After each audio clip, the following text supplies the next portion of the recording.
morning. If we could get people to take their seats, we're going to get started in just a moment.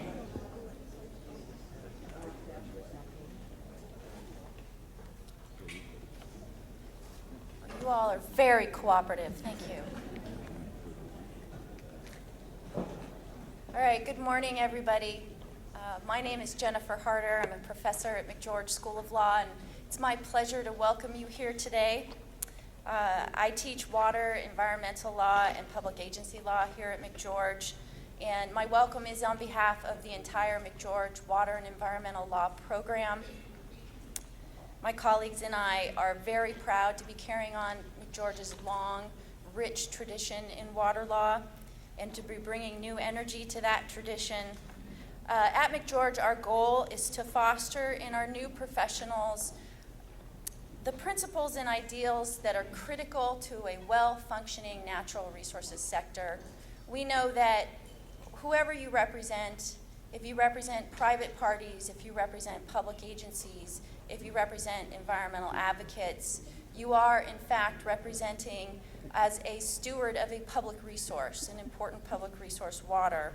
And so it's our mission to bring to that stewardship the key principles and ideals that are critical to that public stewardship: transparency and integrity, ethics, fairness, and justice. We're here today to talk about the 50th anniversary of the State Water Resources Control Board, which was created in 1967 in order to integrate water quality and water allocation in California. You're going to hear a lot about the history of that today with our first keynote speaker, Justice Ron Robie. Before I talk a little bit about some of the exciting things we have for you today, I wanted to welcome a few people and do a little housekeeping. First, I wanted to make sure that everybody knows that we do have a table upstairs that provides information about our vibrant McGeorge programs, not only our JD program in law, but also our graduate programs. We have a wonderful LLM program for people who have earned their JDs and want to continue their study in water resources or environmental law. We have a Master of Science in Law program, or MSL program, for non-lawyers whose careers would benefit from an understanding of water and environmental law. We get lobbyists, consultants, environmental consultants, engineers, all sorts of folks who are interested in that program. We also have a Master's in Public Policy program, which has a focus on water resources and environmental law, the only such program housed in a law school in the nation. Again, there's a table upstairs for more information, or you can speak to me later. I wanted to thank the many students who are here this morning. They're the heart and soul of our program. Thank you for being here. I also wanted to point out, in an unfortunate timing incident, some of our students actually have midterms this morning. So I know, aren't you glad you're here and not there? They will be here as soon as their midterms finish, around 11 o'clock, so you should see an influx of students then. And I wanted to point out, we don't have name tags today as it happens, as I'm sure you noticed when you checked in, but I'm hoping that everybody will take the opportunity to turn to your neighbor and introduce yourself, and if you see a young person, a studious-looking person, someone who looks like they might be a student, to turn to them and introduce yourself and make that connection, because that's what we're here for. I also want to take a moment to thank our event staff, our technology and AV media resources staff, buildings and grounds and catering, and the administration. We couldn't do what we do without them. I want to thank my dean, Jay Moots, for being here this morning. Thank you, Jay. And then I wanted to point out a little bit of housekeeping first. We have for you the program today. It looks like this beautiful, colorful program. For those of you who want to follow along with the materials, those of you getting CLE, if you turn to page 16 of this booklet, you'll see the CLE materials. Now, the CLE materials start with some information about the State Water Resources Control Board, some historical information. The first two documents provide a list of the State Water Resources Control Board members since the board was created in 1967. Now, I'm told that this list has some data weaknesses, right? As all data in science does, that prior to 1980, the information is a little dicey, but it's very good after 1980. But from this information, we were able to cull some facts. Number one, you can see there have been 45 board members total. The shortest serving board member served for 82 days. The longest serving board member, well, there's a little dispute over this actually, as there always is, right? The actual winner served both before and after 1980, so we're not clear on the number of days, but it seems to be close to 4,950 days. The days that we can count, the longest serving board member was 4,327 days, although I understand that current board member Tam Dodek is either almost surpassed or has surpassed that 4,327 days. So Tam couldn't be here this morning, but we thank her for her service. Okay. The second document, of course, shows the board members by appointment, the governor who appointed them, and by their area of specialty. And you can see there's an attorney member of the board, civil engineer, sanitary engineer, water quality, and a public member. So you can see all of that. The third document outlines some of the history that we're going to be talking about today, and particularly Justice Robie in his morning keynote. It explains the genesis of the board, starting with the Water Commission Act of 1913 and going to 1967, and then the Port of Cologne Act of 1969. And in compiling this information, I want to thank my student, Jessica Johnson, who did a wonderful job here, and who is one of those unfortunates who is taking a midterm right now. But she will be here at 11 o'clock. So thank you, Jessie, in advance. So I do want to recognize some of our folks in the audience. Oh, before we do, a couple more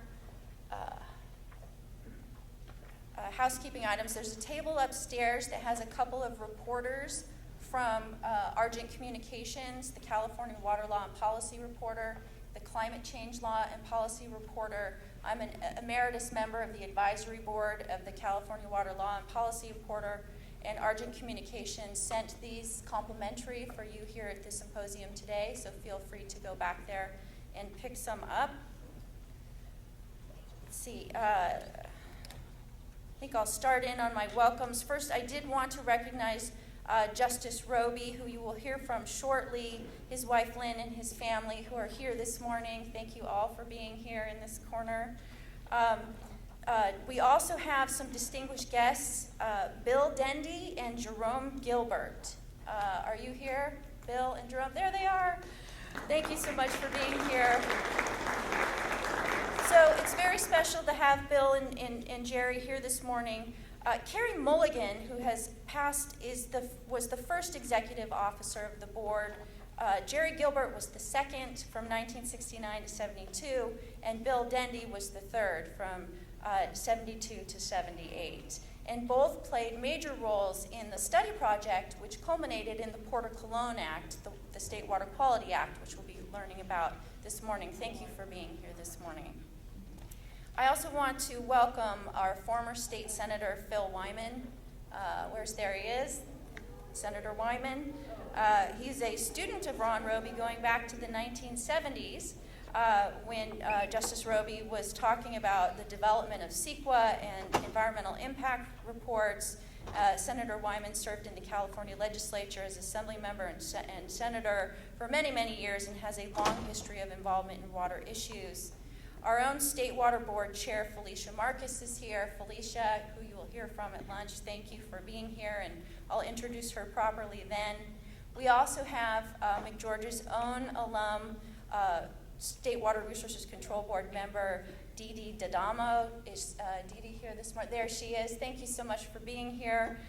Board member D'Adamo focuses on water quality. She was appointed by Governor Brown in 2013, previously served on the Air Resources Board for many years, and in various capacities for members of Congress from the San Joaquin Valley for over 20 years. We're so glad to have you here today. Thank you for coming. We were expecting, and I haven't had the chance to say hello to former board member Mark Del Piero. I don't know if Mark has made it. Hi, Mark. Thank you so much for being here. We also have our Chief Counsel and Assistant Chief Counsel, Michael Loffer and Andy Sawyer for the State Water Board. I see Andy there, and I saw Michael earlier. There he is. Hi, Michael. Thank you so much. I have to give special thanks to Michael and Andy for your support and assistance in putting together today's event. It's much appreciated. We also have many other State Water Board attorneys and staff in the audience. I'm so glad you could all be here. You'll be hearing from many of them on the panels today, so I look forward to that. I'm not sure if our Cal EPA Undersecretary Gordon Burns has made it, but he said he may be popping by. He, of course, has been instrumental in assisting with the board and its mission. We also have Attorney Generals Cliff Lee and Dan Fuchs. Is Cliff here? Cliff, there you are. And Dan, thank you so much for being here. Both integral in water rights. Cliff has been working with the AG's office as Deputy AG for over 37 years and involved in most of California's significant water rights issues since his time on the Governor's Commission to review California water rights law in 1977. And Dan Fuchs likewise has been working as an attorney for over 2 decades, and as Deputy Attorney General has represented the State Water Board and the Department of Water Resources in significant water cases. We're very pleased to have you here. Thank you for coming. I know I'm forgetting a number of people and not able to recognize the many key people who are integral to the working of the State Water Board and water rights and water quality today. So please accept my general welcome and thank you for being here.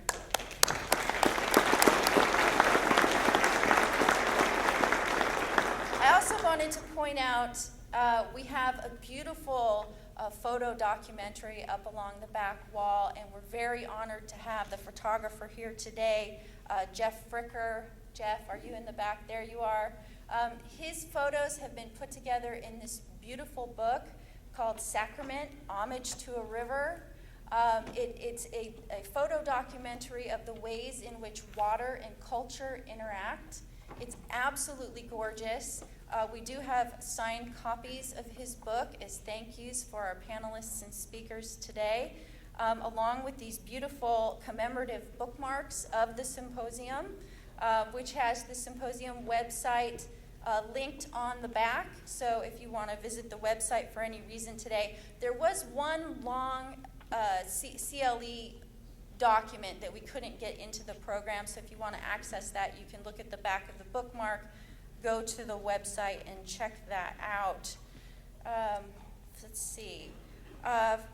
Finally, I wanted to note today is, this year is not only the anniversary of the State Water Board, but it's also the 40th anniversary of the Water Education Foundation.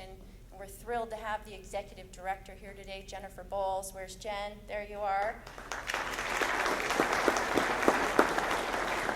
The Water Education Foundation is near and dear to my heart as an alum of their Water Leaders program. I understand you'll be celebrating your anniversary in October, is that right? Okay, and coming up on March 23rd is their executive briefing, and they do have student rates and other tiers of rates for that event. So I hope you'll all go to their website and check that out. It's a wonderful organization. Finally, I need to take a moment to thank our sponsors. I'm very grateful to all of the sponsors who are well known as leaders in water law and policy. We absolutely couldn't be here today without their support. And I'm going to recognize them in alpha order. We have Briscoe, Ivester, and Basil as our reception sponsor, Downey Brand, Ellison, Schneider, Harris, and Donlin as our breakfast sponsor, Chronic Moskovitz, Tiedemann, and Gerard, Somack, Simmons, and Dunn, Stoll Reeves, and the Water and Power Law Group. And I want to give a special shout out to Downey Brand and Chronic, who stepped up with their sponsorship before this event was still a gleam in my eye. They had no idea what would be on the agenda, and they had faith in our goals of educating the next generation of leaders in water, environmental, and public agency law. I also have some very special late-breaking news to share. It was too late for the press, but I was informed yesterday that we have received a very special sponsorship from the El Dorado County Water Agency, who will be supporting a hard copy edition of our California Water Law Journal, printing all of the articles that will be produced by the panelists from this symposium. So a special thanks to El Dorado County Water Agency.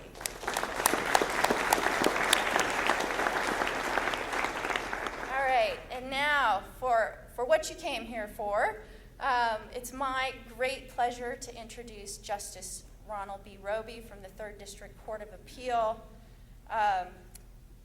Justice Robie is, of course, our distinguished McGeorge alumnus, of whom we're so grateful for his energy.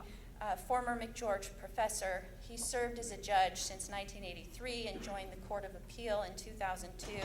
He has a great history of service on the bench. All of that information is in your program if you'd like to see his many accolades and awards. He's had a profound influence on the development of water and environmental law in California. While he was a student at McGeorge in 1967, he was legislative staff to the Assembly Committee on Water and had an integral role in conceptualizing and passing the 1967 legislation that we're going to be talking about today. In 1969, he was appointed as a State Water Board member, and he later became the director of the State Department of Water Resources. After joining the 3rd District Court of Appeal, he's authored many key water law decisions, including a tour de force opinion in the 2006 State Water Board Coordinated Cases opinion. Please help me in welcoming Justice Robie.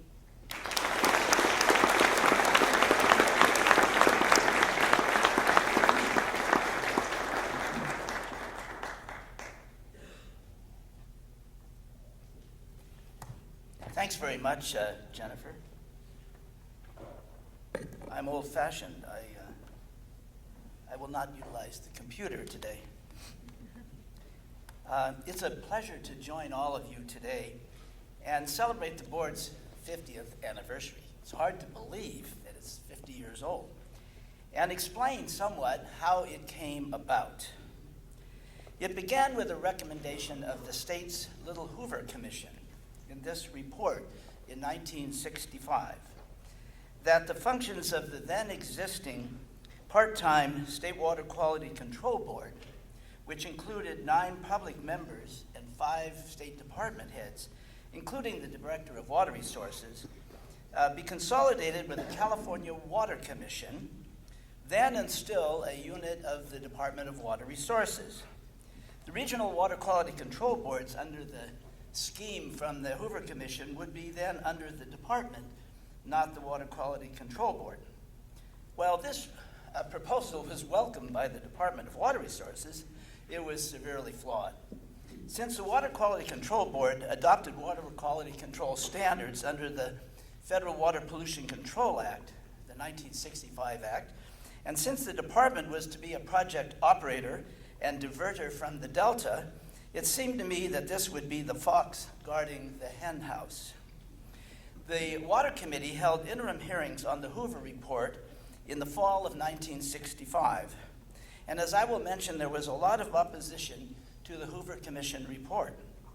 As the single staff member of the Assembly Water Committee since 1960, when I arrived as a legislative intern, I talked with the chair of the committee, Assemblymember Carly Porter of Compton, who was also the author of the Burns-Porter Act, which financed the State Water Project. I gave him a proposal. Since water quality and water rights are so related, particularly in the Delta, I said, why not merge the 3-member full-time State Water Rights Board with the part-time State Water Quality Control Board instead? Now, legislators from the Delta in particular, such as Senator George Miller, had expressed concerns to me about the State Water Project's Delta operations. The project hadn't started yet, but they were concerned forever. And the limited water quality jurisdiction of the State Water Rights Board over water project operation. Now, it's important to remember, at this time, the state legislature had not yet passed the State Porter-Cologne Water Quality Control Act. That would not come until 1969. And Congress had not passed the Clean Water Act. That would not come until 1972. And we were operating under the 1965 Federal Water Quality Control Act. Well, Mr. Porter, if you knew him, was a very cautious guy. Although he thought it sounded like a good idea, he was frankly nervous about going in such a different direction from the Hoover Commission. So we decided we would float my proposal as a staff recommendation and see what happened. As you can see, we published it rather simply. We mimeographed it. And I wrote this little blue report, somewhat faded now, a proposed Water Resources Control Board for California, a staff study. This report was released in July 1966, together with a 75-page draft bill prepared by the Legislative Council. Now, the report concluded that the Hoover Commission tended to oversimplify the functions of the state board and to overlook the primary responsibilities of the regional boards. We also disagreed with the Hoover Commission conclusion that water quality control policies be established by the Department of Water Resources, subject to review by the Water Commission. In retrospect, can you imagine how that would have worked out?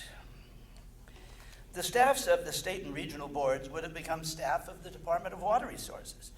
Needless to say, this proposal, as I said, was attractive to the Director of Water Resources, Bill Warren, a man who I had a great admiration for, but had relished expanding the department's authority. A bill was introduced incorporating the Hoover Commission's proposal, which the department enthusiastically supported. Now, our staff report emphasized the need for an independent water pollution and water quality control agency. It pointed out when the department was created in 1956, the legislature rejected putting water pollution control functions in the department. I'm not sure that too many people remembered that. There's a tendency to forget quickly in this business. Actually, the administrator of the resources agency testified before our committee in October 1965 and agreed that designating the department to set water quality standards has met with substantial, and this is a quote, has met with substantial objection to the effect that the department as a water project developer and purveyor has the same time obligation for constructing a master drain of wastewater in the San Joaquin Valley. So he was focusing on the drain, but the legislators from the Delta were focusing on the Delta. And the administrator at the time pointed out that this would create a conflict of interest between the different functions which the department must perform. It seems to me, the administrator testified, that the recommendation of the Little Hoover Commission, if acted upon, would place the department in a situation which could reflect adversely in the questions of the public's confidence in the project planning. I think this should be avoided at all costs. Well, we were sort of on a roll now. We had some support. And then chair of the California Water Commission, Ralph Brody, who you can remember as the deputy director of water of the department and Governor Pat Brown's primary water advisor, told the committee, "We must strongly point out that the state of California no longer can view the problems of water supply and water quality separately, as it generally has up to now. It has become increasingly apparent that all facets of water development must be viewed from an overall vantage point." Now, Ralph said that before he became the head of the Westlands Water District. But it's amazing that people were expressing these views so early and such a long time ago. Now, I was, of course, expected to drum up support for our proposal. I had no trouble with the Water Rights Board, which would be greatly enhanced by the proposal. In fact, they were a little afraid of the fact that they would now come out of the shadows. But the Water Quality Control Board was another thing. Trying to be nice, I kept telling Paul Bonderson, the executive officer of the board, what great work they had done. His response, "Well, if that's true, why abolish us?" I finally had to just say, "You're not up to the task." but I was gratified for the widespread support that the staff report conclusion that the record is clear that the legislature does not wish to consolidate water quality with the Department of Water Resources. Having tested the waters and lobbied everyone I could find at the 1967 session, Mr. Porter introduced a bill incorporating the staff recommendation to create the Water Resources Control Board. I will never forget the legislative hearing in 1967 when the two bills were on the committee's agenda at the same time. After listening to various witnesses, the committee, of which Mr. Porter was fortunately the chair, approved his bill and defeated the bill incorporating the Little Hoover Commission recommendation. I have a little off-record comment about that. This was prior to the time when Senator Peter Baer got his internal reform in the legislature that you had to have a full quorum of the committee when you acted, and you had to have a majority.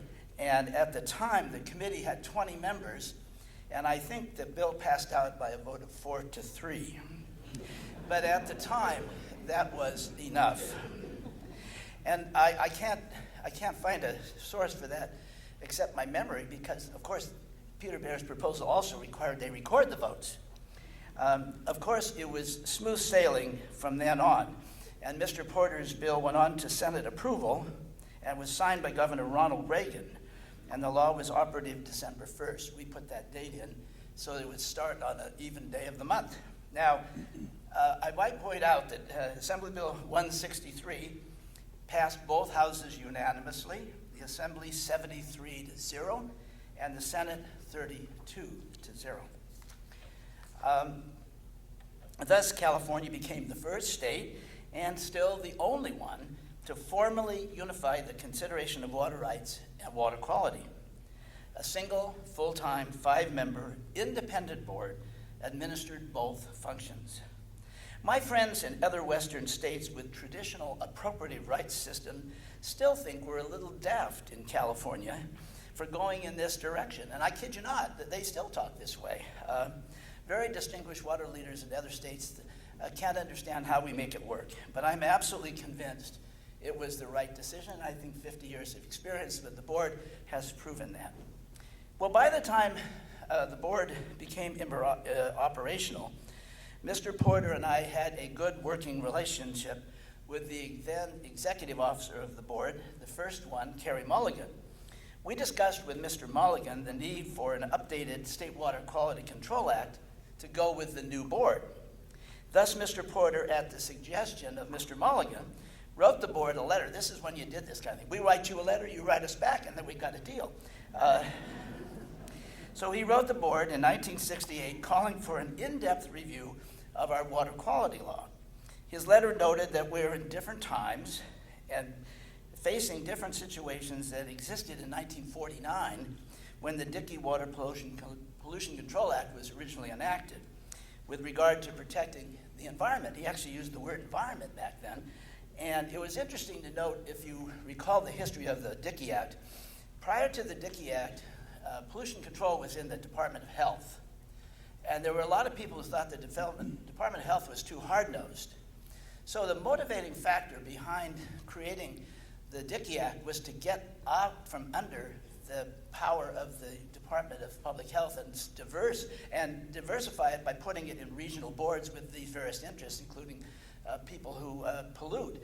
And so the water quality program in 1949, in a reform, actually, if you think about it in a theoretical way, was a backward move.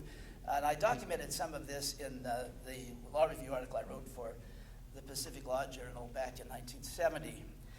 So it was very interesting that we went from the 1949 hard-nosed operation, softening it up a bit, and then finally, coming in now in 1967, asking to review the whole idea and decide what we should be doing. The State Board responded, as expected, to Mr. Porter's letter by creating the Study Project Water Quality Control Program, headed by the respected first director of the Department of Water Resources, Harvey O. Banks.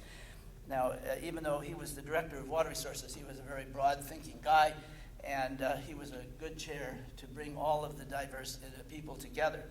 The study project And I should say, Jerry Gilbert was on the study project, on the project, as well Bill Dendy. So both contributed significantly to that effort. And the project used these subcommittees with the full panoply of interests affected by water quality: farmers, environmentalists, industrial interests, and urban entities, just to name a few. And they had these regular meetings. The board devoted a lawyer full-time to the project, and Dendy, the engineer. And I was fortunately to sort of be an ex officio member of all the committees. And it was really sort of nice. I had some influence on the outcome. When they would have a proposal, they'd say, well, what will Mr. Porter think about this? And I'd sort of give my idea. And so we did a pretty good job, I think, of having the recommendations be really progressive rather than just sort of a mush because you had so many different interests involved. And when the final report came out in 1969, the board made a few changes, improving the recommendations, and the results were then introduced in the 1969 session of the legislature. Now, the author of the bill in 1969 was Assemblyman Porter, and the principal Senate co-author was Senator Gordon Colon, who was then chair of the Senate Water Committee, later became an appellate court justice. On July 14th, 1969, Governor Reagan signed the Porter-Colon Water Quality Control into law. Once again, Assembly Bill 413, which was then part of the governor's legislative program, passed both houses unanimously. Assembly 67-0, Senate 33-0. It's amazing, those numbers don't exist much these days, particularly on something as controversial as water quality. So Mr. Porter bragged about the fact that this new law was a result of 5 years work by the Assembly Water Committee and the special study undertaken by the State Board. Well, while the bill was moving through the legislature, in fact, between the Assembly vote and the Senate vote, a significant change in my status took place, as Jennifer had mentioned. In April 1969, Governor Reagan appointed me to be the attorney member of the board, replacing Chairman George Mall. Fortunately for me, I joined the state bar in 1967, so I qualified for the job. I had a great time in nearly 9 years working for the legislature and had a chance to play a significant role in major changes in water quality and water quantity. With the board now established and the Porter-Colon Act in place, Professor Harder asked me to also comment on some of what happened during my first 6 years, this first 6 years that I served on the water board. And I want to again acknowledge the two executive officers, who Jennifer introduced earlier, Jerry Gilbert and Bill Dendy. We had a really good relationship. I was asked how big the board was at the time, and we all lived on one half of the 11th floor of the resources building, and the supply room was right across from my office. If I wanted a pencil, I just went over and got it. Now the board is giant with bureaucratic, you have to fill out requisitions and stuff. It was a very small, we all got along really well, and we worked very closely together, the board and the staff. But these were heady times for the new board. First, it embarked on the first exercise in requiring the state and federal water projects to meet what we then called water quality standards in the Delta, which regulated releases to protect water quality. Now, those water quality standards were not federal water quality standards, they were standards in a water right decision. The project was lengthy. It 90 days of hearings before the release of Decision 1379 in 1971. Relying on the reserve jurisdiction in both the State Water Project and the Central Valley Project water right permits, new conditions were imposed to protect uses in the Delta. The decision was unanimous, except that the board vice chair, Jerry Dibble, dissented from the key requirement that water stored by the projects must be used to meet the requirements of the decision if natural flows are not significant. Now, this is the heart of the impact of the decision, And it was vindicated in the so-called Racanelli decision by the Court of Appeal for the First District in 1986, United States versus State Water Resources Control Board, authored by Justice Racanelli. And that if you cannot require water previously stored by the projects to meet water quality standards in the Delta, you simply can't meet the standards. When D1379 came out, however, there was still one missing link in the board's effectiveness. The United States, through the Bureau of Reclamation, did not have to comply with the board's release requirements. They appeared before the board, as I used to say, as a matter of comity. Since they both operated projects in the Delta, it was sort of nice that they did that. But of course, in fact, in 1977, during the drought, as director then of the Department of Water Resources, I had to release state water to make up for releases which the Bureau of Reclamation would not release to meet the then existing standards in D1379. And I got sued for that, of course. In 1978, the United States Supreme Court resolved the issue in our favor in California versus the United States, in which they said the federal government must comply with state water rights laws in general.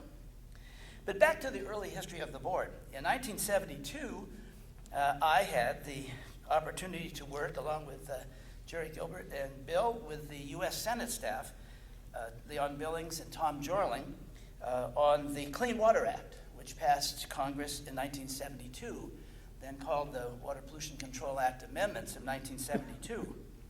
We were able to get several provisions into the statute favorable to California, including the requirement that federal agencies must comply with the act.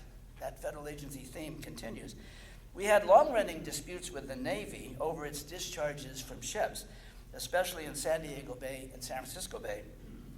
It was, and I might add, there was one other thing we got involved in the law, and I didn't put it in my prepared remarks because I guess I don't know why, but we also slipped into the federal law the conflict of interest provisions, which are there today, which severely limit the board membership on both the regional and state boards and for people who have interest in polluters.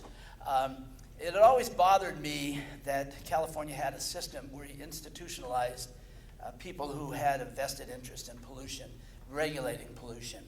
And so behind the scenes, because we were back there working on it, we managed to slip that provision in, which is still there. And from my anecdotal history with various people I've talked to over the years, has resulted in many people not serving on the boards when they otherwise wanted to. So if anybody ever asks you where that provision came from, it came from California, and that's the state that had the greatest interest in that. In any event, so we had some, the California people had some influence back in 1972. Now, it was also very nice for California to be the first state delegated to administer the NPDES program. As some of you may know, we amended the California law to incorporate the differences in the federal law, and we had a nice little ceremony in Washington with then EPA Administrator Bill Ruckelshaus, and so California was the first. We wanted to be the first with everything. There were two more important water right decisions during these early years of the board. The first was D1400 in 1972, which established minimum flows for recreation in the lower American River through Sacramento. Now, there is a story here. The parties to the proceeding were the United States and the East Bay Municipal Utility District, which Jerry later became the manager of. And intervening was the Save the American River Association. And they were non-lawyers. They were people who still exist in Sacramento who were very enthusiastic and knowledgeable about the environmental requirements for the river. But I met with a couple of them and I encouraged them to get an attorney. I said, you know, if you're going to be appearing before the board, you're in the big time. You're against the bureau and the district, and you need to have a lawyer. So they signed up John Bryson from Portland, a lawyer and co-founder of the Natural Resources Defense Council, and he presented their case to the board. And the minimum environmental flows which were ordered are still there today. And I was so impressed with John And I encouraged Governor Brown, when I was Director of Water Resources, to appoint John to replace me as the lawyer member of the board, which he did. And as to John, the rest is history. I don't know how much of that history you know, but he went on to become a member of the Public Utilities Commission, later became president of Southern California Edison, Edison International, and Secretary of Commerce. The second early major decision was D-1422, the New Maloney's decision. Everybody remembers Mark Dubois chaining himself to a rock, which preserved for as long as possible the whitewater portions of the Stanislaus River. Although it didn't have a lasting effect, it at least sent a message that the board was concerned about values other than water supply. Well, the early years of the board were exciting for me indeed, and even though I went on to be head of the Department of Water Resources for 8 years, beginning in 1975, I continue to believe that this unification of water quality and water rights was and is the right way to go. And during the years that I was director, I supported the department as an active participant, and not one fighting the board, but working with the board, because we're all part of the state of California. And I think that was really important and made some of the water contractors grumpy from time to time, but it was, I think, the best thing to do. Thank you so very much.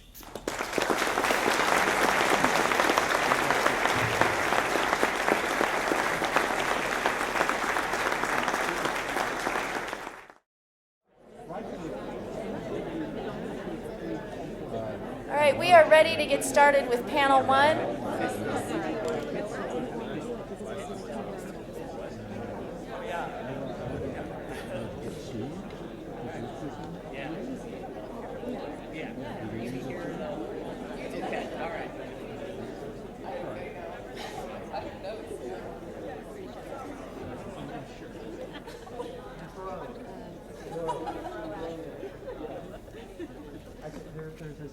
For our first panel this morning, we have a distinguished group of water experts who are going to be talking about the integration of water quality and quantity in California.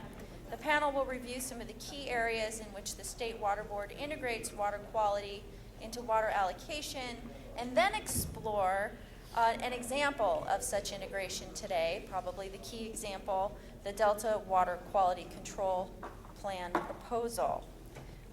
For our panelists, we have three. Now, I should note I am doing the introduction because, unfortunately, our moderator, Virginia Ginny Cahill, who I know many of you know, who was an attorney for many years in water and currently teaches water law at UC Davis, was unexpectedly unable to join us this morning.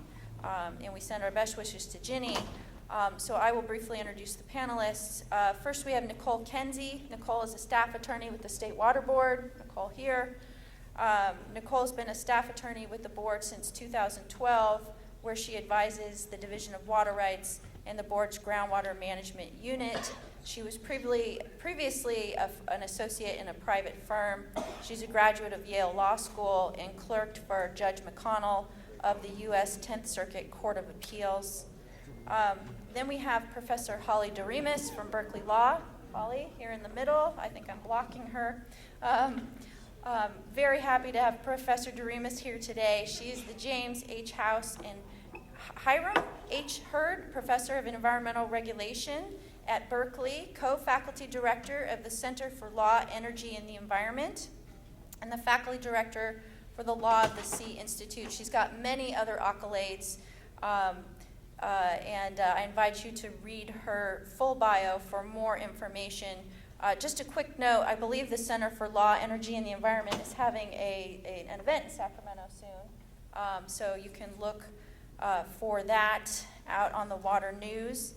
And then Nicole Meredith, there she is, counsel with the law firm of Downey Brand in Sacramento. A wonderful water law firm, my former firm. Meredith's practice involves working with the State Water Resources Control Board on a regular basis and addressing complex legal issues in federal and state litigation. She serves on the editorial board for the California Water Law and Policy Reporter. You have those reporters today, and co-teaches groundwater law and hydrology for UC Davis Extension. She was previously a litigator at an international firm and served as a law clerk for the Honorable Barry Silverman of the Ninth Circuit Court of Appeals. She graduated with distinction from Stanford and from UC Berkeley. So join me in welcoming our first panel today.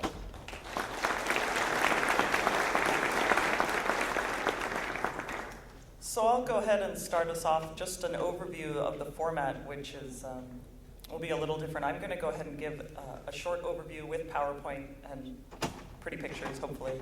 And then we're going to move into a conversation to discuss some of the issues that I plan to give a background about. And in true to form, I will be both giving this presentation and then I will moderate our conversation. So just as the State Water Board has multiple functions, so will I. So again, my name's Nicole. I'm Senior Staff Counsel with the State Water Board. Of course, the first thing I have to say is that everything I'm about to say is my own opinion and my own views and not that of the board or the board members or the governor or anyone else except for me. And all of the errors are therefore entirely my own. So in planning this presentation, I thought very hard about what I had to say about the State Water Board that couldn't be better said by those of you who are here who actually conceived of, created, and shaped the board into what it is today. And that was a real challenge, to think of something new. And so I thought, let's go back and look at the board's DNA. Let's look at the historical intersection of water quality and water quantity in the common law of water rights. And as a result of looking at the common law, this presentation came out as a collection of cases, because of course that's how the common law works. And so for those of you, I think most of us in the audience look like you might be lawyers or on your way to becoming a lawyer, but for those of us who aren't lawyers, the common law is a way that lawyers talk to each other in allegories. And I'm going to nerd out for a moment. If those of you who are Star Trek fans, there's an episode about exactly this, in which the fearless crew of the Enterprise meet a race of humanoids who communicate entirely in stories or legends. And that is the common law, and that is what I'm going to do. I'm going to tell you a bunch of stories and try to communicate a principle that I think is common to all those stories. And unlike the race of humanoids, I'm going to tell you what I think this principle is. So I'm trying to illustrate the principle that water quantity and water rights are fundamentally interconnected with water quality, and that this has always been true, and it is true in the common law, and we can see it there. So we'll start off with example one, case one. We have a brewery that constructs its facility on the banks of a channel that provides a water supply of adequate quantity and quality for brewing beer. Hurrah. A copper mine commences its operations upstream, and its use of the water pollutes the water to a degree that is no longer fit for brewing. Well, our brewer has a cause of action against the copper mine. And this is an English case. Ignore the illustration for now. It's an English case from 1840. And although English, the fact pattern repeats itself. We have breweries, and here we have the Coors Brewery. This is circa 1900, the Coors Brewery in Golden, Colorado, right on the banks of Clear Creek. It's still there today if you care to go on a brewery tour. And Clear Creek is still there today, too. Example two. A person owns the exclusive right to fish the river that runs through his property, or her property. An upstream industrial facility that colors textiles releases pollutants into the stream, which harms the fish. No more fishery. Our fisherman has a cause of action against the dye house. And this is a case referenced in Aldred's case, 1610, again, England. He who has a several piscary in a water shall have an action on the case against him who erects a dye house. So this is not new. These facts are not new. This image I just enjoyed too much not to include it, but it's it's an illustration from the book on the art of swimming, 1587. So here's our principle in the common law. The proprietary interest in water includes a right to divert and use water of a quantity and quality necessary for the use. And this is true of all types of water rights, riparian rights, appropriative rights, We see it in both. A water right, as you know, is usufructory, the right to use water for a particular use. And as a result, an impairment in quality may infringe upon that right, even if adequate quantity is available. And again, it applies to all water rights. So our examples again. Irrigators divert water from a stream to irrigate alfalfa. A copper mine, we've heard this before, right, commences operations upstream. Its use of water introduces sediment into the stream that is then deposited on the cropland. Although not chemically injurious to the crops, the sediment itself forms an impermeable barrier on the land that prevents water from reaching the crop's roots. Well, that irrigator has a cause of action against the copper mine.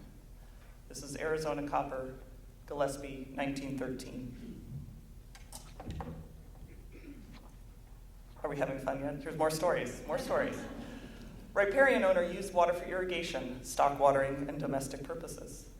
The use of water upstream for power generation resulted in the stream water becoming alive with bugs, very vivid, and green algae, and not suited for stock or domestic use. This is in our very own California, Yorger v. PG&E, we know them, 1929. And this, I believe, I did my best, I believe that is the actual powerhouse that resulted in the bugs and the algae, Hat Creek Powerhouse. So that's the principle as applied to riparian rights. These examples we just looked at had to do with riparian owners, where the right to the natural flow, undiminished in quantity or quality, is subject to the correlative rights of other riparian owners. So the difference between riparian and appropriative, as we'll see, is that it's not based on the historical uses, but there is still this relationship between other users and a right to a certain quality of water.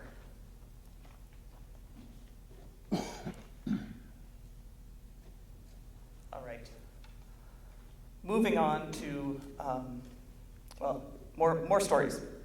A logging company constructs a sawmill and other structures on the banks of a river, including outhouses, a barn, stables, and a hog pen. The stables and hog pen are located directly on the riverbank, and if you actually go back and read the case, there's a description with specific measurements of the manure pile that resulted from this situation. The quality of the water as a result is unfit for domestic use by the lower riparian owners.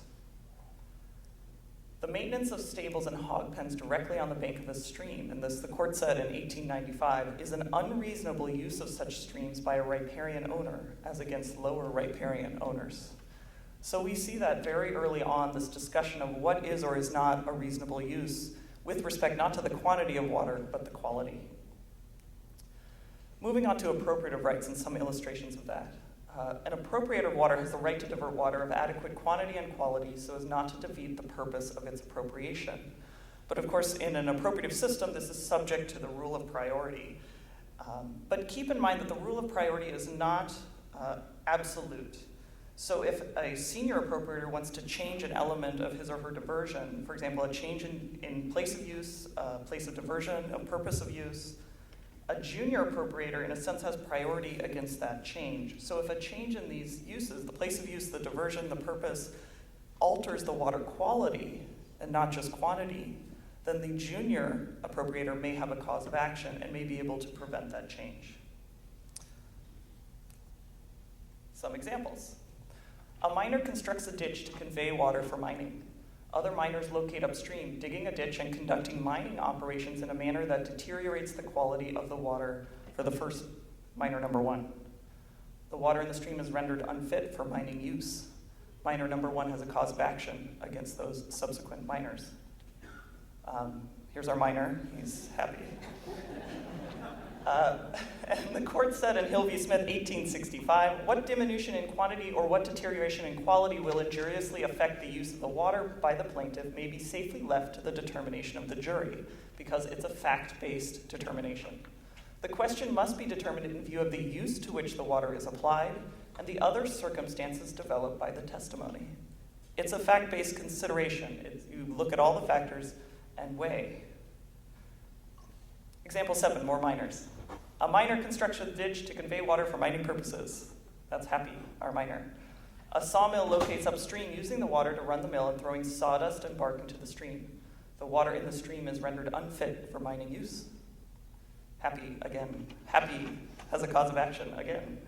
The prior appropriator is clearly entitled to protection against acts which materially, and that's important, materially, deteriorate the water's quality for the uses to which he wishes to apply it. Phoenix Water Company v. Fletcher, 1863. Other water rights. So we've talked about riparians, we had those examples. I told you some stories about appropriative water users. What about groundwater and other water rights? Well, why not? There isn't case law. I didn't find any in California. If you know of any, please let me know. I'd be curious. There is this pending case addressing whether the right to groundwater includes a right to a particular quality. This pending case is trifurcated, so we're in phase 1. Phase 2 promises to lead to this question of whether a right to groundwater includes the right to a particular quality. But I don't see any reason why that would be different than surface water rights. Our groundwater rights are analogous to riparian and appropriative rights, and there seems no reason that a diminution in quality that material affects the use of groundwater shouldn't also be protected. I did get a nice story, not from California, another jurisdiction. Owners of wells used for irrigation wanted to change the location and place of use of their groundwater extractions. Neighboring well owners who extracted water for irrigation were concerned about increases in salinity of the groundwater that would affect crop yield. So my understanding of the fact pattern here is that there was a certain migration of salt water that was occurring either naturally or because of a larger historical effect. But the concern by these particular well owners was that the change in the place of extraction was going to increase the rate at which this saltwater intrusion would occur. And the court in that case made a factual determination to lead to the case outcome, stating that the protestants have not shown that the proposed move will cause a significant change in the rate of deterioration. That's a fact-based consideration based on the evidence. But underlying this determination, it presumes that had the facts been different and the evidence been different, that there may have been a cause of action or a reason to prevent the change in place of use, given the status of the neighboring well owners as water right holders. And this illustration is actually from the case itself. I wish there were more pictures in our decisions. So I pulled this out of the case, and you can actually look at the map and see the water quality gradients that are drawn and the proposed place of use and future use. So getting back to the State Water Board, what does this have to do with the State Water Board? Well, the State Water Board is an interesting agency, right, because it is an administrative agency that administers a property rights system. And it does a lot of other things too, but it administers a property rights system. That to me is really unusual. And so inherent in administering that property rights system, the State Water Board makes determinations based on the common law. The common law is part of what the board does. And some ways in which the common law fits into the board's determination is in these considerations of water availability in permitting decisions, injury to legal users when considering change petitions, those types of things, waste and unreasonable use, also part of the common law, and also the public trust doctrine. And what's interesting to me is the agency functions in administering the common law somewhat like a common law judge. They have that function, but they also have the functions and tools of an administrative agency, and they're all brought together in one. And I think that's another way to look at the combination that's occurred here between water rights and water quality, that these tools are all brought together in one agency. But to the extent the board is administering the common law, the reason I have this illustration is that this is an ongoing process. There's going to be evolution. The board is weaving its own tapestry, if you will, as to where water law is going, because the common law evolves. That's how it works. And as we add to these stories that I'm telling you, the story will change. The State Water Board, of course, also has statutory functions, and I see these statutory functions as overlaying this core of the common law. The common law is in there, but now we have so much statute surrounding it, sometimes it's hard to see and it gets obscured. But the statute really builds on these same concepts that water rights, water quantity and water quality are intertwined, they're really inseparable. You have statutory authority granted to the board related to water availability determinations, injury to legal users. Some of these are also straight from the common law, waste and unreasonable use. unreasonable effects on fish, wildlife, and other in-stream beneficial uses. And then you also have this element of the Endangered Species Act that imposes certain obligations and authorities, and also the Clean Water Act and consideration of water quality control plans. The state board has a whole suite of enforcement and implementation authorities, including the traditional remedies that you might see in a court of law in a common law context, and then these administrative remedies. So you have permitting and licensing terms. It's really is in some ways both. It's defining the property right, but it's also a regulatory type function, a police power regulatory type function. Administrative civil liability, cease and desist orders, it's like an injunction. You have forfeiture proceedings for water rights. You have the ability of the agency to issue regulations. That's an administrative agency function. A court can't do that. You have the adjudication type functions, just like a court, and really where the board has shared jurisdiction. Saltwater intrusion. Is this a special case? And I wanted to raise this as an introduction to the discussion we're about to have. Is this different from other types of water quality problems? And if it is, why? Why do we treat it differently? There's this statement from the Racanelli case. While the common law clearly affords water rights holders relief from pollution, it is debatable whether such protection included the right to require upstream subsequent appropriators to curtail their use of water solely to permit a sufficient flow to resist natural saltwater intrusion. Well, we just looked at the common law, and it seemed pretty clearly, but why wouldn't that law apply to saltwater? What's different? And a good way to look at that is the Antioch case. For those of you who aren't familiar with it, Antioch is located, where would you say? It's somewhere between the Delta and the Bay. It's right on the edge. And due to upstream diversions on the Sacramento and San Joaquin rivers, the saltwater had intruded, and this is 1922 and prior. Saltwater intruded into the Delta to such a point that the water supply for the city was unfit for domestic use. And the court distinguished this case from the general rule that an upstream appropriator may not impair the quality of water to the injury of a downstream user. But why? Because this doesn't follow the common law that we were just looking at. And the court gave several justifications. First, the court reasoned, well, here the upstream appropriators are not adding pollutants. That's different. Well, that doesn't seem different to me. Why should that matter? If water quality and water quantity are inhere in the same water right, what does the addition of pollutants have to do with it? So I'm not convinced. The second issue the court raised was that the appropriator here, the city of Antioch, was on notice of the conditions that they were located somewhere between the Delta and the Bay, and that salt water comes in and out, and probably at certain times of the year, under natural or unimpaired flow conditions, they would have saltwater intrusion that would affect their water supply. Well, I'm not convinced either. We looked at those copper cases, the copper mining cases. A lot of those cases involved mines that were already there. The downstream users kind of came to the nuisance, if you will, and that didn't seem to affect the court's decisions, which were made on other bases of water rights. So I'm not convinced by this either. I think the real issue we're looking at here is waste and unreasonable use, and the principle of maximum beneficial use of the waters of the state.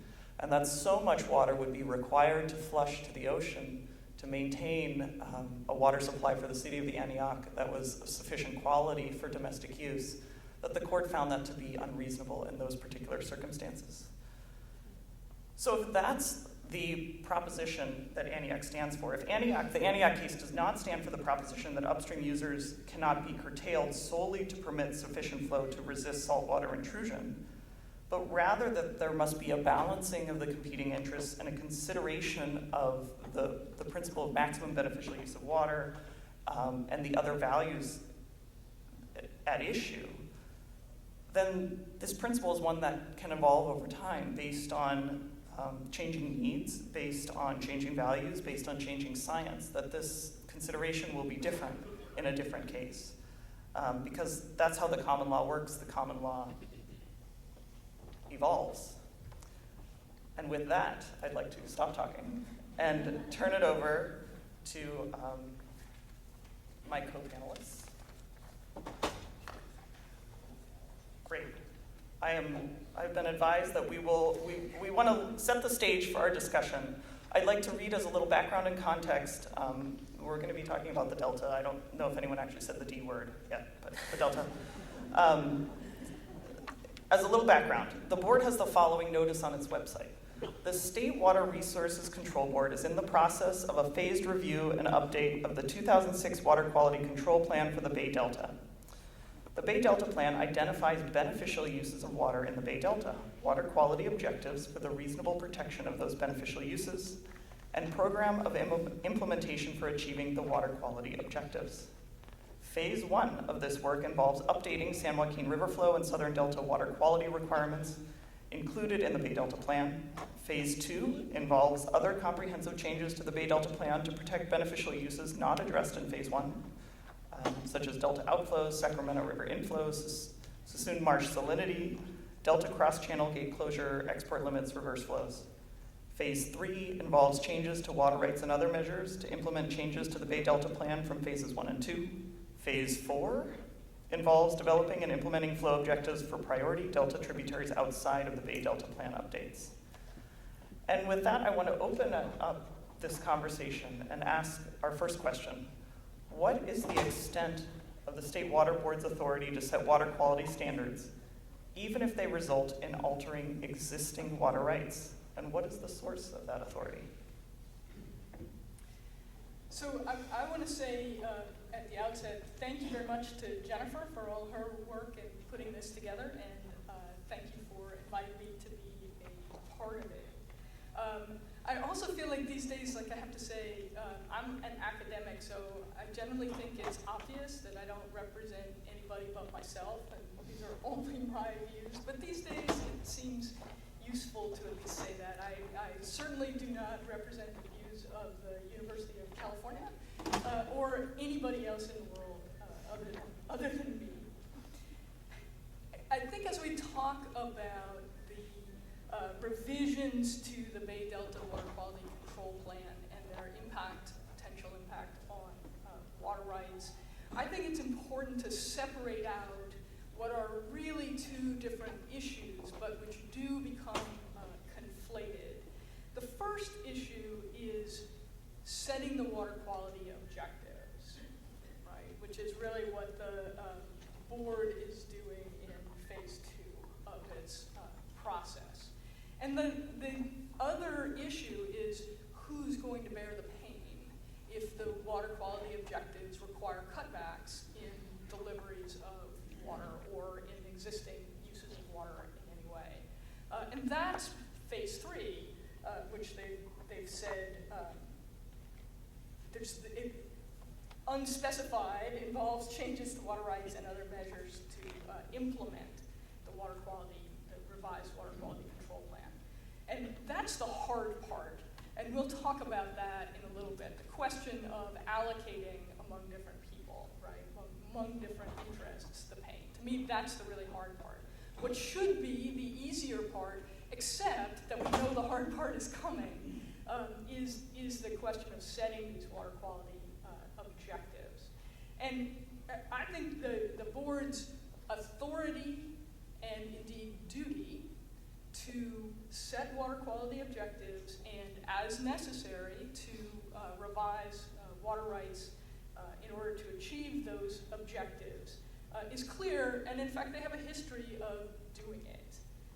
And the source of that authority is a combination of things. It's the Clean Water Act, the Porter Cologne Act, the provisions of the Water Code that create the modern board, which was, as Justice Robie said, importantly about integrating water quality and water quantity.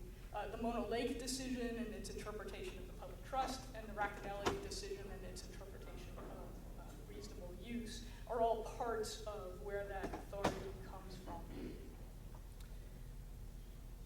The Clean Water Act, the Federal Clean Water Act, has been important in the past in the Bay Delta in terms of trying to push the state forward a little bit on its water quality standards and what they do. My own expectation is that EPA is not going to be an active pusher for the next few years. I'm going out on a limb here to suggest that. And indeed, EPA's Bay Delta program is on the list that the White House is suggesting be zeroed out in its budget, although that hasn't been formally issued yet, and of course Congress would have to approve. But under the Clean Water Act, the states have to develop water quality standards which protect the beneficial uses of their waters. Now, the Clean Water Act does also say, and actually Meredith included a really helpful in her materials set of excerpts from the applicable law, and one thing she's included is the Wallop Amendment, which reserves, which says that the Clean Water Act doesn't abrogate state authority over water rights and over water allocation. Under the Porter Cologne Act, the state law, which precedes but also now implements the Federal Clean Water Act, the State Water Board has to develop, well, the regional boards mostly do this. State Water Board has the authority to do it and has historically done so for the Bay Delta. Develop a water quality plan with water quality objectives, what the federal law would call the water quality standards, that reasonably protect beneficial uses. Now, this is one of the areas of uncertainty because the Clean Water Act says you have to protect beneficial uses. Porter Cologne says you have to reasonably protect beneficial uses. So there's some uncertainty about the degree of protection that's actually required. Given that I think EPA is going to withdraw from the field, reasonably protect is likely to be the standard that matters in the near future. And of course, beneficial uses include fish and wildlife protection. And going beyond what's required in the Clean Water Act about water quality standards, the Porter Cologne requires that the plans include an implementing program, right? So there has to be something pretty specific about what we're going to do to put these things into effect. Right? And there are these questions about the scope of what's required under federal and state law. California has long included flow objectives in its water quality plans. EPA has sometimes said they have the right to compel flow objectives. The state has said, no, you don't, but we're going to provide them anyway. The state has continuing supervisory authority over water rights and permits. And we know that clearly per the Mono Lake decision, right, which declared that they had that authority and indeed the duty to exercise it with respect to the public trust doctrine. And there is a history in the Delta of doing exactly this.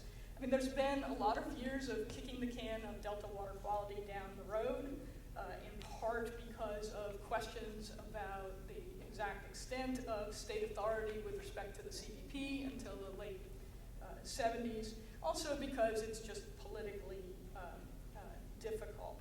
But D1485, 1978, after the California versus US decision, conditioned the Central Valley Project's permits on meeting water quality standards for the Delta, and D1641 in 2000 does the same thing. And the Racanelli decision says that yes, you have the authority to condition permits, water rights permits, on meeting water quality standards. And in that case, the court looks both to the terms of the project permits themselves, which explicitly said that the board has continuing jurisdiction and can revise these things. And of course, that's a standard condition of permits since 1978. But Racanelli also looks to the Mono Lake case and the reasonable use provision of the California Constitution to say, even without that being explicitly in the permits, all water rights permits in California are subject to the continuing jurisdiction of the board for compliance with the public trust doctrine and for compliance with water quality control plans. Now, the revision of water rights is supposed to be not the first thing you go to implement water quality control plans. You're only supposed to get to revision of water rights if discharge requirements can't get you there. But in the case of saltwater intrusion, and as we know, the salinity standard has been, in many ways, the key to operation of the projects and to the water quality problem in the Delta.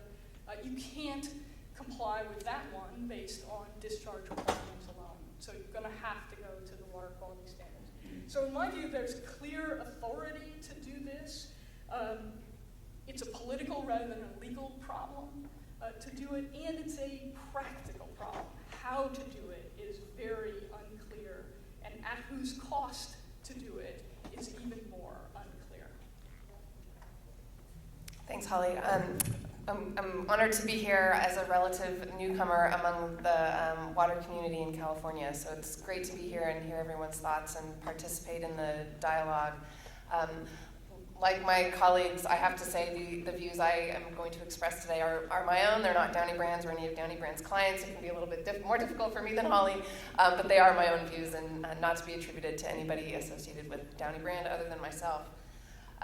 So I want to start off by thanking Holly for setting out what I agree with her are the two key issues that we have before us. And the first is, what is the scope of the authority to set water quality objectives? And that is a different question than the one that I think is the hard question, which is how do those objectives interact with water rights and whether or not water rights can be changed in order to meet those objectives. So I'm going to, because I think I agree with most of what Holly said on the first question, that the scope of the board's authority under the Clean Water Act to set water quality objectives is quite broad, and the Racanelli decision, I think, confirmed that for the state long ago. So I'm going to focus a little more on the second question, which is, given that authority to set water quality objectives, how does the board, or what is the extent of the board's authority to then use those objectives in a manner that may affect water rights?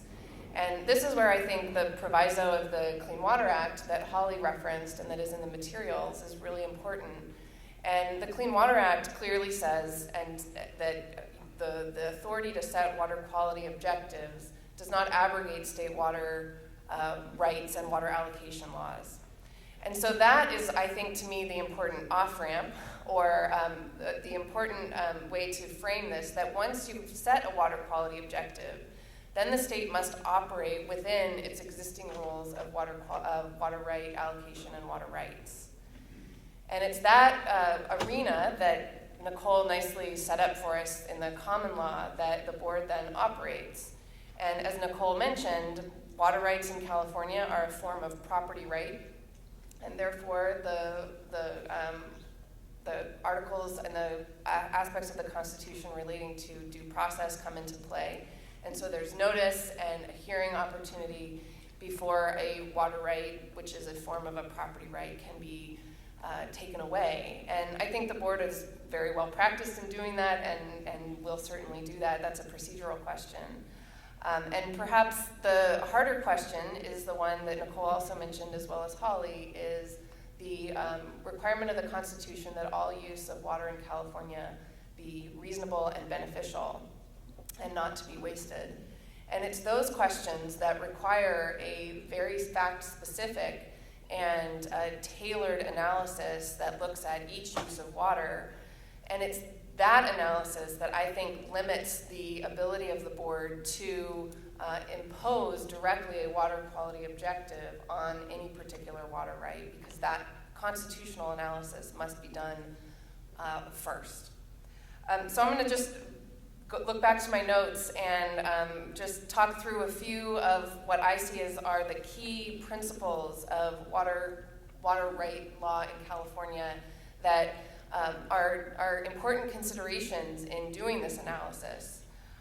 I think we all understand that we're operating in a state where the Supreme Court has declared that the water right priority system has been a central principle in California water law.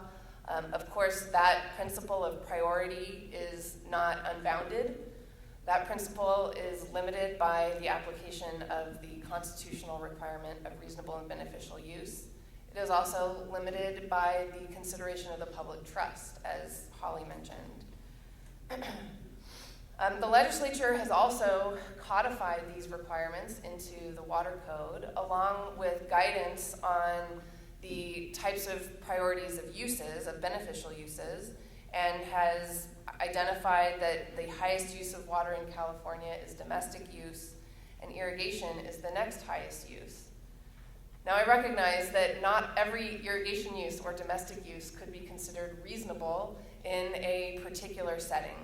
And I think the last couple of years of our drought conditions in California have really showed us ways that irrigation and other consumptive uses must be made reasonable in light of the conditions and water supply scarcity.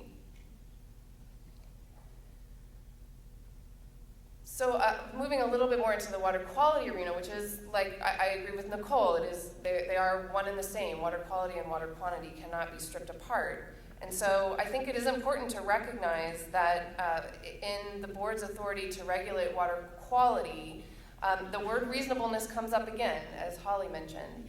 And so the duty of the board is to set reasonable water quality objectives that take into consideration beneficial uses of water. So again, there's a balancing even on the water quality objective setting side.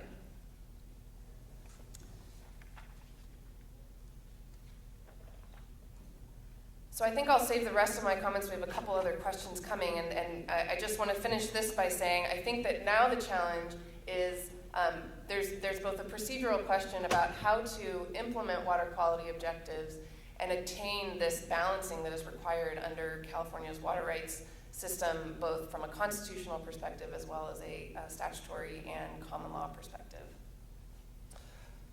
So I'll go ahead and frame up our second question, which I think follows nicely from our discussion so far, and talking about a balancing of these various interests and this really fact-based determination.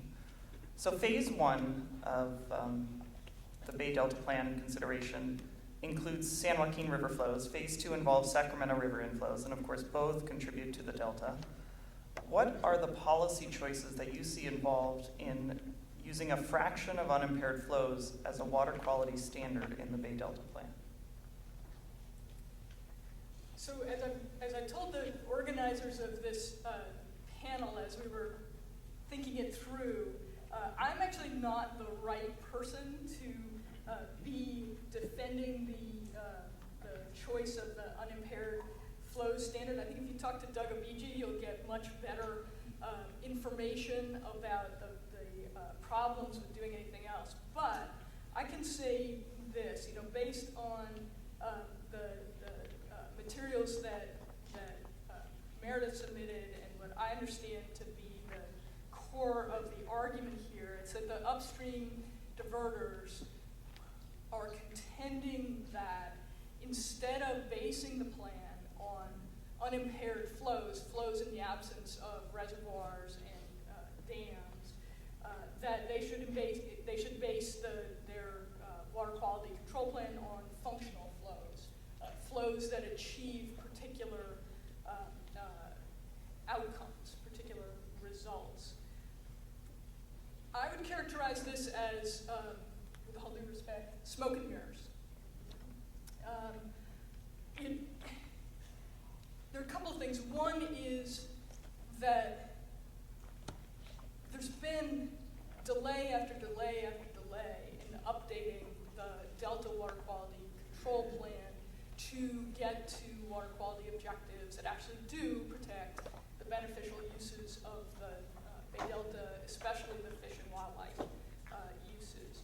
And one thing that going to functional flows could introduce a lot more delay, because the board is used to thinking about and talking about these unimpaired flows, and the functional flows, might have to go through, the flow report that was issued in 2010 looks at the unimpaired flows. The board's been thinking about flows in the absence of the project since the 70s. And this is an attempt, I think, the unimpaired flows to go a little bit broader than that. So unless there's really high value to switching to functional flows, it seems to me the delays that would introduce are probably not worth it. The other thing is, I think that the interpretation of functional flows that's being offered may be reading out quite a few functions that I think are important. One of the things about the unimpaired flows as the starting point, especially the way that the board's been looking at it, is that it looks at flows in the tribs and not just in the main stem, not just at a particular point. And unless you think the functions of tributaries don't matter, that actually is important. And I would have thought that both the Clean Water Act, whose goal is to restore and to maintain the physical, biological, and chemical integrity of the waters of the United States, and the public trust doctrine would suggest that the tributaries themselves have and support important uses. There's also things like natural floodplain functions. As I understand it, and as I say, I'm not the expert by any means on this, I understand that the Department of Fish and Wildlife thinks that invasive species would be better dealt with, better controlled by this unimpaired baseline. And frankly, I worry about things like surrogate habitat, right? I think that kind of thing, the idea that what we should be doing, rather than keeping water in the streams in a way that doesn't approach, we're only talking about 30 to 50% of unimpaired flows according to the board. So it doesn't approach the natural hydrograph, but at least it's based on the natural hydrograph. That seems to me more likely to protect functions that we're not as aware of, right? And that we're not prepared to produce elsewhere. So before buying into the idea of surrogate habitat and of functional flows as a good substitute for something based on the natural hydrograph, I think we should keep in mind the experience with things like hatcheries, which of course are surrogate breeding habitat that hasn't necessarily turned out to provide everything that we thought it would. So before I dive into some of the policy issues that I think Holly outlined, I want to just step back and sort of follow from the comments we made previously about the scope of the board's authority in this area.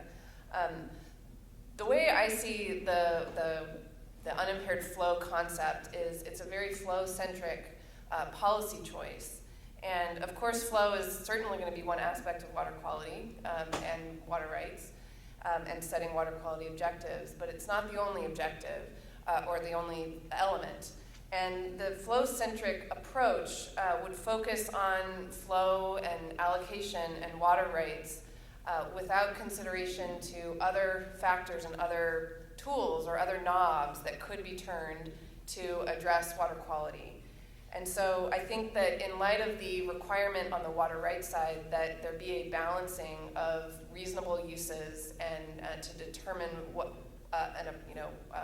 the appropriate use of a water would be, the flow-centric approach puts a lot of pressure on that balancing approach. And so one of the policy choices I think we need to make from the outset is whether we want to focus on flow-centric approaches in setting water quality objectives without requiring a really hard look at some other approaches that could attain the same goals. And incorporating those non-flow measures to implement the objectives could accomplish the water quality goals without unnecessarily impeding upon vested property rights in water rights. So with that, I just respond to a couple of the things that Holly said, and I know others in the room, and this is an ongoing debate that will be going on for quite some time here, but just to add to the conversation, I think I agree with Holly that the concept of a functional flow or other types of non-flow measures will certainly add complexity. I don't know if that will add delay. I think there's already going to be delay caused by other things, so it's just one part of the conversation. But I think it actually is an important part of the conversation because of the complicated science behind the water quality and ecosystem issues in the Bay Delta. And I'm certainly not the expert on those scientific issues, but it is certainly an important consideration that we are operating, we're in a scenario and a condition where the Bay Delta has been highly engineered or manufactured in many ways over the years of building dams and operating federal water and federal and state water projects. And I don't think that the scientific literature will allow us to just simply ignore that and return to a natural flow scenario without understanding how that natural flow scenario could fit within the existing conditions in the Delta. I think that there's a way to look at the science behind what's going on in the Delta and come up with a multifaceted management approach that is not solely flow-centric. It's not solely focused on unimpaired flows, but rather combines the use of functional flows with other types of management, including temperature control and habitat and hatcheries, and sort of bringing it all together in a more holistic management style. So our last question before we hopefully have time to take some questions from the audience. What are the pros and cons of incorporating water rights matters in the Delta Water Quality Control Plan update, phase 3 of that update? How might the State Water Board affect existing water rights? What are some different approaches? What are pros and cons of the various approaches? We've already mentioned some, conditioning water rights in permitting, exercising the board's enforcement authority, conducting a stream-wide adjudication. So why should we do phase 3 at all? Or more importantly, what will phase 3 look like? Or how do we do phase 3? I think we all agree we have to do something phase 3. So I'll jump in here because I mentioned the procedural issues, and I think this is really where this discussion can occur. And there's a set of procedural issues about how you address this, but this goes back to this is the balancing. This is the intersection between the setting of a water quality objective and allocating the responsibility and identifying how to meet those objectives in the water rights context. And courts and the legislature have already recognized that there's limited authority, direct authority by the State Water Board to take a water quality objective and directly apply it to water rights, and there needs to be a process, and that's what phase 3 is going to look like. And I think that the tools that the Water Board has to affect water rights are not unknown, and Nicole had a nice slide that listed several of them. But I'll just walk through a few of them to sort of set the stage. The one we've mentioned is the ability to condition water rights directly. The Water Code specifically allows the board to condition new water rights in order to achieve water quality objectives. There's a question about whether or not that authority extends to conditioning existing water rights, and instead of the new issuance of new water right permits. However, as Holly mentioned, the board does exercise continuing jurisdiction, and in that context can reopen a water right under the appropriate procedures. And the Water Code and the regulations that allow for this type of continuing jurisdiction, I think include some important provisos before doing so. The Water Board must, under certain types of, there's different types of continuing jurisdiction. So without getting into too much of the weeds here, I just wanted to note that some continuing jurisdiction must be exercised with a recognition of the public interest, as well as a finding regarding physical and financial feasibility. Feasibility is a word we haven't quite talked about, but it's a good one. I think that one comes up in the context of the continuing jurisdiction for public trust. The public trust must be implemented where it's feasible to do so. Feasible, just like reasonableness, is a difficult word to apply generally. It's something that has to be applied in a specific set of conditions and facts. So other tools that the Water Board has available include enforcement, cease and desist orders, that type of thing, or curtailment. I think this is the board learned an important lesson about curtailment in the drought years and learned that it's really hard and there's limited ability to generally apply regulatory curtailments and enforcement. And I commend the board and the board staff for trying to remedy those problems by better data collection, better data analysis, and we're going to hear about that in the next panel. And I think we all in the water community can help support the board in doing so to have better information. Another word, another procedure is, of course, a stream-wide adjudication. And I wonder how a stream-wide adjudication would look in the context of Phase 3, which is more of it feels more regulatory, but it needs to be somehow an adjudicatory process because the board will be looking at potentially affecting individual water rights. And another area that I think the board can implement water quality objectives is by incentivizing voluntary efforts to meet water quality objectives. I think recognizing that the board does have limitations in how to implement water quality objectives, it's important to think about ways to encourage water users and environmental interests and others to come to the table to collectively come up with solutions and enter into arrangements that will allow for the water quality objectives to be met, absent just pure force from the board. So I think that's an important part of the conversation. In thinking about the cons, each of these approaches is hard and time-consuming. And so I think that there's a lot of work that we all have to do to help the board through this process over the next several years. So let me add just a couple of things to what Meredith said there. This is indeed the hard part, the Phase 3 piece of it here.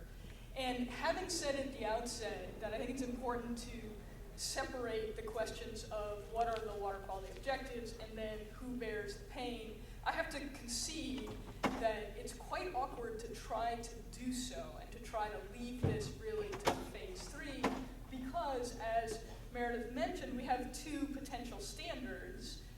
One is it what's reasonable in terms of achieving the water quality objectives, since, as I've already said, I don't think the EPA is going to be coming in there hard and saying you don't have a choice, you have to achieve those objectives. So there's this question of reasonableness and the question under the public, if the public trust is the doctrine, is the standard of what's feasible for water rights holders to do.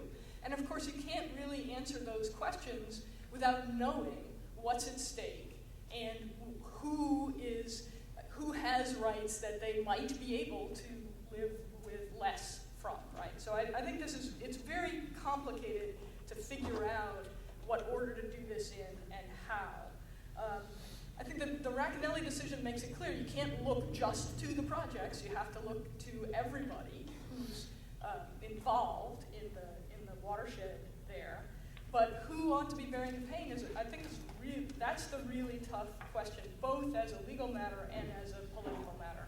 And the extent to which priority governs, the extent to which what governs is reasonable use, which can vary priority, the extent to which the public trust doctrine can or should vary priority, the extent to which the human right to water says something about priorities, all of those are things that are going to have to be answered in the course of a proceeding which will have to be adjudicative with respect to any water right holder whose rights might be modified. I think we have to stop there.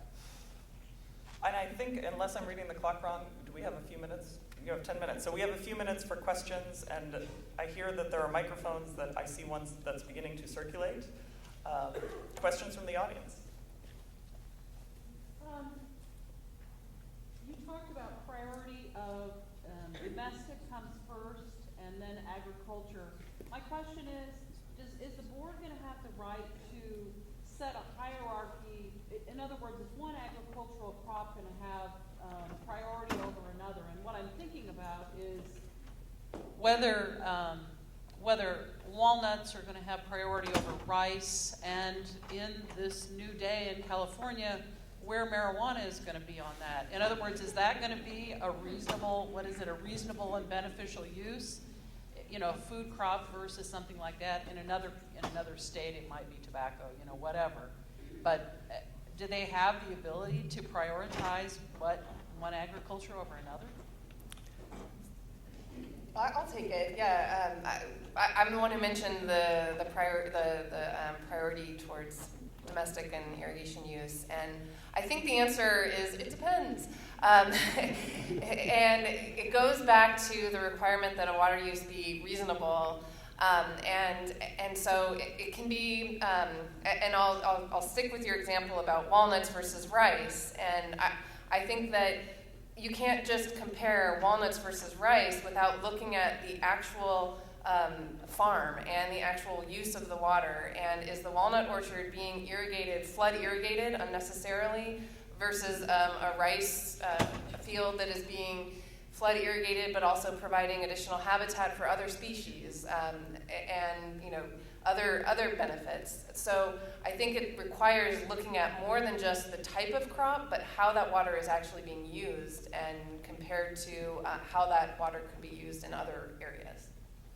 So if I could just add, this isn't about the agricultural piece of it, but during the course of our drought, the Water Board has asserted the authority to say that some uses of water are unreasonable, and it's been looking at urban water use, in particular the watering of lawns and in certain situations. So I would say that the board believes it has the authority to determine that some uses within a category that's generally thought to be a beneficial use of fairly high priority may be unreasonable.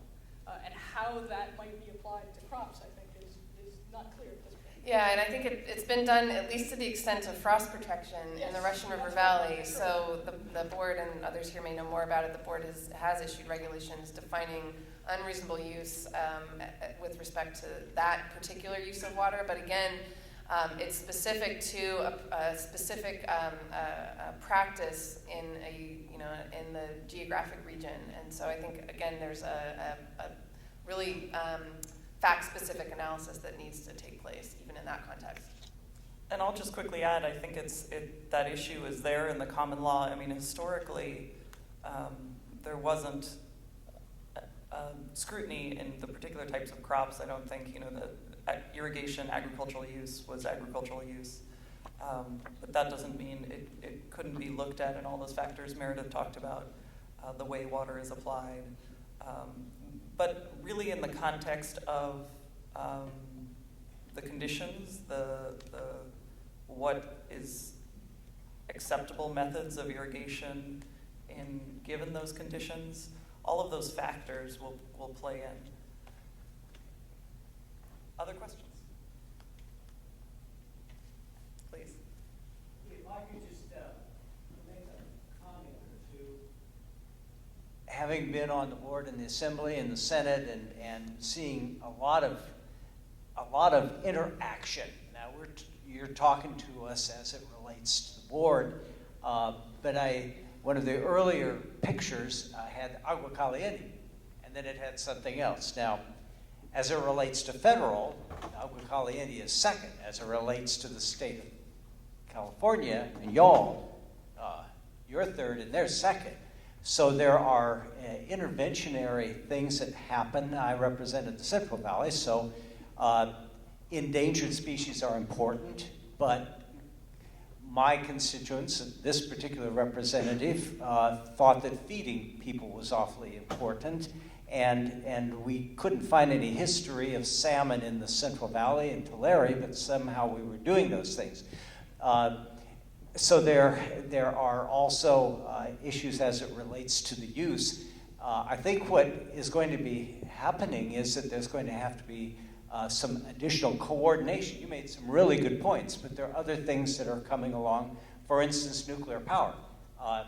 Nuclear power cannot be used anywhere in the state unless it is, and I had a Attorney General's opinion, for any native tribe. So a lot of these issues, particularly when we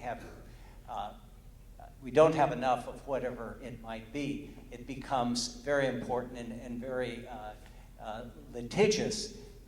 My thinking is that identifying ways to meet basic needs and importing new water, something I've been dealing with is watering the West. How do we bring water where we all know there is too much, like in the Mississippi, and how do we look at all the states of the West, not just pushing a bunch of water to Los Angeles. I represented the Owens Valley, so we didn't always agree. So I was a little more credible talking about that as a Californian.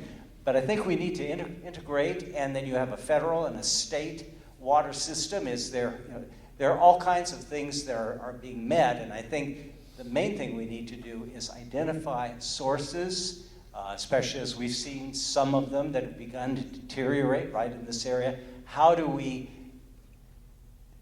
increase the water that is available and think anew on ways to do that?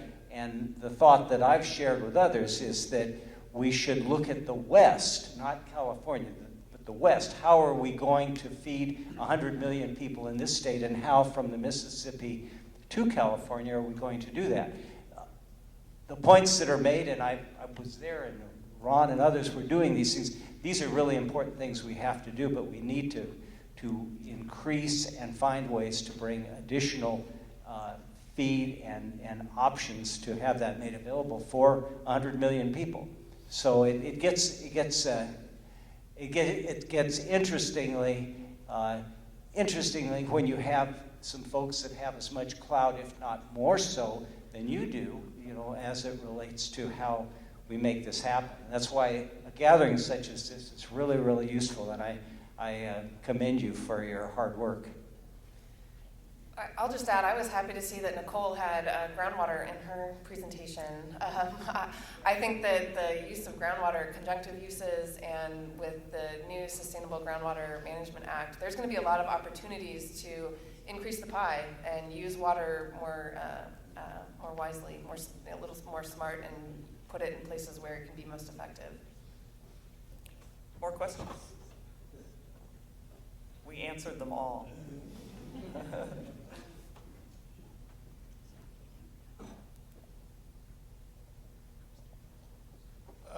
This question has to deal with Phase 3. Penn Central and the California progeny to Penn Central deal with regulatory takings by making an individual bear a disproportionate responsibility for a public benefit. During Phase 3, I guess Justice Meredith, do you see any vested water rights holders making those sorts of arguments? And if they are successful, how would compensation be made? So I'll try to tackle the first one, but not the second. And I'm glad you raised it. And I think that when you're talking about property rights, and I mentioned due process, but right along there, companion is the takings doctrine. And I think it really depends on how the board goes about affecting a water right. If it's done in a regulatory fashion, then you have the concern about unconstitutional conditions and takings in that forum. If it's done after a noticed hearing, the due process concern is minimized, but you still have the question of whether there is an unfair taking of property. So I think it depends on the process that the board takes, and again, will be fact specific, but I certainly expect folks to raise that argument. If I could just add to that, I absolutely agree that argument is going to be raised by if anybody loses, what they think is an important part of their water right. You mentioned Penn Central, and it certainly is true that the fundamental theme of federal takings law is this idea of fairness, as an individual being forced to bear what are really public burdens. But I would also note that the Federal Court of Claims has seemed quite willing to look at reductions of water deliveries as physical takings, which makes it all the more tempting for, this is still very much unsettled law, but it's certainly tempting for people to raise that claim. And I'll probably make my supervisors cringe, but I'm going to talk on this. But I'll say something very general, which is that part of the point I was trying to make is that there are certain limitations on water rights that adhere in the rights themselves, and so there's a distinction. The question will come down in part to what elements of the limitations adhere in the right themselves and what elements are actually a matter of regulation and limitation on those property rights. And sorting those out, I think it is unsettled. But that was one of the features I was trying to illustrate, is that to some extent there certainly are inherent limitations on a property right having to do with quality and impacts on others. Good morning. Good morning. I will start while people are coming back. My name is Rob Donlin. I'm a water lawyer, natural resource lawyer here in Sacramento.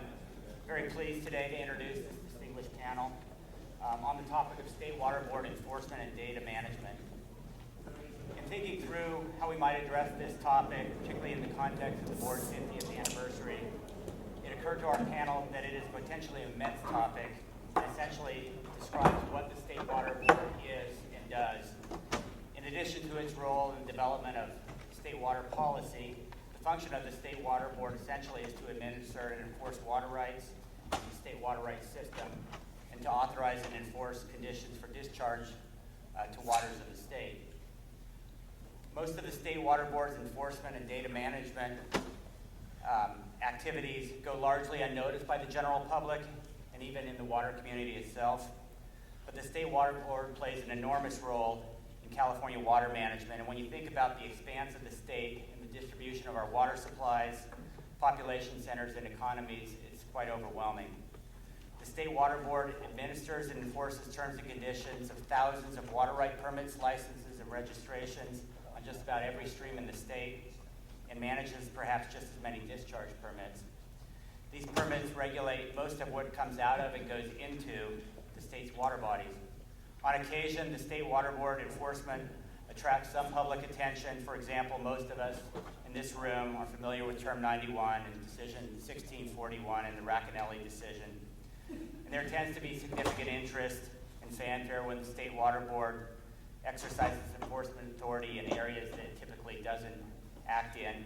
For example, the enforcement of riparian rights in the Delta, the determination and restriction of pre-14 appropriative rights, classification of groundwater and subterranean streams, and the conditioning of hydroelectric projects licensed by the Federal Energy Regulatory Commission.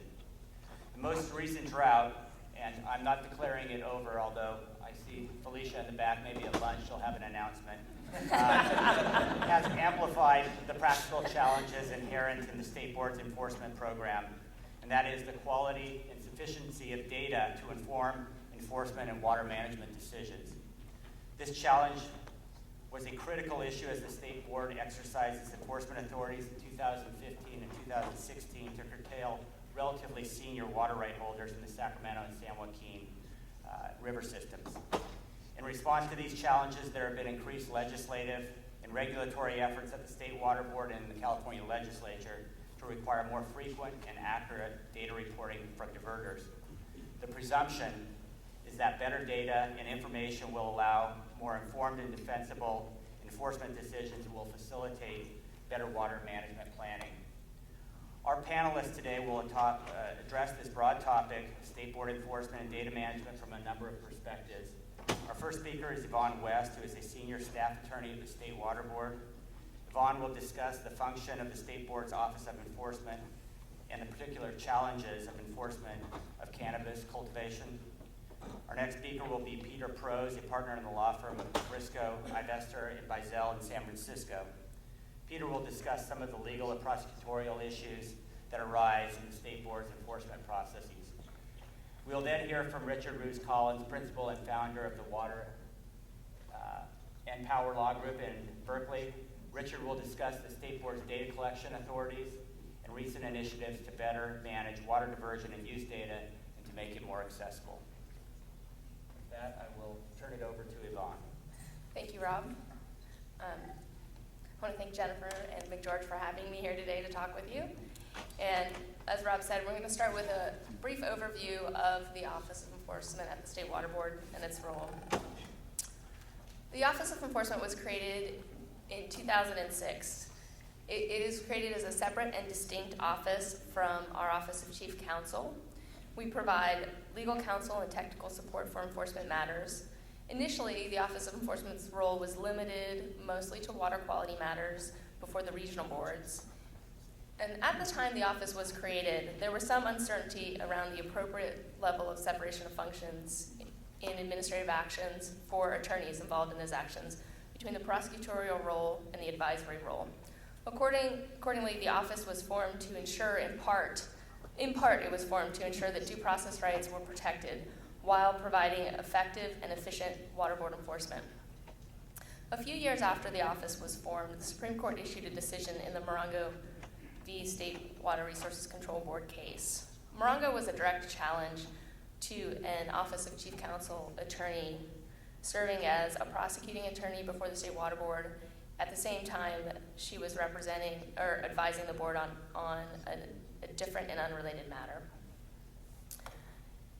In the Morongo case, the Supreme Court held that this did not, in fact, violate due process rights of the water rights holder, and any tendency of the agency adjudicator to favor the agency attorney because of her concurrent advisory role was slight and speculative. This is just a backdrop to why the Office of Enforcement, or one of the reasons why the Office of Enforcement was formed. The Office of Enforcement and the OCC continue to maintain a clear and separate functions between the two offices, one being the advisory attorneys and our role being the prosecutorial attorneys. The Office of Enforcement, in addition to providing the separation of function, provides a renewed emphasis on enforcement as a key component of the Water Board's functions, both regulatory and statutory functions. The Office of Enforcement strives to provide appropriate due process and effective enforcement. We focus on consistency, transparency of our actions, a progressive enforcement. We help our clients prioritize enforcement based their limited enforcement resources based on a number of factors, and we strive for effective deterrence.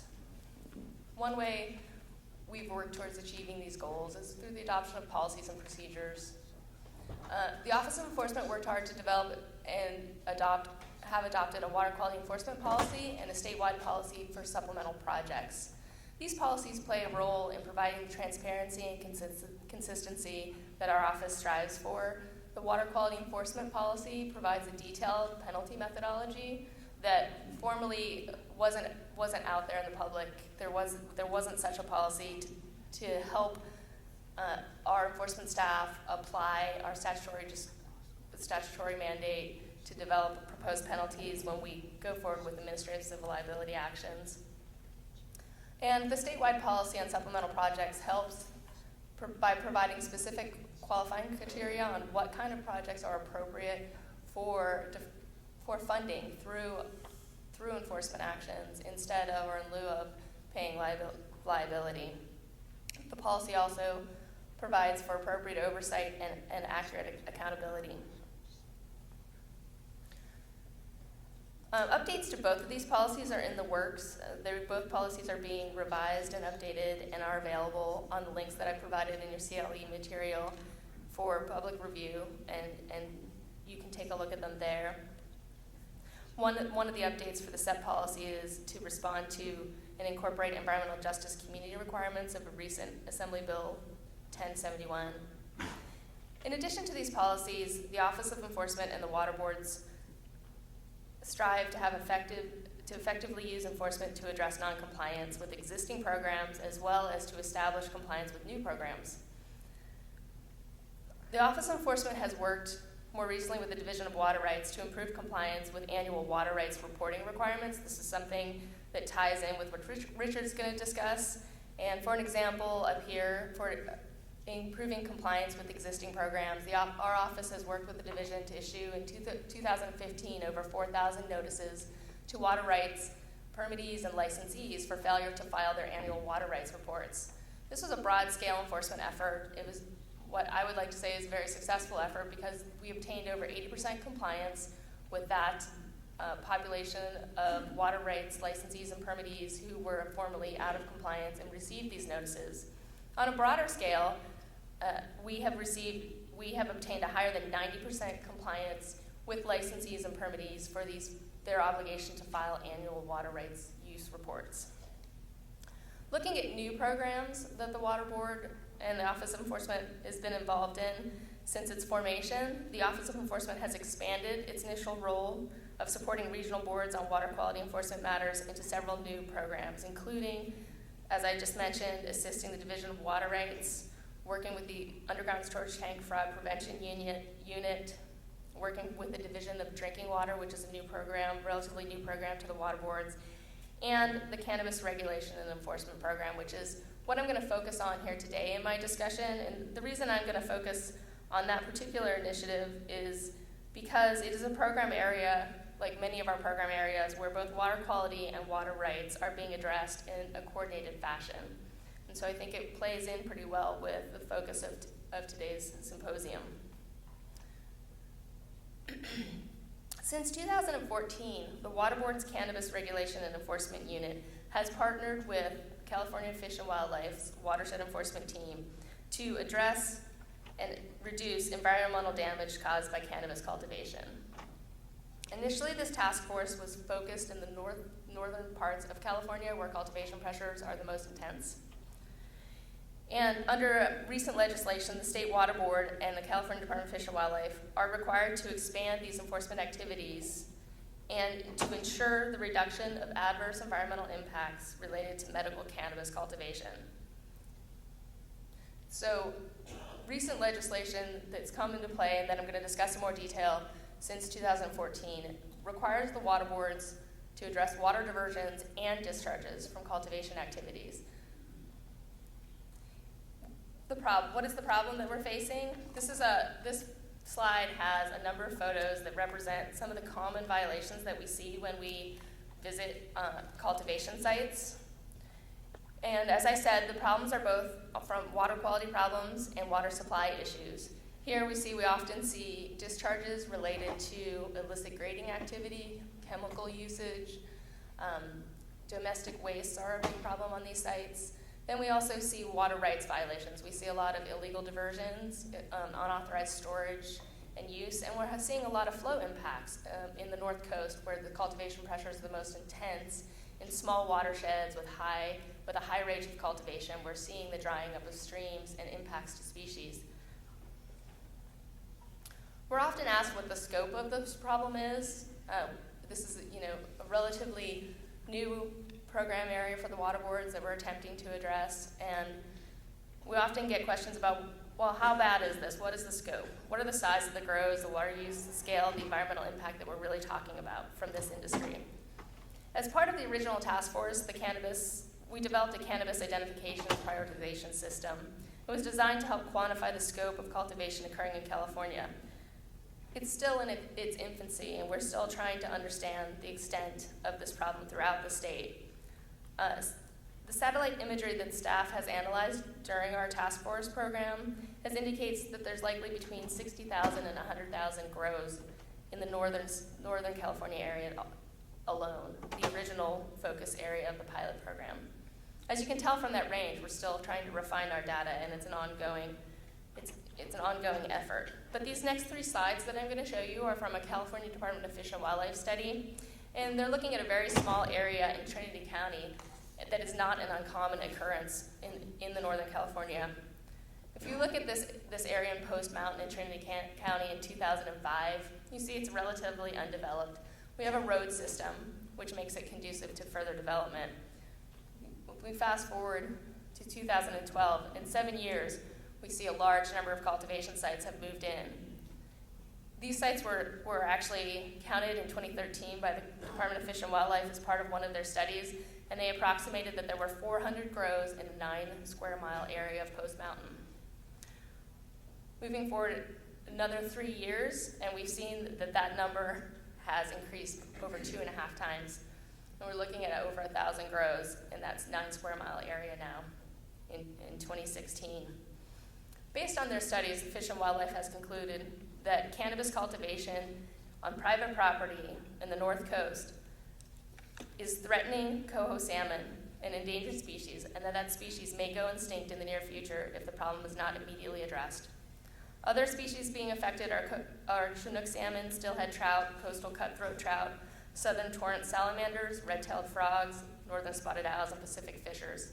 And these are just the rare, listed, and sensitive species.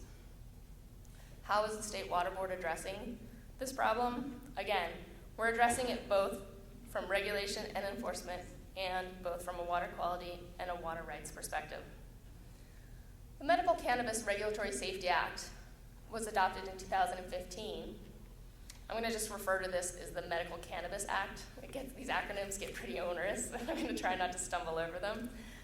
The Medical Cannabis Safety Act is a series of bills, and the importance of it is it's the first real regulatory structure for medical cannabis, despite the fact that medical cannabis has been legal in California for a while now. It designates the roles and responsibilities of various agencies involved in this regulation, and focusing specifically on the water boards, it requires the water boards, it provides both water quality and water right mandates for the water boards. It requires that the task force that we initially formed in 2014, our collaborative effort with Fish and Wildlife, which also involves both our Division of Water Rights for water rights issues and our enforcement staff from our regional boards for water quality issues. It requires us to take that task force statewide and to begin to address impacts on a statewide basis. It requires the water boards to address discharges of waste and to ensure individual and cumulative effects of water diversions and discharges associated with cannabis cultivation do not affect in-stream flows needed for fish spawning, migration, rearing, and that the flows needed to maintain natural flow variability. So you can see we've already been directed to address both water quality and water supply impacts from this industry. In November 2016, the voters approved Prop 64, or the Adult Use of Marijuana Acts, not medical, sorry. The AUMA. This act legalizes recreational cannabis use for individuals over the age of 21. It's now legal to personally cultivate up to 6 plants per residence. Commercial cultivation, however, is still limited to medical use until 2018. And that cultivation must still be under 1 acre. In 2023, non-medical the 1 acre limit goes away, and both recreational and recreational cultivation can increase over that 1 acre limit. The Water Board's obligations under Prop 64 are very similar to those under the Medical Cannabis Safety Act. It requires anyone seeking a license to cultivate cannabis for recreational purposes to comply with any requirements imposed to protect natural resources, including but not limited to protections for in-stream flow and water quality. Therefore, commercial cannabis cultivators will need to obtain coverage under the state board's regulatory programs, both for water quality and water rights, prior to being issued a license. Furthermore, Prop 64 specifically requires that cultivation be conducted in accordance with state and local laws and CDFW and State Water Board regulations. An interesting aspect of Prop 64 is that it provides for enhanced criminal penalties for cultivation, for unauthorized cultivation where there's determined to be an environmental violation. Specifically, it calls out unauthorized diversion use or discharges of waste. So now we have a situation where cultivation of cannabis in the state is a misdemeanor unless you're doing it without a license and causing some of these environmental impacts that we're talking about here today. There's these enhanced criminal penalties associated with those actions. What are the current states of our regulation for cannabis? On the waste discharge front, we currently have programs in both of our North Coast regions. On our Central Valley region and our North Coast Regional Board both have waste discharge programs in place. They have been in place since the first year the task force was formed. And interestingly enough, they do have some water supply implications. The water quality tiers in our North Coast region, our Region 1 on the North Coast Board, has 3 tiers, and they determine what level of a permit you need. One of those determinations is looking at whether or not you're diverting flows during low flow periods. And the diversion of flows during those low flow periods could qualify a cultivator to be subjected to a higher scrutiny on a water quality regulation front. The state board now, with the adoption of the most recent legislation, is moving forward with developing a statewide general waste discharge requirements for cannabis, so that cultivators statewide will be subject to that permit for discharges associated with cultivation. That permit should be open for public comment and board consideration sometimes in the fall of 2017. It's a quick turnaround on all of these actions because licenses for cultivation will come online on January 1st, 2018. And as I mentioned, our permits and regulations need to be in place prior to those licenses being issued. On the water rights front, the Division of Water Rights and the State Board is developing, in consultation with the California Department of Fish and Wildlife, interim principles and guidelines as required under the Medical Cannabis Safety Act. These interim principles and guidelines will be applicable for diversion and use of water for cannabis cultivation in areas where cultivation may have potential to substantial effects on in-stream flows. Once these interim principles and guidelines are adopted and developed, they will be incorporated, or can be incorporated as into a small irrigation use and registration program, similar to the program that now exists in the North Coast, what we call the AB 2121 area, the in-stream flow policy in North Coast streams. A significant number of commercial cultivators will need to develop storage to meet in-stream flow requirements that are developed as part of our principles and guidelines, especially in the northern part of the state, in the North Coast area. This type of storage may be less necessary in other areas of the state where growers will be relying on groundwater and municipal water, but this small irrigation use and registration program will be important when they're in areas where there is a need for water storage. Just moving from regulation to enforcement, arguably enforcement will play a more important role in this program area than it has played in our traditional program areas because of the fact that we are regulating a formerly illegal industry and trying to move it to a regulated industry. So I've provided just some case highlights from our task force efforts. We've had both successes on administrative civil liabilities for water discharges or discharges associated with cultivation, as well as some success in water rights enforcement. Specifically, this case was involving bulk water hauling for cultivation purposes. So we had to pursue an unauthorized diversion and use against this party. In conclusion and next steps, the State Water Board is moving forward in adopting a statewide waste discharge order for cannabis cultivation, as well as developing in-stream flows on the principles and guidelines that will be applied to cultivation, and eventually worked into a registration and use program for small irrigation. We're working to extend the regulation and enforcement efforts for cannabis cultivation statewide, continuing outreach to growers to provide them with education about best management practices and the regulations that apply to them and will continue to apply to them. We're continuing to coordinate with local agencies and non-government organizations, and we're continuing inspections and enforcement. Just as a quick conclusion, these are some of the additional resources provided in my CLE material. But the Office of Enforcement strives for fair, firm, and consistent enforcement to ensure the viability of the Water Board's regulatory programs. Cannabis regulation and enforcement is an example of the Water Board's coordination of water quality and water quantity regulation and enforcement. It is both a regulatory and an enforcement challenge to address the cumulative impacts of this formerly illegal activity while it makes the transition into a regulated industry. And it'll be interesting to see how a lot of the legal issues that have been raised today, how they play out within this industry. Thank you, Yvonne. Next up, we have Peter Prose. Yeah, thank you, Yvonne. Also, thank you, Professor Harder. I think she's up in the back, as well as the staff and the students who made this event possible. There is the old adage that good facts make good law, bad facts make bad law, and I think that nowhere perhaps is that more true than in the cases that get enforced. This is another face of enforcement. This is a picture of a field up in Tehama County. You see the flowering area in the front, that's a vernal pool. You'll notice they're very faint, but you can see some furrows there. This field was plowed about 6 inches deep to plant a wheat crop. Subsequently, the owner of this property, Doherty Nursery, received enforcement actions from both the U.S. Army Corps of Engineers as well as the Central Valley Regional Water Quality Control Board.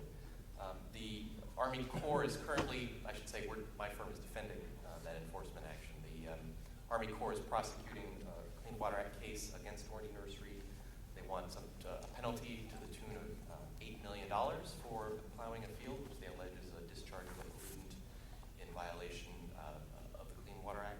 The Central Valley Regional Board sent a cease and desist letter, has so far not pursued enforcement action further, but I think as Professor Doremus alluded to earlier, I think everybody's expecting that the federal government is going to start pulling back in the area of enforcement on water quality, and I think that there's going to be some pressure over the next, up to 4 to 8 years of this administration for the state boards and the regional boards to fill in some of the gaps where it's perceived that the federal government is stepping back. So I won't get into all of this. This is mainly for the benefit of the students who are in the room and filtering in. This is a really interesting area of the law, both substantively and procedurally. The water rights law, water quality law, very complex, very interesting, changing quite a bit. People who practice in this field also need to have a good grounding in administrative law, because many of these laws have administrative enforcement procedures that proceed through the regional boards to the state board, and then possibly to court. There are civil enforcement proceedings that can be pursued by the Attorney General's office, as well as criminal enforcement proceedings. It's worth noting that civil penalties of the type that many of the statutes that we're talking about here those penalties are criminal in nature. So people who practice in this area need to have a good grounding in a wide array of very interesting, very complex areas of the law. So if you're a law student, it's a good time to work in this field. So as Yvonne mentioned, the Morongo case is a significant case, but it basically holds that due process applies in enforcement. No surprise there. The contours of that are complex, but there are constitutional protections the Supreme Court referred to, as well as statutory protections in the Administrative Procedures Act.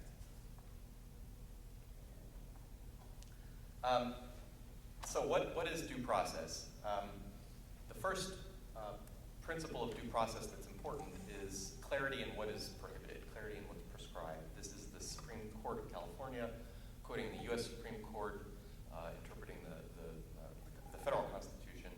But a statute which either forbids or requires the doing of an act in terms so vague that men of common intelligence must necessarily guess at its meaning and differ as to its application violates the first essential of due process of law. So vague statutes that prohibit things that ordinary people can't agree on what is prohibited are invalid. They violate due process. And what we see a lot of, unfortunately, in environmental law are very vague statutes with very severe penalties start with the Clean Water Act. The Clean Water Act prohibits the discharge of a pollutant from a point source to navigable waters without a permit. And each one of those terms has been litigated to death and parsed very carefully.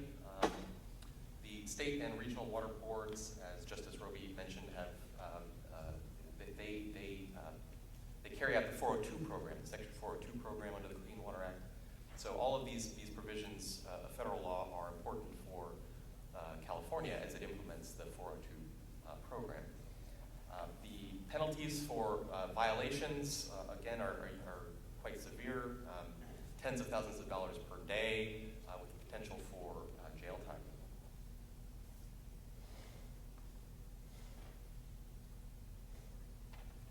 So, there's been some notable recent discomfort in the courts about whether the prohibitions in the Clean Water Act are constitutional. This is Justice Alito in the Sackett case from a few years ago. The reach of the Clean Water Act is notoriously unclear. Any piece of land that is wet at least part of the year is in danger of being classified by EPA employees as wetlands covered by the Act.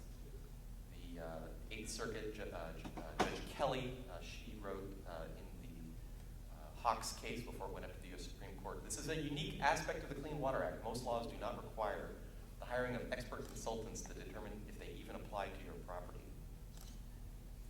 And then Justice Kennedy, at oral argument in the Hawks case, the Clean Water Act is unique in that it is quite vague in its reach, arguably unconstitutionally vague. These are warnings, I think, not just to the federal government, but also to the state as it proceeds with enforcement under the Clean Water Act to be careful when you're pushing tough cases. They can make bad law. So the phrase in the statute that's gotten the most attention recently is navigable waters. The history of what the Supreme Court has done with navigable waters is interesting and changing, but that the first photo on the top left, that's the photo I started with, that's a vernal pool in springtime. In April or so, there's no water you can see, but the federal government, at least in the Doherty case, has taken the position that that's a navigable water. The photo on the top right is an arroyo or a wash that has floodwaters pass maybe a couple times a year, and that's it. It's bone dry the rest of the year. That's also a navigable water according to the federal government. The lower left is another vernal pool. That's what it looks like when it has the most water it gets typically in a season. So that's as navigable as that will ever get. And then on the lower right, you've got an irrigation ditch. That's during the drought, but those have sometimes been called navigable under the Clean Water Act as well. So if any of you didn't realize that those are navigable, now you know. Don't discharge pollutants into them. The Porter-Cologne Act is also vague, I would say. There are a couple of prohibitions related to water quality. This is the main one. Prohibits the discharge of waste that could affect the quality of waters of the state without a permit. Waste, I've quoted the definition of waste. It pretty much reads, at least to me, as what most people think of as waste, something you dispose. The statute does not define what could affect means. But if you guess wrong, you could be subject to what I call a unilateral or an involuntary permit. Waste discharge requirements imposed upon you with conditions that you didn't ask for and don't want, or administrative or civil penalties for violators. So, okay, here's another pop quiz. Which of these are waste? The top left is a little church built in a field. I don't think most people would think that that is something you dispose of, but the state board staff last year, they promulgated some draft wetland policies and regulations that would basically define any solid dredged or fill material that you put in a water as a waste, effectively. And so if you happen to build your house on a wetland, you've discharged waste, at least under those draft regulations. The state board sent those regulations back, I think much to the relief of certainly people in the regulated community asked by the environmentalists as well to send them back, and those are being reworked. But under those draft policies, that church would be waste, the road would be waste because it's solid. This is on the lower left, you've got a concrete flood control channel being put in. I have a case now currently pending before the San Francisco Bay Regional Water Quality Control Board, where they take the position that that is waste. And then in the lower right, that's fertilizer. And I don't think most farmers would think that when they're applying fertilizer to their field, they're applying waste to their field because it's something that's productive and necessary often for crops. But I'm not sure all the regional water boards would agree with that. So could affect, I don't know what that means.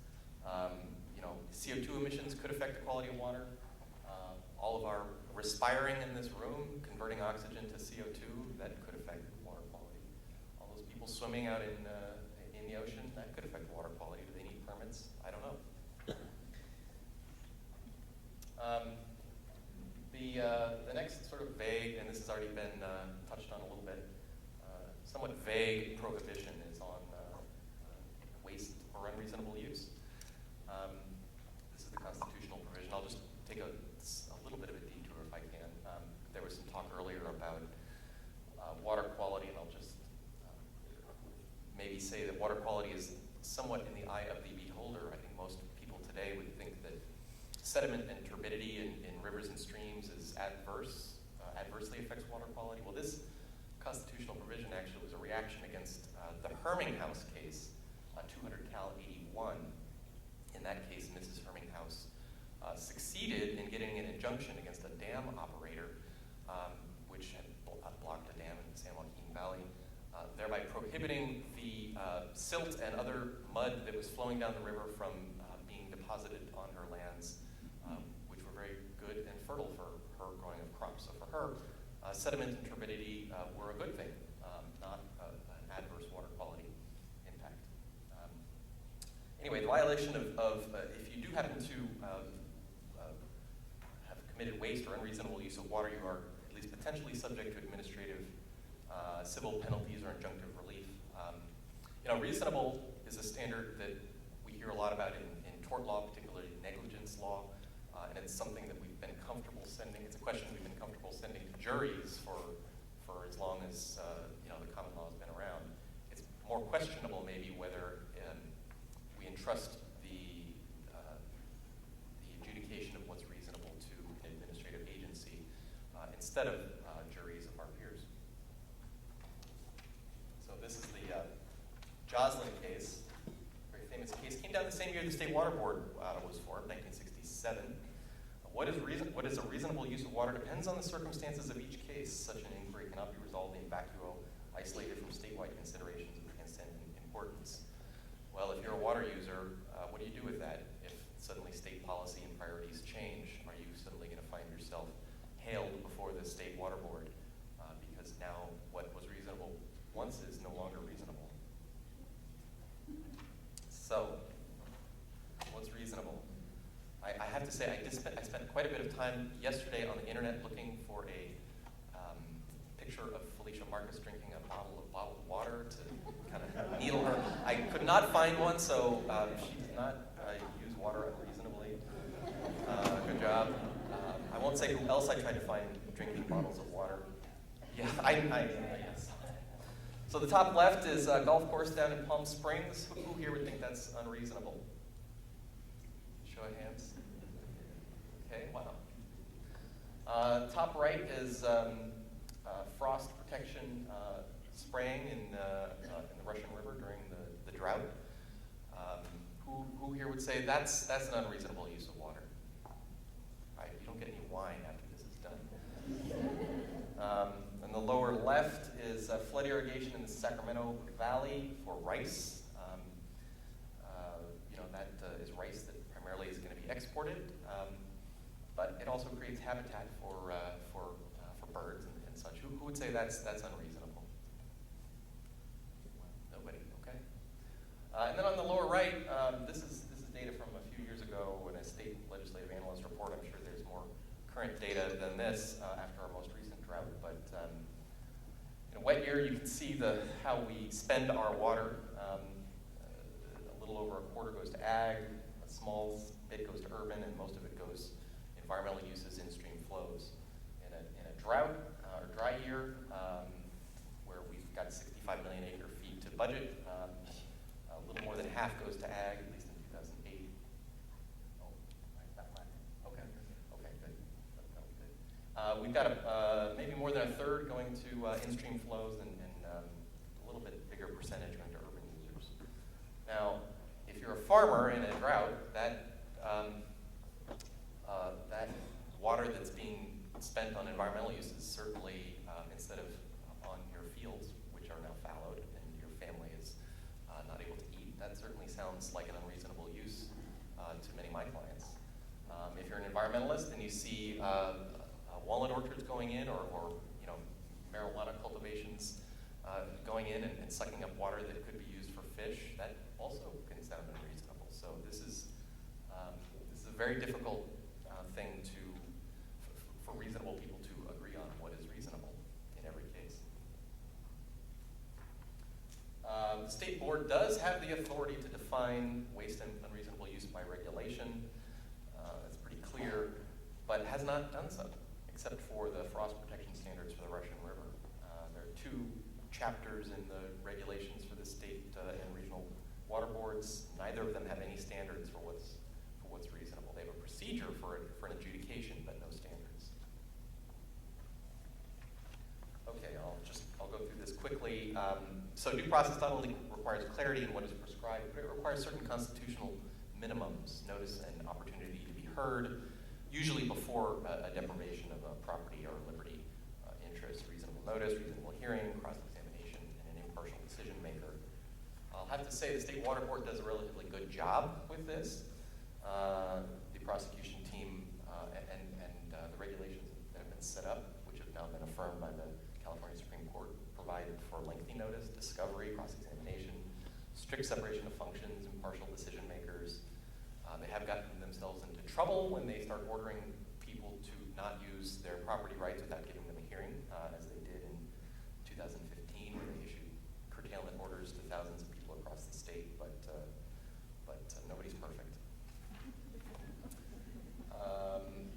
The separation of functions, I love this passage in Morongo. The hearing officer and the other board members treat the enforcement team like any other party. There's physical separation of offices, support staff, computers, printers, telephones, fax machines, copying machines, and even restrooms between the hearing officer and the enforcement team. That certainly appears to regulated community, at least my clients, that they're at least trying to look like the prosecutors and the decision makers are impartial and not talking too much to each other about a given case.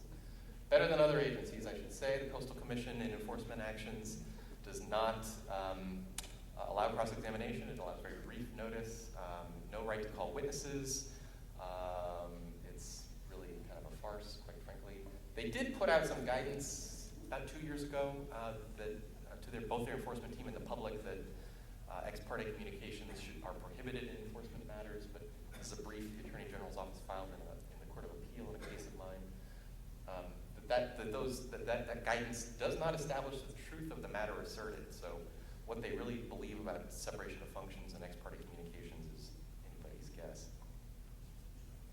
I'll just close by, I guess, again, commending the State Board so far in how it's handled pretty high-profile enforcement action that was before it last year. This was the administrative civil liability and cease and desist order against Byron Bethany Irrigation District and Westside Irrigation District. The prosecution team presented its case based upon a very complicated set of data and modeling. At the close of its case, the tribunal closed the hearing and dismissed the prosecution because basically the prosecution team had not carried its burden of proof. So I think that shows that the State Water Board is quite capable of conducting fair hearings, or at least it's comported itself well so far. So that leads me to, I guess, to Richard, which is, will better data lead us to better enforcement?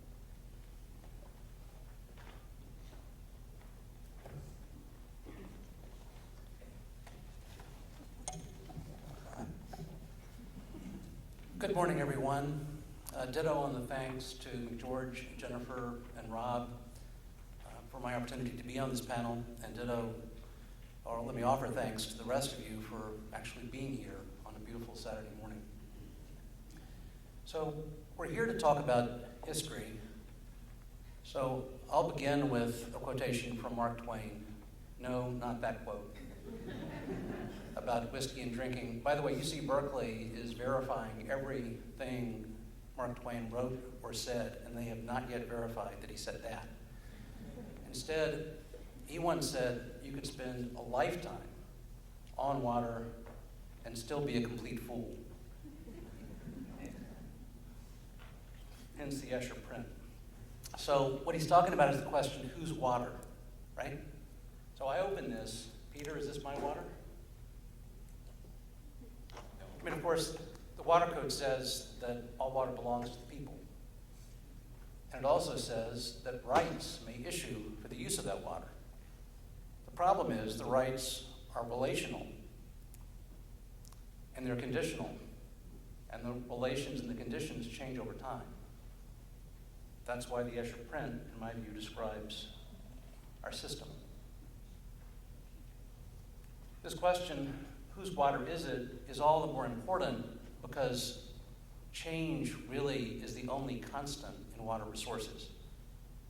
And here, I'm showing Peter Vorster, a hydrologist on Tenaya Lake in December of 2012, with his foot on a stump, which is 65 feet tall.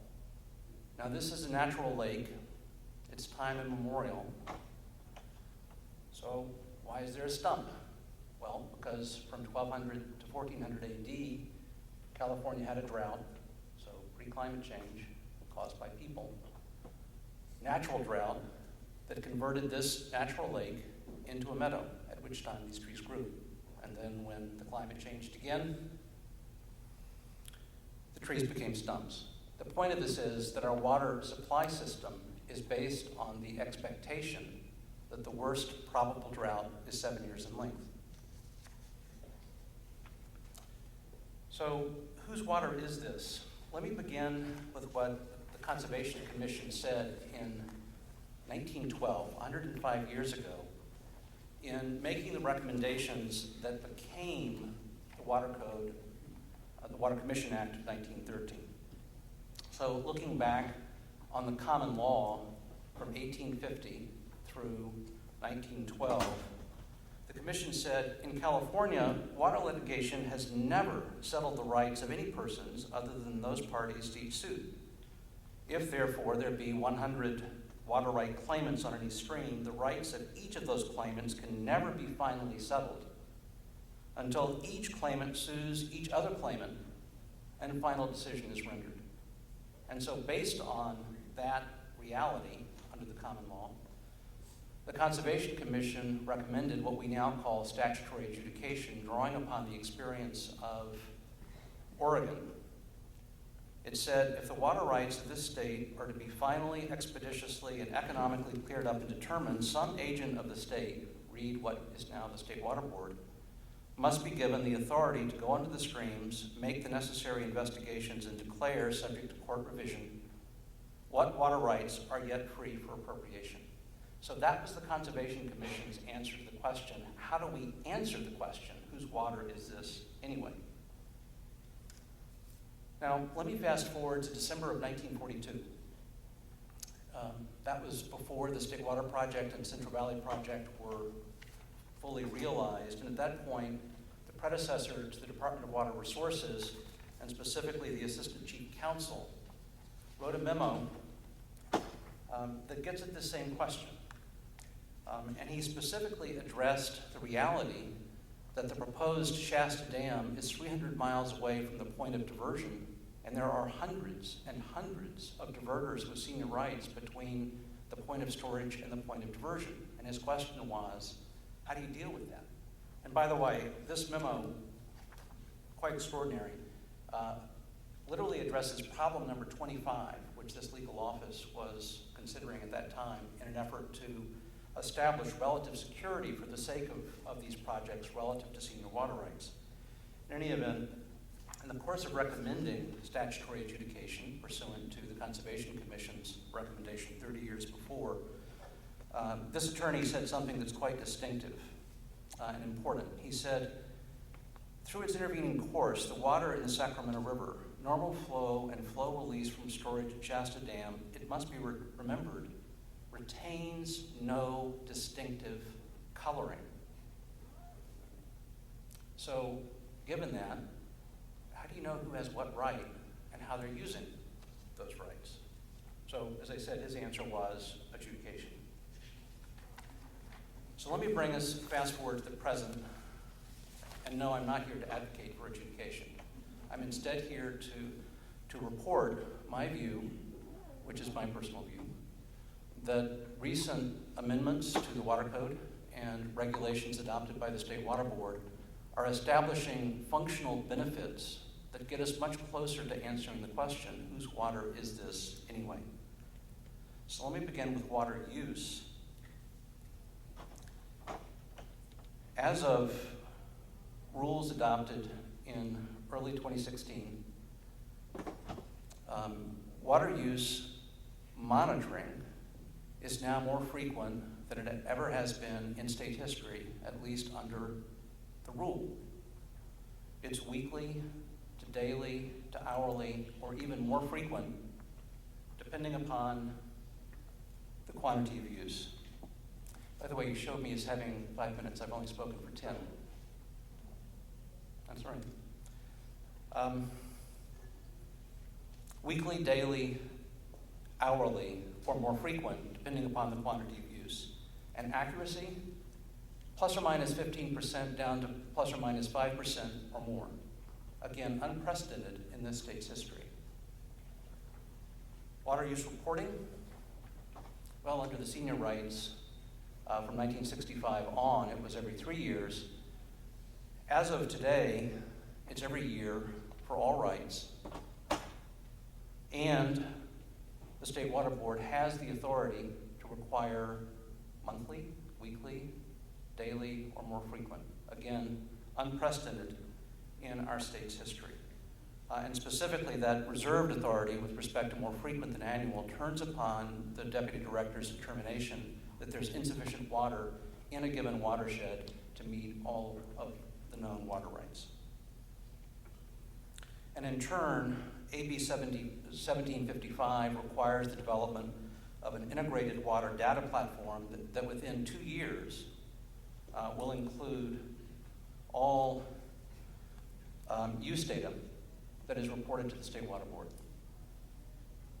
And based on what I've heard of the design of that database, will permit aggregate analysis of use by reach or by watershed, again for the first time in the state history.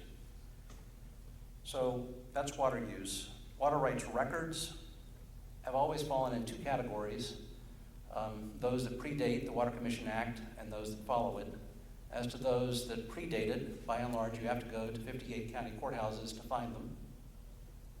And by the way, if you ever do that, you'll find out the county courthouses don't keep records that are more than 5 or 10 years old, and so it is very difficult to find the records for these senior water rights.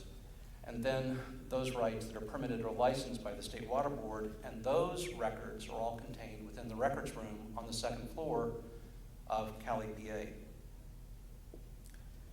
The State Water Board for a long time has had an electronic database called eRIMS that collects some of those records into a downloadable form. My personal estimate is approximately 1% of the relevant records. If you think not just about the applications and permits, but also about the hearing records and the correspondence and so forth. Having said that, the State Water Board in 2015 undertook something that really is beginning to shake up this inertia. For the first time in the state's history, it required that entities holding senior water rights on a systematic basis submit the basis for those rights.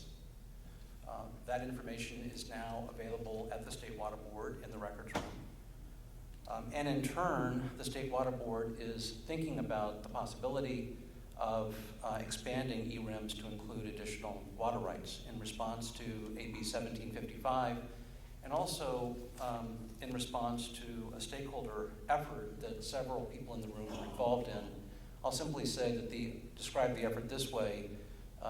The effort includes water agencies and others in the regulated community and conservation groups, and the basic principle of it is not necessarily more enforcement, but instead just more transparency. The state of California, which is the home of information technology, should have all records relevant to water rights in an electronic form, which is downloadable, indexed, searchable, you name it. And given the initiative of the State Water Board as well as the stakeholder effort that I'm describing, I think that may well be a possibility. That possibility may be realized within a few years. Let me end by saying, other than these new rules with respect to water use reporting and also water rights database, I think there's another promising development that bears on our coming to an answer to the question, whose water is it anyway? And that is efforts in the Delta watershed as well as elsewhere to reach voluntary agreements that don't definitively resolve legal rights, but instead resolve how rights will be used. And those efforts, in my opinion, have tremendous promise for providing a partial answer to the question that I have addressed in this talk. Now, I'd like to go off script until the moderator enjoins me, and I'll do this by saying most of what I know about corporate law comes from a law professor who taught me 30 years ago. He taught by singing. Imagine singing insider trading. Well, he did that. To the best of my knowledge, Justice Robie, no one has ever sung Happy Birthday to the State Water Board. If we all sing, then none of us will be embarrassed. I request that we all sing Happy Birthday to the State Water Board. Happy birthday to you. Happy birthday to you. Happy birthday, dear State Water Board. Happy birthday to you. Thank you.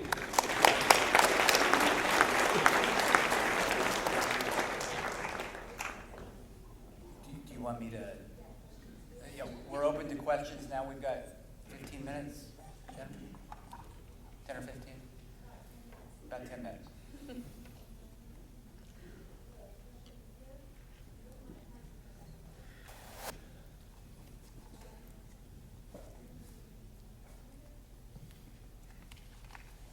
One of the areas that the Trump administration has already made clear it's going to back off of is wetlands regulation under Section 404 of the Clean Water Act, with the presidential executive order ordering EPA and the Corps to withdraw the Waters of the United States rule. And the question has arisen ever since the election, what can or should California do to backstop or deal with the anticipated departure from the field, if you will, in a number of environmental areas. It strikes me that the area of wetlands preservation in California is one of those areas that California, without any new legislation, can not only fill the gap left by federal government prospectively in this area, but indeed the state of California is not inhibited by the Waters of the United States limitation imposed on federal regulators under the Commerce Clause. With that in mind, what does the panel think prospectively the board is going to do, is going to be asked to do, or lobbied to do by a variety of constituencies compared to what I would characterize kind of the moving over the last 10, 15 years in fits and starts in developing a state wetlands preservation policy?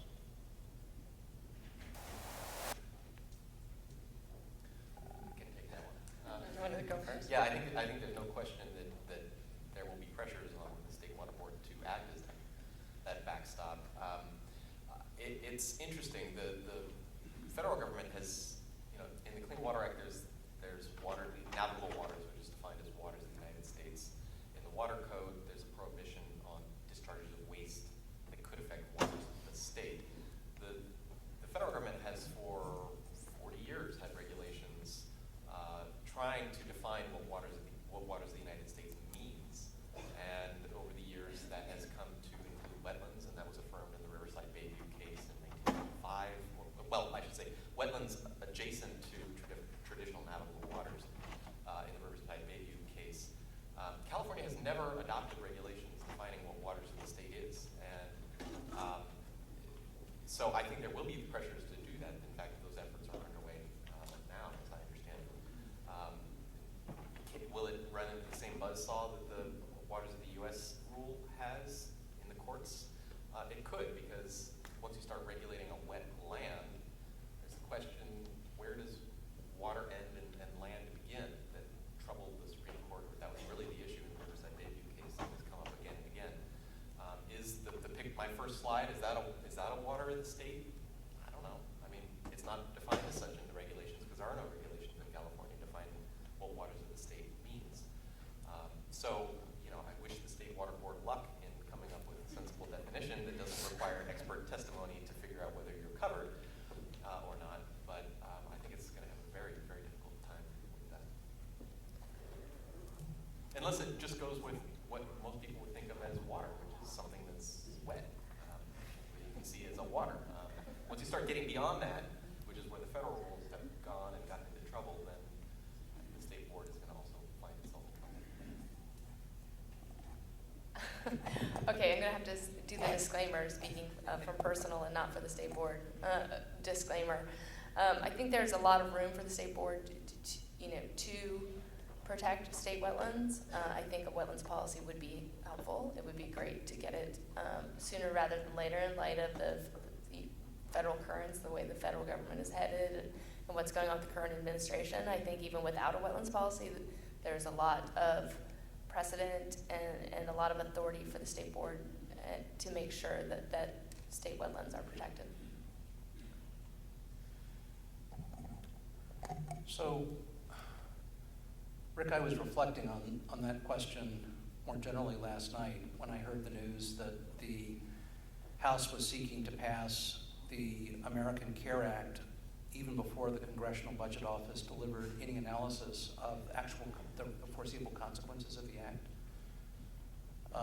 And leave aside that for the moment. I think there is a real risk that this Congress and administration will amend the federal laws that have been important to the management of the Delta watershed for the past generation in ways that we can't foresee, because the amendments may well not be subject to hearing. They may well end up being a budget rider, or who knows what. And so my view overall is that state law became much more important for the purpose of effective management of our water resources beginning on November 9th, and it's time that we own it. And I'm so grateful that the Supreme Court back in 1935 said Congress could have established a federal common law of waters, but it didn't. It instead left that to the states. Well, I say let's take advantage of that and move.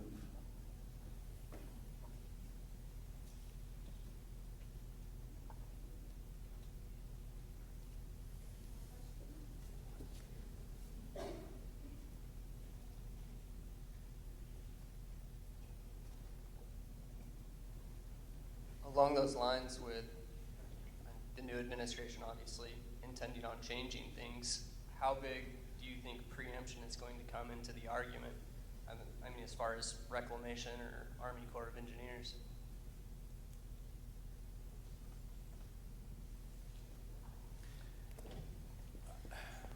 Well, is this being recorded? I think it is. My prediction is that we'll probably just survive that risk, and here's why. If California were the only Western state, well, we'd be in trouble. But we're one of 17 that the answer to that question applies to, including most that are red country from a political perspective. And for that reason, I think it is improbable that the 1935 case and similar cases under other statutes will be overturned directly.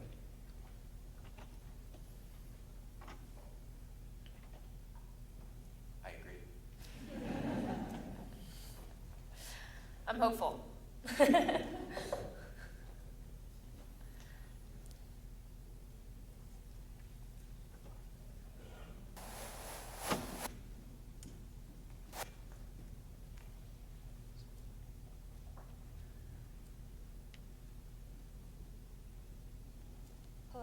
Hello. My question to the board is, since the department or the board is doing enforcement on the cultivation of marijuana, will there also be any mitigation measures to the impacts that these illegal practices had created on the environment? Sure.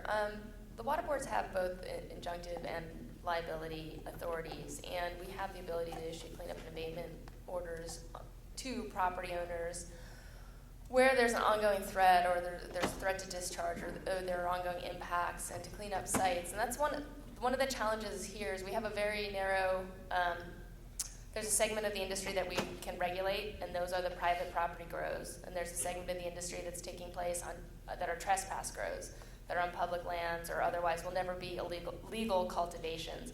And so there's a number of things going on. The water boards, working with Fish and Wildlife, like I said, can impose cleanup and abatement orders on private property owners in an attempt to get those properties mitigated, cleaned up, and fixed. On the trespass grows, it's more of a law enforcement issue, and it's more difficult. There are some provisions in the new acts, I believe it's specifically in the Adult Use Act, establishing funds and assigning some responsibilities to Fish and Wildlife to go forward and try to clean up public lands, state public lands that are impacted by trespass grows. And then there's the whole separate federal dynamic and federal properties that would fall under the federal authorities, and that will, of course, always be illegal and enforced against at this point. But it's definitely a problem. Orphan sites are a problem, even in private property grows. We have property owners. A lot of these properties change hands quickly. We're not a law enforcement agency investigating and tracing down where property owners have gone if they leave the state and securing them. It's an ongoing issue, and so there's lots of discussions and some provisions for establishing. Hopefully, at some point there will be provisions for establishing funds from the taxes associated with cultivation that would go to addressing some of those orphan sites that we're not able to find a responsible property owner for. Rob, may I ask a follow-up question? So, I've heard from clients and others that they won't interfere with trespass on their properties, at least in remote locations, and they can't get the sheriffs to come out because of the danger. So how is the state approaching the law enforcement angle in addition to the environmental regulation? Well, there's a whole separate law enforcement component, and we collaborate and coordinate closely with the law enforcement agency. We are tied very closely to the wardens, we work with collaboratively, who are our law enforcement tie into this. They have to deconflict sites that we go into, and they have to coordinate. If we find sites in a watershed that we're focusing on, that we've prioritized because of impacts, whether they're cumulative impacts on flow or whether they're sediment impacts, our wardens that we collaborate with can work with local law enforcement and try to motivate them to respond to areas. But it's definitely a separate and distinct. I'm not going to pretend to have any sway over what law enforcement does and where they go in. But we have found in watersheds that we go into, when we focus regulatory efforts on a watershed, those attempted legitimate illegal grows are very quick to come forward and try to flush out the illegal grows that they're competing with. They're competing with them for water resources.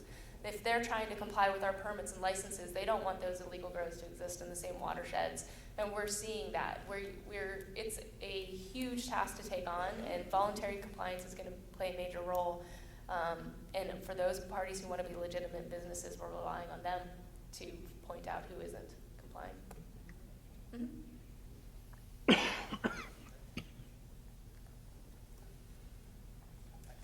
think we're wrapping up. Do you want to address the group before we break for lunch? Thank you to our panel for their information and insights. Join me in thanking them.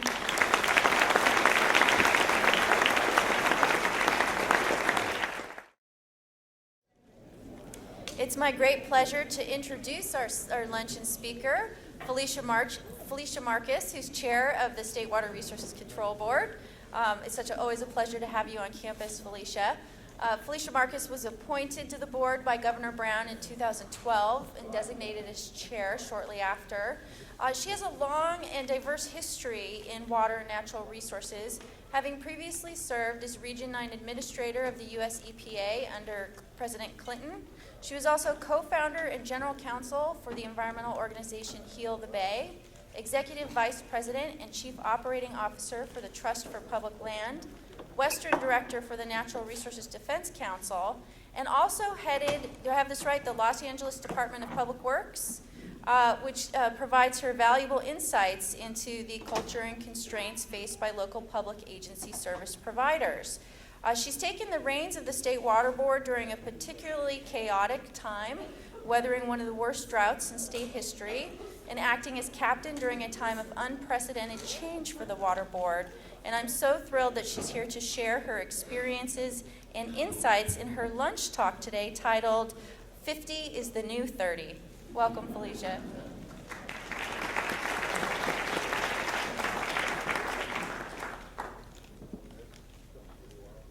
Thank you, Jennifer, and thank you, McGeorge, for hosting the symposium. Thanks to the sponsors who are supporting it, and thank you to so many of you who have served on or worked with the board over so many years. And of course, thank you all for wanting to be here on a beautiful Saturday. It's weird that I can say that now. There were 3 years when if it was sunny, I had to be gloomy. I feel like we've hit the point now where we can be happy with a sunny day, and that's a wonderful thing after so many years. At the outset, let me subscribe to the disclaimer that Nicole stated so well and others have repeated, and that is these are my thoughts, speaking for myself alone.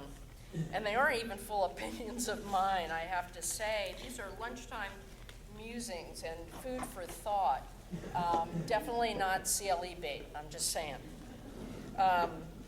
You've gotten a lot of great presentations today with more to come that will fulfill that responsibility. I just want to give you some things to think about and things that we can discuss over time and that my mind can change on. You know, I'm obviously honored and humbled to be here for many reasons, and not the least of which is because Justice Robie is just here. I would be honored and humbled to be at a coffee shop that you walked into, but it's not the least of which, but also because of his genius 50 years ago and seeing the value not only of putting water quality and water rights in the same institution, but of putting both under the auspices of a 5-member full-time board. It has the common sense value of dealing with issues that are integrated in reality, and it has the intellectual value of forcing folks to deal with the complexity of that reality, even if it's challenging, and it is. The board framework adds more than a dash of humanity and transparency to public policy decision-making, which in my mind is an essential ingredient. You can call it the secret sauce, if you will, which will date you as being closer to the 50 than the 30, probably. I want to talk a bit about both of these unusual attributes today, giving you just a few of the many examples of the benefit of Justice Robie and his colleagues' prescience and vision. I'll also give you an abbreviated update on what we're up to at the cusp of our mature years, as well as a sense of why I think I titled my talk 50 is the New 30. You know, I still feel 30 or maybe 35 most days, but just writing the title was really energizing, while it also caused me to wonder why I came up with it. I just came up with it.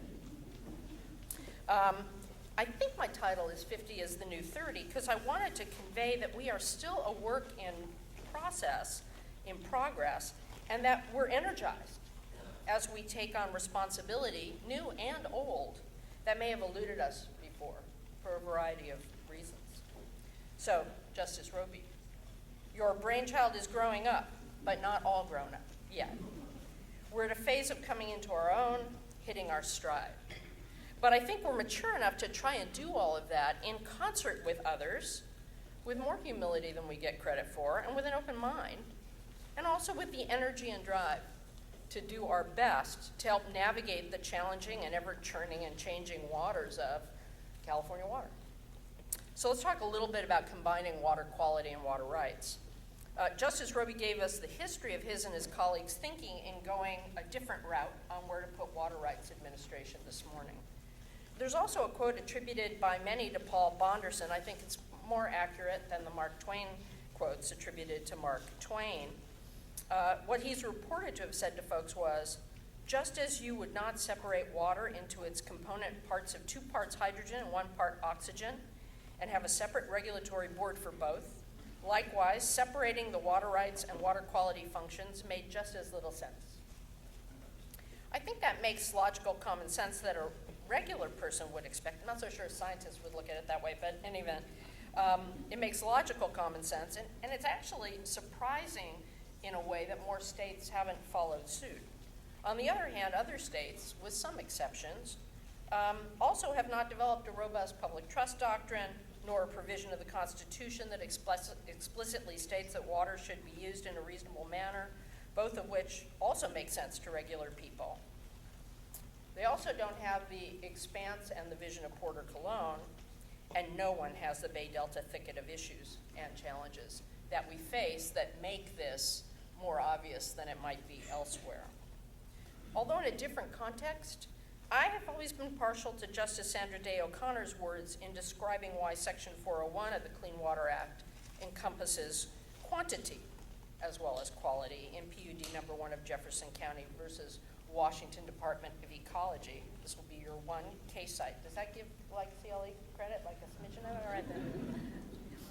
This, meaning the distinction between quantity and quality, is an artificial distinction. In many cases, water quantity is closely related to water quality. A sufficient lowering of the water quantity in a body of water could destroy all of its designated uses, be it for drinking water, recreation, navigation, or as here, as a fishery. I've always assumed over the decades that I've been in some proximity to the state board on various locations, various issues, that it simply made more sense to have people administering water rights who understood that quality and quantity are both essential to human and aquatic life, and that considering them in separate vacuums would result in suboptimal decisions on behalf of Californians. They're clearly not one and the same, but different characteristics of water that both matter enormously in the real world. To put them together in one entity, even if applying separate statutes and rules or even decision-making methodologies just makes sense, because the people making both sets of decisions are aware of the full implications of those decisions at minimum.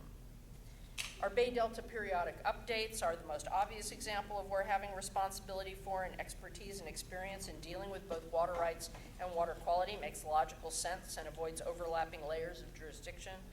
You know, it's extremely hard to do so even with joint expertise and authority, but it's really impossible to do so with only one tool or the other.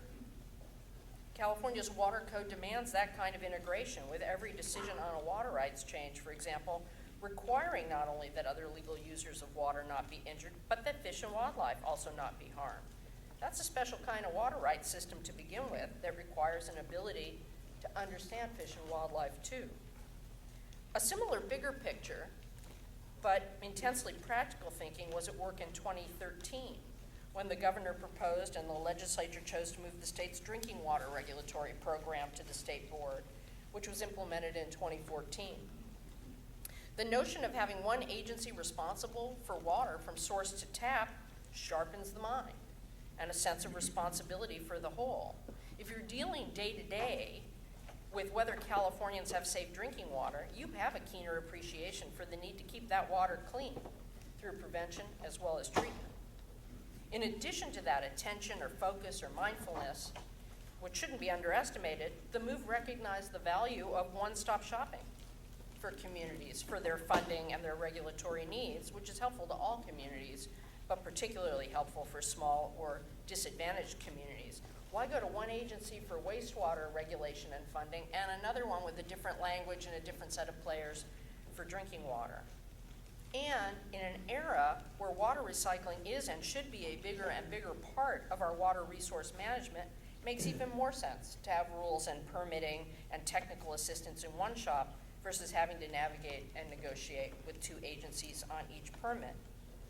We've been streamlining recycled water through the course of the drought and put out hundreds of millions in grants and low-cost loans to get that program off the drawing board and into construction in many places around the state. I think our focus on that is sharpened because of the dual nature of what we do and the responsibility for a more holistic view of water than other folks might have.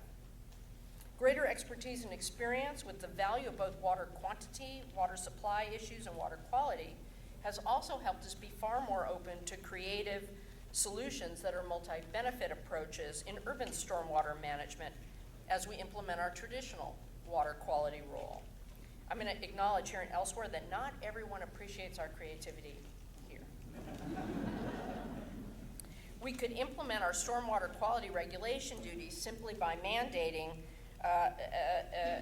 meeting a numerical limit and force cities across the state to treat all the water that runs off the land and streets carrying hydrocarbons, urban pesticides, trash, dog droppings, and anything else that runs off when it rains or when folks overwater their lawns or hose down their driveways. I'm scowling at that. It says grr, but let's be a little. Instead of simply focusing on our duty to deal with water quality alone, we've supported and opened the door to incentivizing stormwater capture projects that use greening, slowing the flow, and other infiltration methods. Projects that are actually really hard to do, that take a lot of time and money and require the challenging work of bringing people together across traditional silos of geographies and functions to dream bigger and to get more bang for the buck and the effort by integrating flood control, water supply, water quality, and urban greening.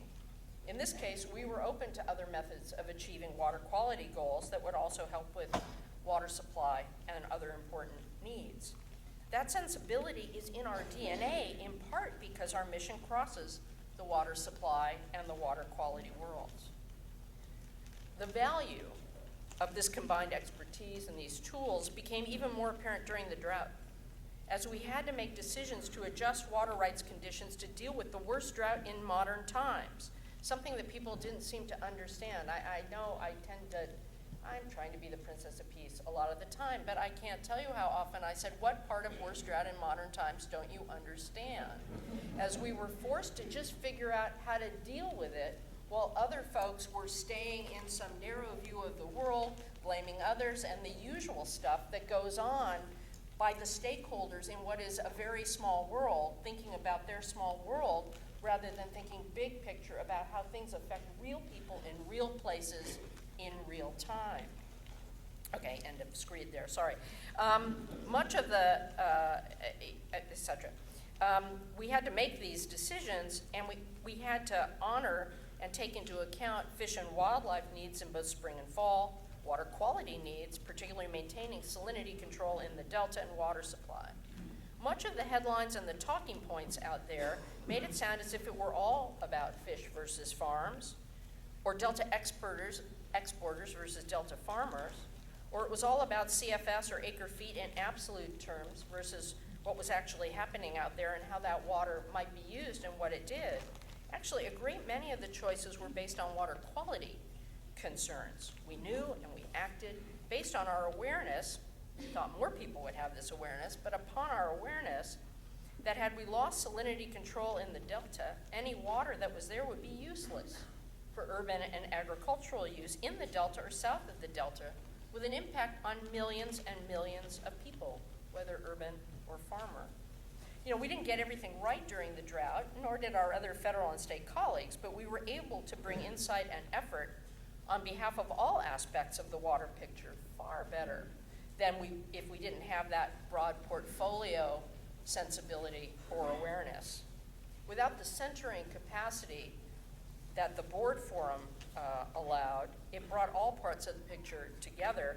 It could have been chaos. There would have been more players fighting with each other, even within the state family, and it would have been more challenging to try and figure out how to make the best decisions we could under challenging circumstances. And it certainly would have been far less transparent. And the transparency that the board offers and the stakeholder engagement that it offers makes for far better public policy decision making.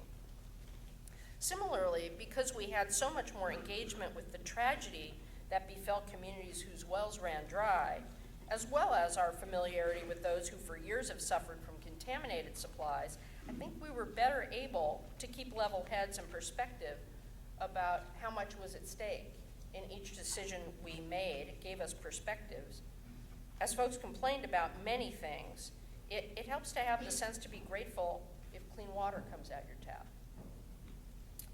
As a specific side note, we were able, because of that merging of the drinking water and the water quality program and the water rights system, to be able to come up with innovative tools to deal with a thorny legal issue that came up when we were doing curtailments, which is how do you deal with small communities that had junior water rights that you would otherwise just cut off and leave high and dry. Now, many water users, senior water rights holders, begged us to curtail to follow the water rights system and promised that they would get water to these guys somehow. That's a little too fuzzy. But there were the principle of the thing issues on water rights, which I will never underestimate ever in my life, if I ever did before. I'm gonna get a specific diagnostic from the Merck manual by the time I'm done, but I haven't quite figured out how to talk about it yet.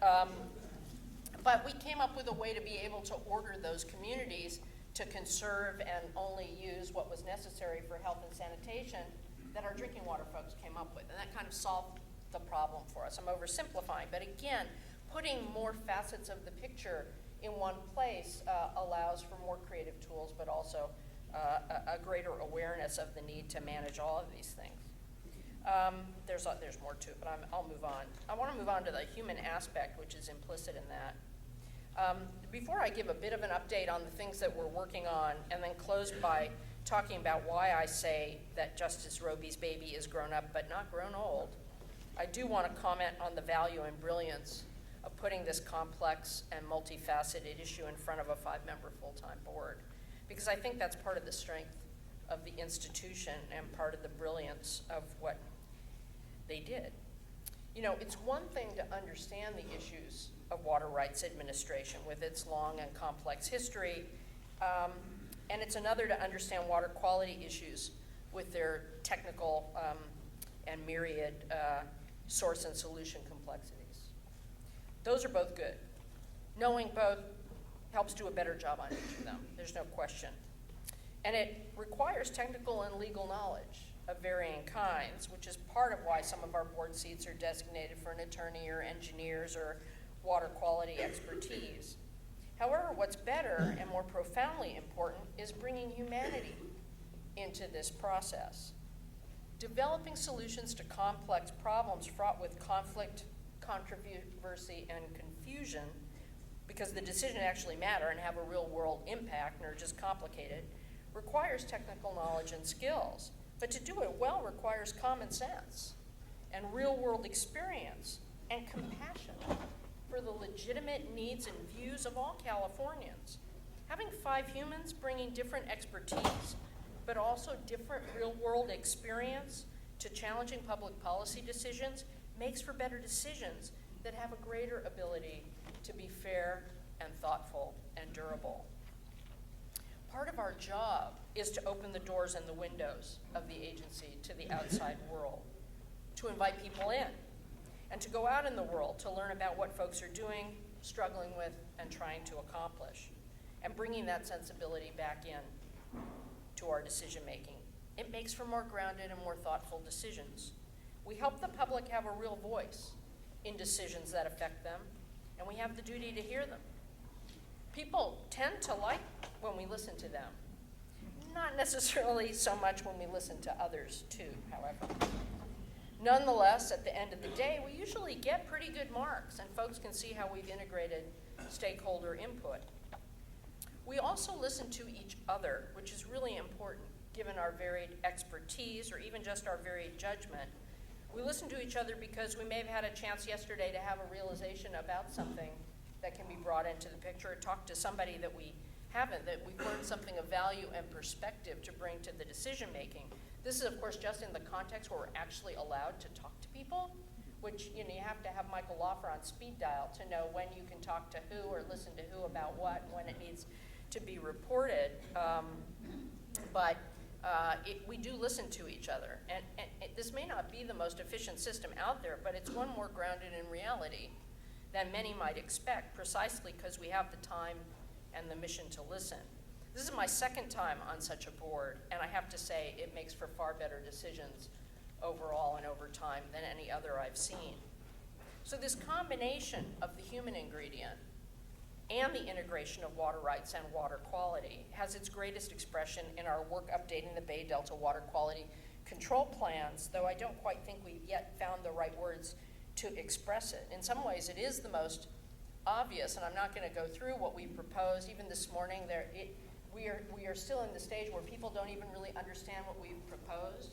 There are people who, I don't think it's that they can't take yes for an answer. I think it's that we have to be aware of all of those human things that keep us from hearing and listening to each other. But the basic construct that we and the staff came up with this, because the staff is also grounded in being more open to other ideas and to integration, because they've been in this situation for these 50 years, and they've had 5-member boards that cycle in and out with different experience, which has, I think, a benefit to our staff, who are the most mature and professional I've walked in and encountered in the many places that I've worked with. So it has some real value. But in the Bay Delta construct, we are proposing to take our responsibility and update these standards with using flow, which is our key tool and is a key need for fish, but also offering an olive branch to get folks on the ground and in the real world to come together and deal with those non-flow real world things, whether it's the production of food or habitat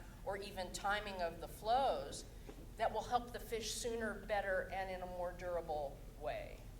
I know people have heard and said all sorts of things. There are ways we can explain it better, and I'm hoping people will give us suggestions on how we can do that versus simply being out there saying we're doing something other than what we're doing. But I think it's a construct that appeals to us precisely because we do have that real world experience, and we have a board and staff, but we have a board that has varied experience out in the world and has a track record of being problem solvers on the ground. I think we're also focused on trying to see results for fish in our lifetime or sooner that can be implemented sooner than the perfect piece of paper that will then go through its litigation and other history. So we're trying to bring reality into this and try and solve some problems. It was a very important thing, and I don't know that would happen without the construct that we work under. You know, we're focused on making that real progress on the ground with people and making a real difference versus just getting it right on paper. This is a challenging construct to explain, as I've mentioned, or get folks to actually believe we mean. We're actually determined to act. I want to emphasize that and fulfill our responsibilities. And the shape of what it is going to depend on many people in this room. For us, the ideal is to do what's good for fish and wildlife and the people who rely on them, at least cost to those who also have grown to rely on that water for other beneficial uses. It's as simple as that. If we can get as close to that as possible, we will have done something really good, but it's not something we can just order people to do. It takes people being willing to work with us as well, so hopefully it will happen.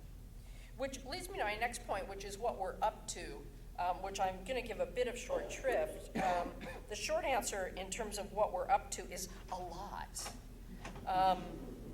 It's no question that the next 2 years are Bay Delta heavy after being preempted in part by 3 years of drought that should have been spent on this, but it was all the same people until we got more staff.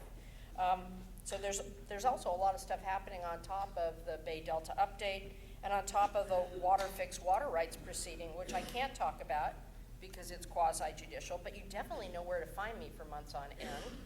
And I, for one, am frequently happy to see people I can talk to during breaks. I'm an extrovert. You know, pity the poor person I see at 5 o'clock on a hearing day. Just think about it. So as I said, we're up to a lot. The fact that we're set up to not only administer statutes and funding, whether water rights, the drinking water program, water quality, funding programs that constitute billions in grants and loans, or the newer authorities that I'll get to in a minute, but that we're set up to integrate across programs does put us in a good position to be comfortable with the complexity and with the synergies between different tools that are essential to responding to what's coming at us in the future, as opposed to the day-to-day that we've done to date. In other words, that comfort with juggling and integrating across issues that our structure fosters is good because it's what we need to do to respond to climate change. Just as the solid waste and energy worlds have diversified and integrated efficiency and alternative management models over the past few decades, water is finally poised to become more thoughtfully and efficiently managed to meet the challenge of a changing and more constrained world. As many of you have heard me say over the years, the conflicts and challenges we're struggling with now will seem like a picnic compared to what we will face in the next decades if we don't act differently towards water. As temperatures rise, as more precipitation arrives as rain rather than snow, we will more frequently lose our largest reservoir, which is our snowpack, which replenishes our reservoirs and our rivers and streams and groundwater basins as it melts out over the spring and summer, if we have it. As we quibble over seemingly every action, a Mack truck is coming at us. We saw what that looks like during this drought in part, and it was not pretty. It promises to happen more often as temperatures rise, and we know that our population will continue to grow. We also don't know how long the next one will be, and we don't know if this year is just a punctuation mark in our own 10-year drought. We can't know. We know that we value a lot of things. We value our agricultural capacity and our people that are unique in the world. We also value our fish and wildlife, and we value our communities, drinking water, and economic needs for water as well. Californians need, want, and deserve attention to all of them. So we need to use all our tools, technical, legal, legislative, financial, and human, to be better prepared to protect all of them in the face of the climate change challenge. For this administration, obviously our guiding light or roadmap has been the Water Action Plan. I'm hoping all of you have seen it. You can always Google it, California Water Action Plan. You have to put the action in or you get the giant California Water Plan. It's just basically an all of the above strategy that instead of saying, for example, that conservation and recycling will save us or that storage and conveyance will save us, we're saying, forget it. We need to do all of it in the appropriate places, given the variety of water supply and water rights and all those other differences across the state. We need to employ all of those if we're going to have a chance of making it towards the future. And if we do, we can. Groundwater management is probably the most important piece of that, which is why it was prioritized and finally done after 100 years of the surface water rights system. Why? Because the groundwater basins are the only thing big enough to capture, to make up for the snowpack we're going to lose. You can't do it all at once. We did it with a framework that honors local initiative and local differences, but we did it because it's essential to the future, keeping our eye on the future and keeping the past in an important place because it's important, but putting it where it belongs as something to inform us, not something to guide our future. All of the other things you know that are in there, storage of all sizes above and below ground, protecting ecosystems ahead of the endangered species curve, preparing for drought and flood, kind of got overtaken by events on that one. Upper watersheds, I mean, there's a lot I could talk about, but all of it requires integrated thinking, and we are fully bought in, and I think that was easier for some of us than for others because of the nature of our framework. Because we're comfortable with embracing complexity, requiring, being able to combine different tools and issues, like water rights and water quality, just to take one example. The Water Action Plan has us working on all cylinders, not only to get stuff done, but to change the discourse, to let the talkers talk, to hear them, but to focus on and reward the doers. We're a team member in all of this, and we're focused on getting things done and staying in motion.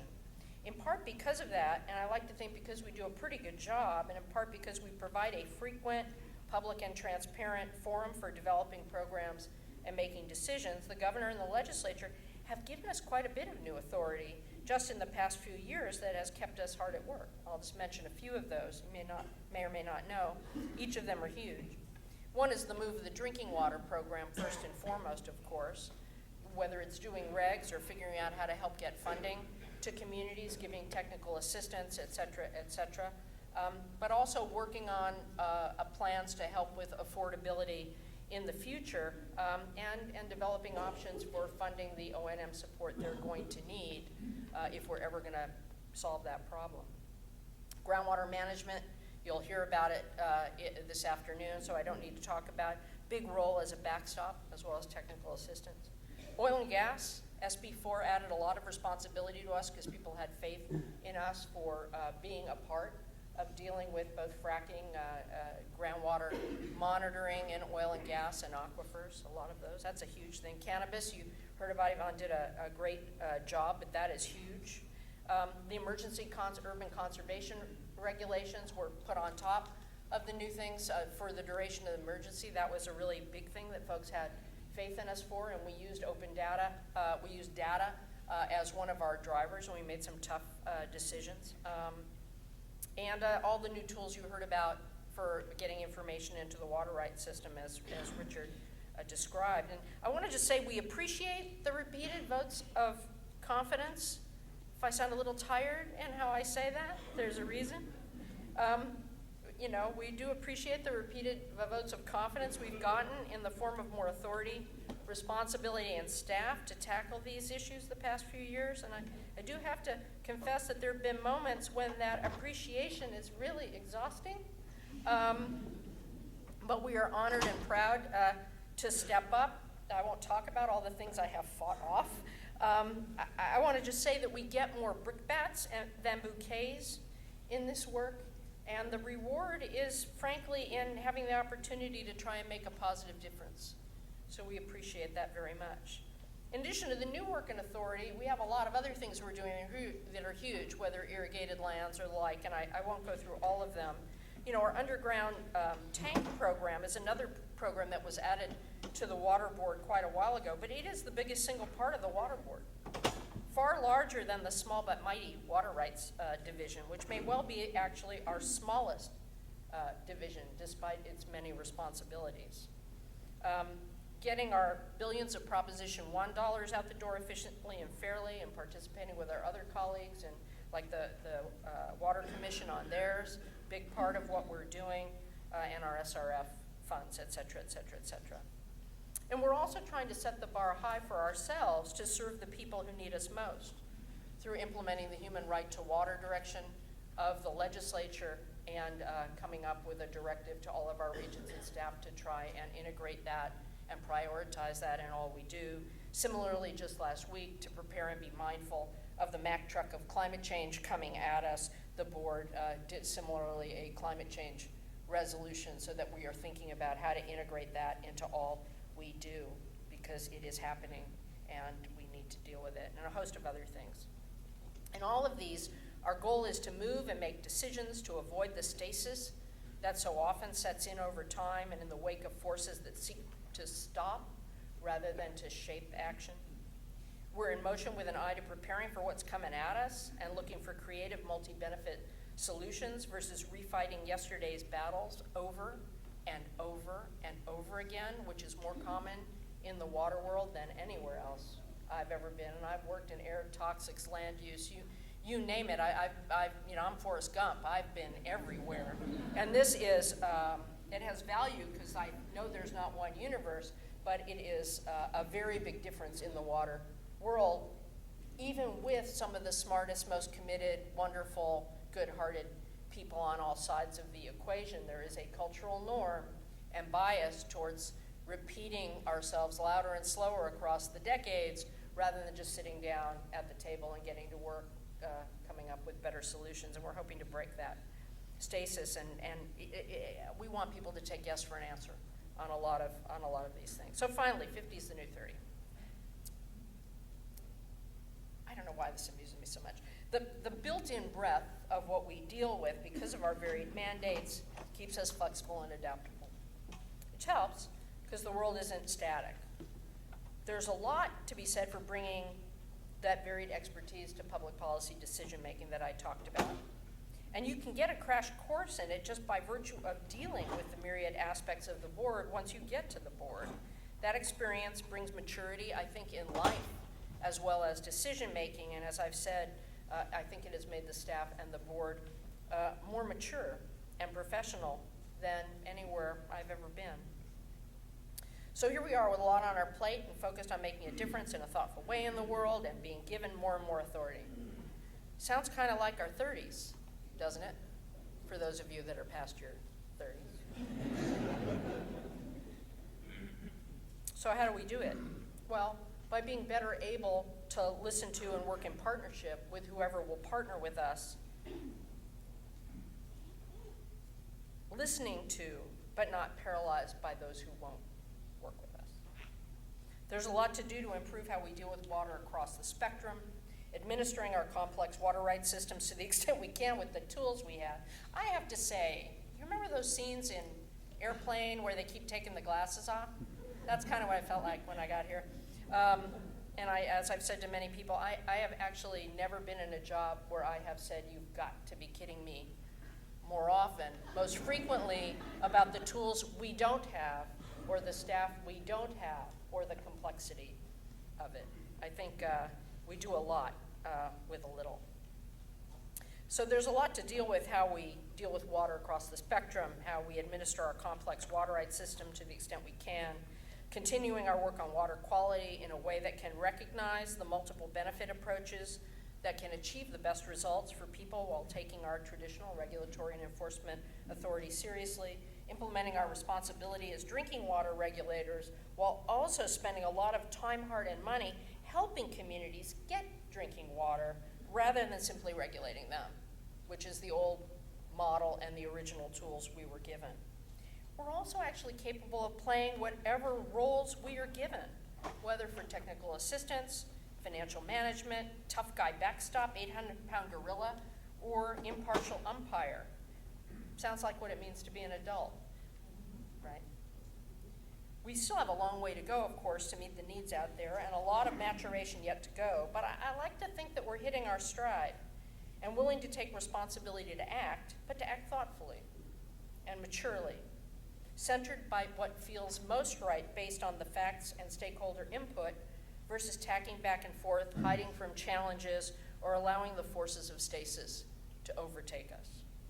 We're humbled by the responsibility we've been given, including all that new faith put in us by being given more and more responsibility. But we're ready to take it on and try new things and new approaches.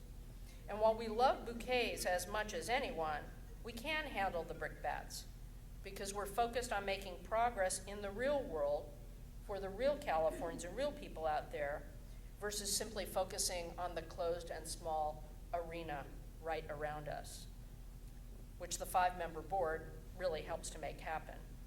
But it actually sounds as much like a 50-year-old as a 30-year-old or a 60-year-old, speaking personally. I actually looked up 50 as the new 30 last night and discovered that in a recent poll, the age that most people would want to be frozen at was actually 50.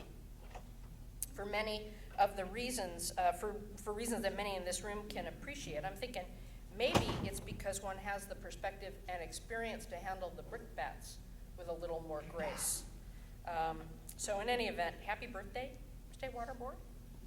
Thank you, Justice Robie, Messrs. Gilbert and Dendy, and everyone else who helped. And thank you to all of you for helping us and joining us on this most important voyage that we're all on together. Thanks very much.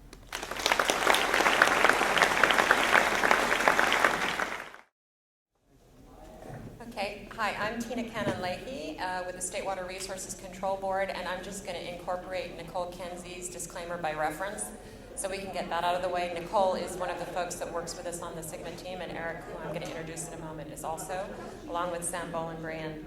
I want to join those in thanking Jennifer and McGeorge for hosting this. It's really an honor to be here. And the structure of the panel is I'm going to give a very short overview of groundwater. There's much that could be said. I'm just going to hit a few of the highlights of it. And then afterwards, Eric, who's on my left here, he is the director of the State Water Board's Office of Research, Planning, and Performance. That office manages the board's responsibilities under the Sustainable Groundwater Management Act, emergency conservation regulations, and long-term water efficiency efforts, and the board's requirements under the Prop 1 Water Storage Investment Program. So Eric's going to give an overview of SGMA and current board authorities with regard to groundwater. After Eric, Rick Frank is going to speak. Rick is a professor of environmental practice and director of the California Environmental Law and Policy Center, the CELPC. He's formerly the executive director of the Center for the Law, Energy, and Environment at UC Berkeley School of Law, and he returned to Davis. We were very happy about that, those of us from Davis, in 2010. In addition to leading the CELPC, I don't know why I can't say that, I'm on the advisory board, but anyway, he teaches California courses in the environmental law curriculum, and before that, he practiced law with federal and state agencies for 32 years. And I want to note there are much longer bios in your written materials for everybody. Everybody is quite distinguished. After Rick speaks, Eric Robinson, who is a shareholder and manager of the Water Resources Practice Group at Chronic Moskowitz, Tiedemann, and Girard in Sacramento, will speak. He helps public and private clients defend water supplies and obtain new water supplies.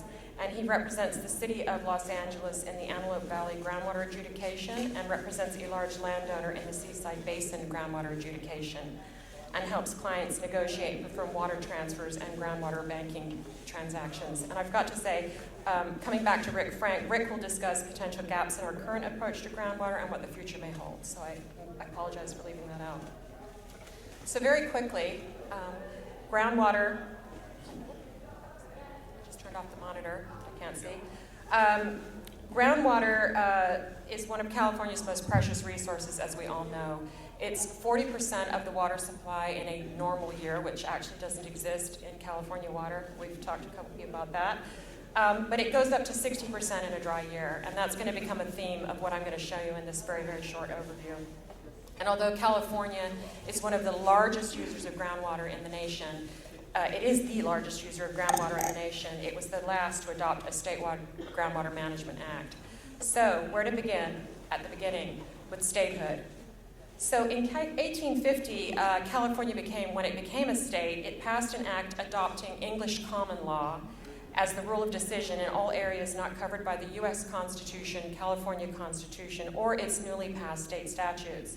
And groundwater fell under this default. Because groundwater could only be claimed through ownership of land, overliers believed it was subject to the common law doctrine that whoever owns the soil, it is theirs up to heaven and down to hell. And so they literally believed you could pump the hell out of the groundwater basin without regard to your neighbor. In 1903, there had been a drought, and in the seminal case of Katz v. Walkinshaw, the California Supreme Court did not agree. Justice Lucian Shaw ruled that overliers had to share equally and that others could gain rights by prescription. I told you this was going to be like the quickest history of groundwater you've ever heard. I was going to put it to rhyme, by the way, and I failed in that. But that was my, I was going to try to do that. In 1913, the passage of the California Water Commission Act, which of course we've heard about, and which created a permit system for appropriative water rights in California, administered by the Water Commission, which would later evolve into the State Water Board, that we are celebrating today. When they were creating that, the original act did not distinguish between groundwater and surface water. And the late Professor Joe Sachs, in a wonderful law review article called "We Don't Do Groundwater, a Morsel of California Legal History," notes that the First Amendment to that act actually stated that it clarified that it only applied to surface water. And in the words of Professor Sachs, swept away the governance of groundwater that may have happened at that point.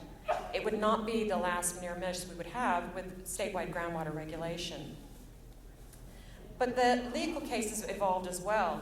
In 1949, in the case of Pasadena versus City of Alhambra, Pasadena, relying on authority in the Water Commission Act to determine groundwater rights, went to court to stop the City of Alhambra from pumping the overdrafted Raymond Basin.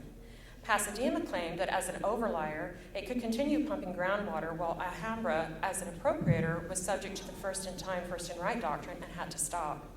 California Supreme Court did not agree, finding that neither party had sought to enjoin the other from causing harm to the basin, and so each had obtained rights by prescription against the other. In essence, this placed all parties on an equal footing with regard to priority. And they were all required to reduce pumping proportionally until the basin was at a level of state yield. And the court retained jurisdiction over the case. This really became the standard for many groundwater adjudications to come. But the legislature, too, was continuing to tackle groundwater. And I have to show this because this is the young Ron Robie, who was loose in the Central Valley with his boss, Carly Porter, looking at the situation of groundwater problems in California. They recognized that some areas were overdrafted, but at this point they stopped short of recommending legislation. It would be in 1978, in response to another severe drought. Are we seeing a pattern here of what happens with California law when there's a drought? In response to another severe drought, Governor Jerry Brown in his first term established a commission to review California water rights law. This is another near miss for groundwater, because in their final report, among other changes, they recommended a new law for statewide groundwater management that would be locally driven, but with a significant role for the State Water Board as a backstop. That statute was not pursued. Instead, 14 years later in 1992, we got local groundwater management through AB 3030 by Jim Costa of Fresno. But this was voluntary local management, and there were no requirements for sustainability. 10 years later, SB 1938 by Mike Machado of San Joaquin County would add to that by requiring certain plan components, but it was still voluntary, with one exception, which Sonny McPeak likes to refer to your carrot as big as a stick. If you did not do your voluntary groundwater management, you were ineligible for state money for water plans and programs. Our next big moment happens when? It happens during drought. 2000 to 2009 was another severe drought, and Governor Arnold Schwarzenegger convened a special legislative session to tackle water issues unresolved in the regular session. Senate Bill 6 by Darrell Steinberg was part of an ultimate 5-bill package that emerged that required regular and systematic local measurement of groundwater basin elevations. And when I was at the legislature, people would say to me, why didn't they require more? And I would respond, it was a bill and it had the word groundwater in it. That alone was amazing. And some people thought it was the camel's nose under the tent for statewide groundwater regulation, and well, it was. So the California Statewide Groundwater Elevation Monitoring Program, or CASGEM at DWR, is what that program became. In the familiar approach, the requirements are voluntary, but locals are ineligible for state funding of water projects and programs if they fail and must do and DWR has to do the monitoring. In 2012, another severe drought begins, and Jerry Brown is governor for a historic third term. In January 2014, he declares a drought state of emergency. And relying on the State Water Board's waste and unreasonable use and public trust authorities, which Rick is going to talk about further, the governor includes in his newly released California Water Action Plan, which Felicia mentioned, direction for the state board to step in where locals are unwilling or unable to manage their groundwater basins. And this sent shockwaves, I think, through the stakeholder community. What created bigger shockwaves was when in his January budget, he placed $1.9 million and 10 positions for the State Water Board to actually do this.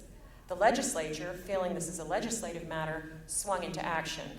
In February of that same year, Senator Pavley and Assemblymember Roger Dickinson both introduced bills that would later become the 3-bill package that is the Sustainable Groundwater Management Act, and that Eric is going to discuss. SGMA requires local groundwater management with a state backstop, similar to what was proposed by the California Water Commission all those years ago. In 2015, the legislature built on SGMA with Assembly Bill 1390 by Luis Alejo, which streamlined groundwater adjudication procedures, and Senate Bill 226, also by Fran Pavley, which required groundwater adjudications in basins subject to SGMA to be consistent with SGMA, as Eric Barr is going to discuss. And if there are questions later on the passage of SGMA, I'll be happy to take them. But now, over to Eric. Great. Well, thank you all for coming today. I'm really kind of honored and humbled to be here. As I was flipping through the agenda and looking at the speakers, I realized I was the only non-attorney out of all 15 speakers. And so that's going to lead me to my second component, which is my disclaimer is a little bit different because I am the only non-attorney out of the whole suite of everyone. I'm a geologist by training, so I'm really going to look at this more in terms of a technical look at how we kind of got to SGMA. I'm not going to go through the details of what SGMA requires and what's in it, what's not. I'm going to look at how we kind of got here, what existing management approaches we had for groundwater, and how that really helped culminate in the passage of SGMA in 2014. So the first couple of drivers I want to talk about are really, I kind of think of them as external drivers, and then a little bit later on I'll talk about what, for lack of a better term, is more of a managerial driver. But the first is California's population. It's probably a little bit hard to see, but on the one axis, it's population in millions. The very, very top of the gray kind of blob there is about 40 million people. And we kind of like to overlay that with major developments in California's groundwater or water kind of management structure. And I want to highlight one thing in particular, which is the completion of Oroville Dam. Oroville's been in the news a lot lately, as you're probably well aware. That was completed in 1968 when California's population was 18 million people. That was really, I'm highlighting Oroville not because it's been in the news, but because that was really the capstone in the State Water Project. It was the last big component of the State Water Project. There have been many other projects that have come online since then, New Melones and groundwater storage projects. But this is kind of the basis, the completion of California's plumbing system. Since that time, we've added 20 million people. And so just in terms of how much water those people will need, we throw around the term demand hardening. And so we can think of how much more water we need just to serve those 20 million people. An acre foot of water is enough for between 4 and 5 people, depending on how efficient they are. So roughly, we've hardened the demand in California just simply through population increases alone by about 4 to 5 million acre feet. On top of that, we layer land use changes. And this is the confluence of the Sacramento and American rivers. You can see the star that's right about over where the Capitol is. This is from 1920. Today we're located just a little bit below that southern boundary of the pink urban area. And I'll fast forward it to 2011. It looks very, very different. This is not unique just to the Sacramento area. It's statewide. There's been a tremendous expansion in terms of the urban area, which is reflected in that population increase, but also in the acreage of irrigated agriculture. And there's a demand hardening associated with that as well, particularly as you convert from perennial crops like tomatoes and whatever else you can fallow from year to year if there's a drought, to things like almonds and pistachios and walnuts, where you have to water those trees all the time, every year, no matter what. You can't take a break from your irrigation schedule because otherwise those trees will die. And then last, of course, there's been the really kind of historic drought. This is an average year, spring 2010. Spring 2014, we were at about 34% of average. It still doesn't look that bad. This is spring of 2015, 5% of average. What is likely the lowest snowpack in at least 500 years. Other records suggest maybe 1,300 years. So this really was kind of an event of unprecedented magnitude. And what does that mean? Well, you layer that over with the population increase, the hardening of the demand for that water, the increase in agriculture just throughout all of California, but particularly the Central Valley and the San Joaquin. And then this really dramatic decrease in the overall water supply. The consequence is that you have to rely on groundwater far more than you might under a normal year. And so Tina already mentioned that California uses about 40% of its supply from groundwater on an average year, maybe 60% during drought. During this last drought, it's probably much higher than that. And in parts of California, particularly the Central Coast area of California, under a normal year, it's 80% reliant on groundwater. Some basins are 100% reliant on groundwater and continue to be so.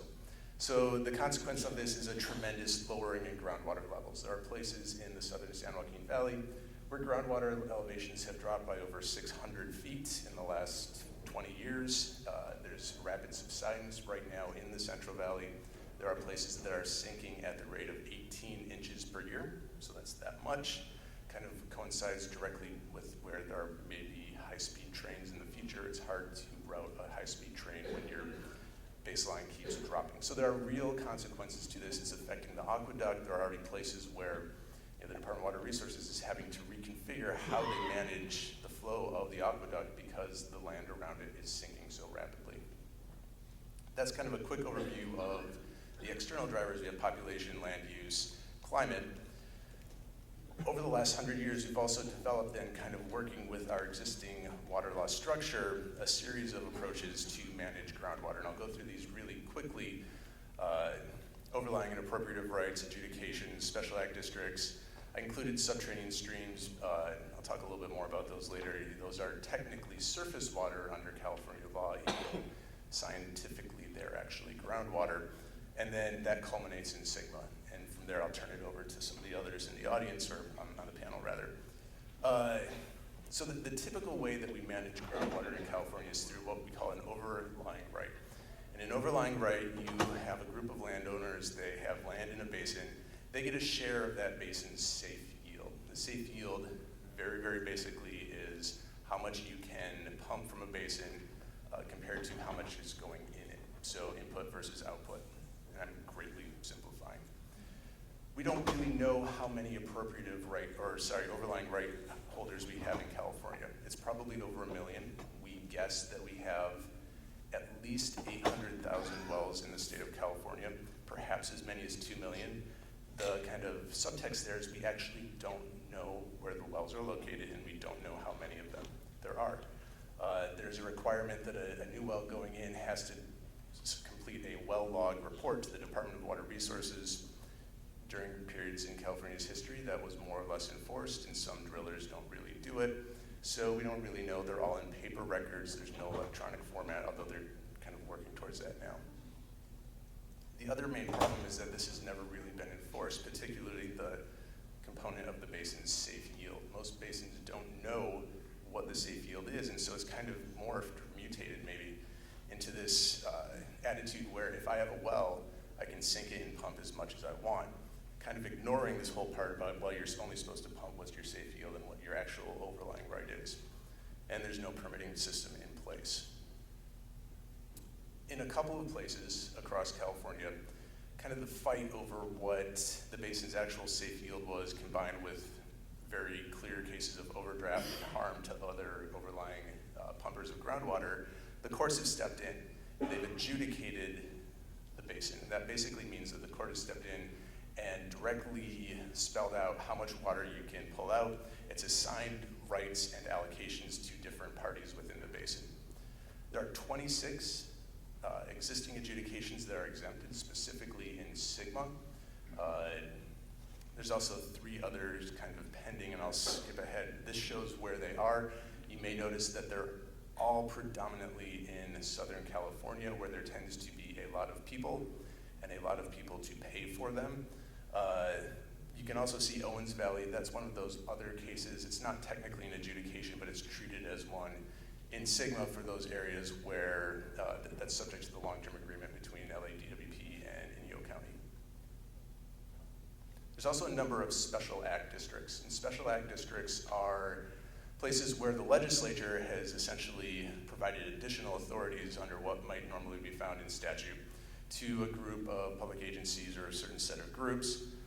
There are 15 of them named in California, and there were 2 formed via legislation last year specifically to create groundwater sustainability agencies for SGMA. These are located a little more distributedly throughout the state of California. It's also worth noting that the authorities assigned here really vary pretty widely. Some of these actually don't function. They're special act districts in name only. They've never actually convened anything. Others have pretty broad authority to manage every aspect of groundwater management, specifically Orange County and Santa Clara Valley water districts, which are probably 2 of the best managed, if not the 2 best managed groundwater basins in the state of California. I was going to make a joke before I transitioned to this slide, but in geology circles, we make the joke, when is groundwater not groundwater? When it's a subterranean stream. I didn't say it was a good joke, but.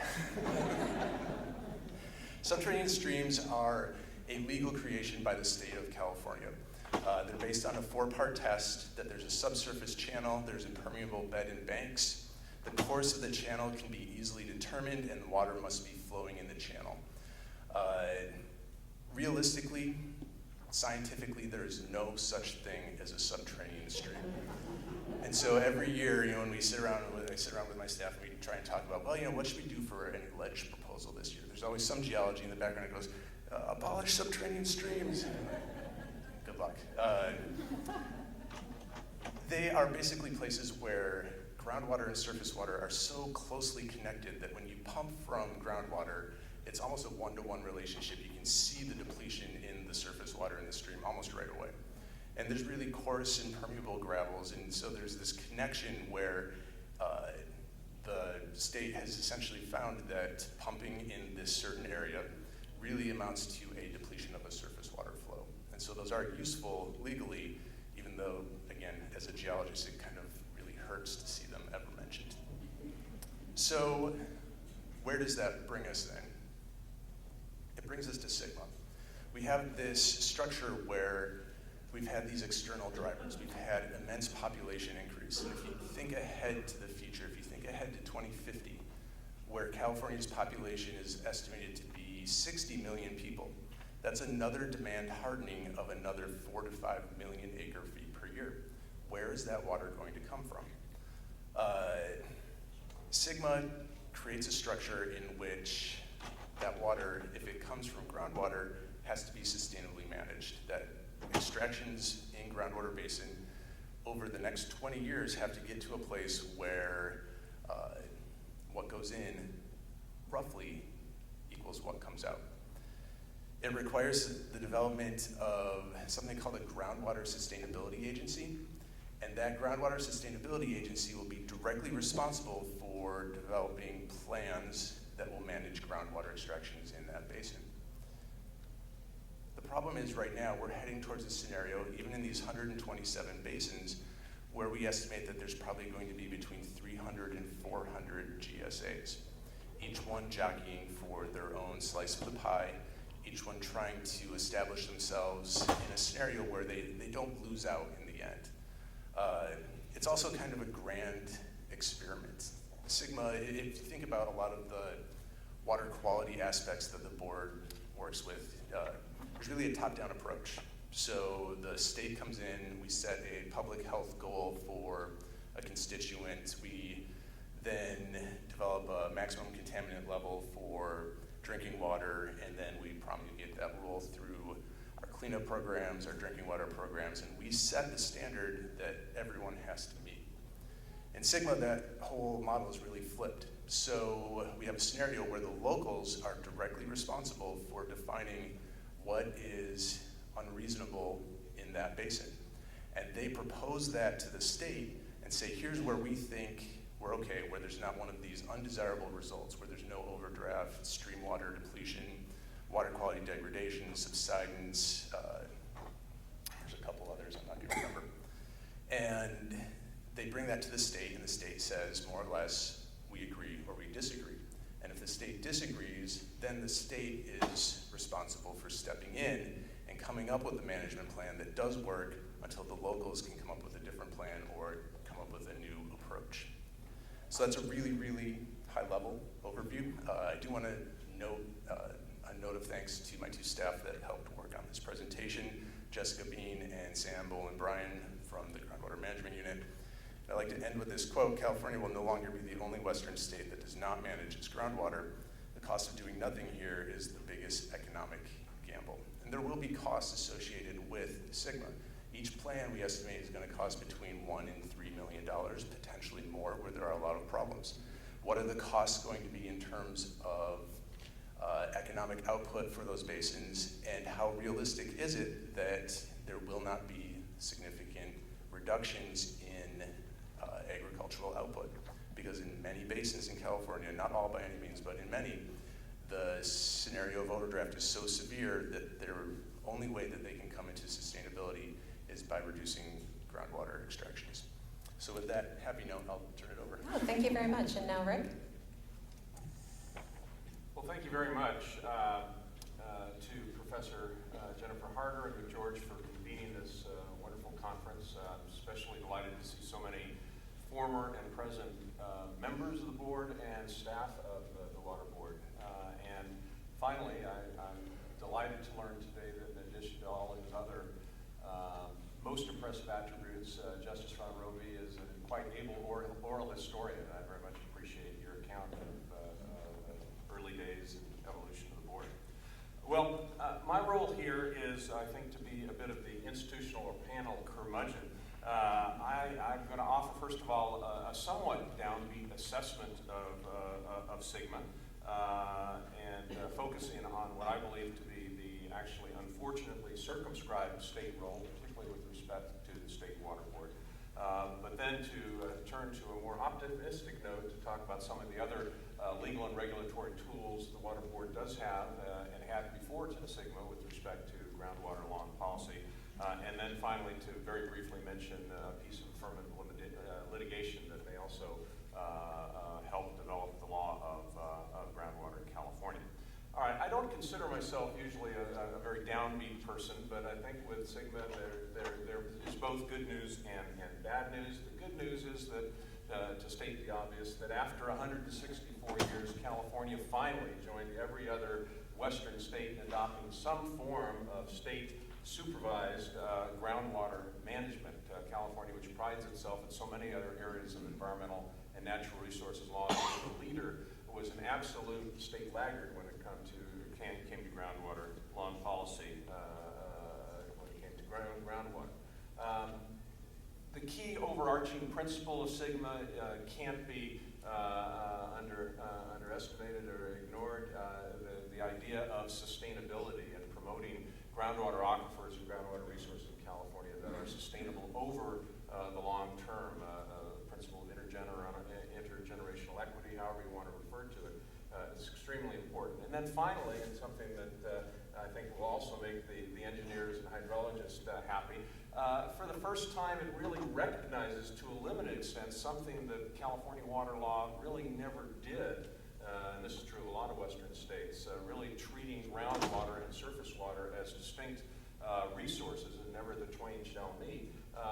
Sigma, for the first time, begins through several legislative findings to recognize that there often are inextricable links to surface water and groundwater, and hopefully that is the nose of the camel, and that growing recognition, trying to bring the law of groundwater more into the present along with the science and engineering of groundwater is a very welcome thing. All right, well, what's the downside? And I should also say, I mean, extraordinarily heavy political lift to get it done, and Tina Cannon Leahy, among others, deserves a lot of credit for getting the legislation to the finish line, and obviously it would not have happened but for the multi-year drought that really brought into very sharp focus the great crisis that our groundwater resources were facing. All right, turning to the bad, I talked about some of the connections. The law perpetuates and in many ways increases a disconnect between the way California regulates surface water supplies and the way it, at least prospectively, is going to regulate and manage groundwater supplies. Because as you heard, Sigma basically creates a bottom-up process where local and regional entities will basically self-organize and will have the principal responsibility for developing groundwater sustainability plans and implementing those plans. And the state has been relegated to a supervisory and more relevant for purposes of the Water Board, a backstop and secondary function. And I think in many ways that's an insufficient and unduly weak state role. Another key issue, and I'll get to that in a little more detail in a moment, a very, dare I say, lackadaisical schedule of implementation, given the threat involved, very languid period. These groundwater sustainability plans don't have to be adopted by local agencies until 2020 for the most critically overdrafted ground basins, the others 2022. And under the legislation, sustainability doesn't have to be achieved for at least another 20 years after that, and no one can really enforce any perceived deficiencies for another 5 years after that. And given the critically overdrafted nature of many of our groundwater basins, that's a real problem. And to compound that fact, a Band-Aid or a bridge to that future could have been made if Sigma included some sort of moratorium or limit on increased groundwater pumping in the interim while the Sigma is being implemented, but that didn't happen. There's no such provision. And I dare say in the last couple of years of the drought, a number of people were digging deeper wells and quicker wells and in an effort to get it in under the wire. But the single biggest deficiency, in my view, is one that was alluded to in the panel before lunch, and that is there's no requirement for extraction reporting by individual groundwater managers. And I find that stunning given the nature of the problem and some kind of the wild west approach that has been a cardinal principle of groundwater management and law in the future. As a very wise state water rights official once mentioned to me, you can't manage what you don't measure, and that's really true. So while these groundwater sustainability agencies certainly have the authority, have the ability to impose a reporting requirement as part of their individual groundwater sustainability plans, there is no requirement that they do so. And I'm told confidentially by attorneys and representatives of at least some water district that is anathema, and if there had been such a requirement, that SGMA would not have passed. But I see that lack of provision as critically important. In terms of the backstop role, DWR and the Water Board both have roles. I think it's fair to characterize DWR as the good cop with all the carrots and incentives and financial support for local government. The Water Board is the quote bad cop with the sticks, waiting in the closet or behind the curtain to come out if and when the local governments don't hit their marks in terms of deadlines and don't do their job adequately. Specifically, with respect to the Water Board, it has the authority to intervene and take over the management of a particular denominated overdrafted groundwater basin if no groundwater sustainability agency is created with respect to a district by June of this year, the first looming deadline. If those groundwater sustainability agencies don't adopt a groundwater sustainability plan by either 2020 for the most seriously overdrafted basins or by 2022, or if the groundwater sustainability plans that are adopted are deemed by the state to be legally inadequate. And I say the state with a capital S because another oddity of SGMA, the principal responsibility for determining the adequacy or inadequacy of a particular submitted groundwater sustainability plan rests not with the Water Board, but with DWR, which is supposed to make the principal determination, quote, in consultation with the State Water Board, whatever that turns out to mean. And then, finally, in those instances, the Water Board is allowed to move in and adopt an interim plan for affected groundwater basins adopting that have resulted in a probationary status. The problem, and I don't have time to get into this, but if you look at that provision of SGMA, the process by which the board can take up that backstop role is almost as convoluted and complicated as a formal APA rulemaking proceeding under California administrative law.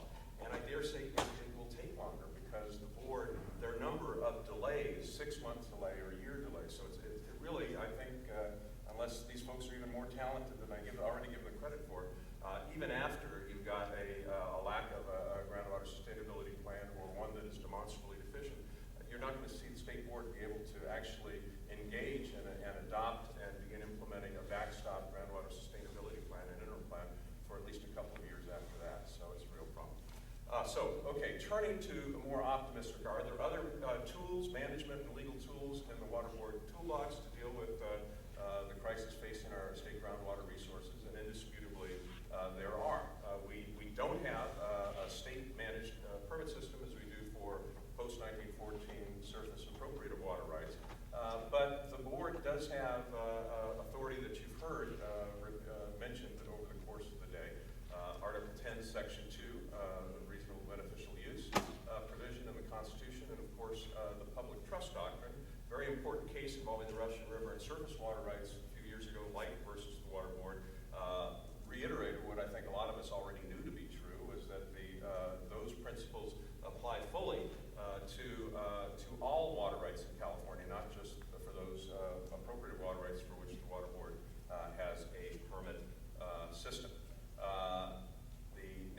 The board's trust authority really emanates, was articulated and confirmed really in the National Audubon Society, California Supreme Court's 1983 decision. That's been discussed, and as part of the 2009 legislation that Tina mentioned, we now have an affirmative statutory recognition of the public trust doctrine and reiteration of Article 10, Section will be the foundation of state water management policy.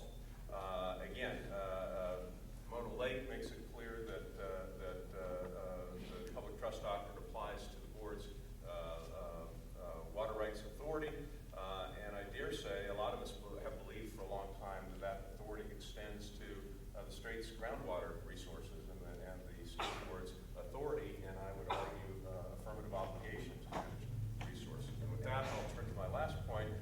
Pending lawsuit, the Environmental Law Foundation versus County of Siskiyou. In the interest of full disclosure, I'm one of the attorneys representing the plaintiffs here, but this is a lawsuit brought in Sacramento Superior Court back in 2010 on behalf of the Environmental Law Foundation, Environmental Group, and the Pacific Coast Federation of Fishermen's Association, initially against both the County of Siskiyou and the State Water Board. And the gist of it is that it involves the Scott River, which is in northwestern California. The North Coast area is a tributary of the Klamath River, and here you see it in its healthy condition. It has a lot of attributes, great recreational resource for recreational boating and fishing. It also has an important ecosystem function. It's a basis for migratory salmon, hence the interest in the case of commercial fishermen who reduce salmon, capture salmon. The problem is this is an area where it is undisputed in the litigation that the groundwater aquifer in the area of the Scott River and the surface waters of the Scott River are hydrologically connected, and that's established and undisputed in the litigation. It's also undisputed that the Scott River, for California law purposes, is a navigable body of water.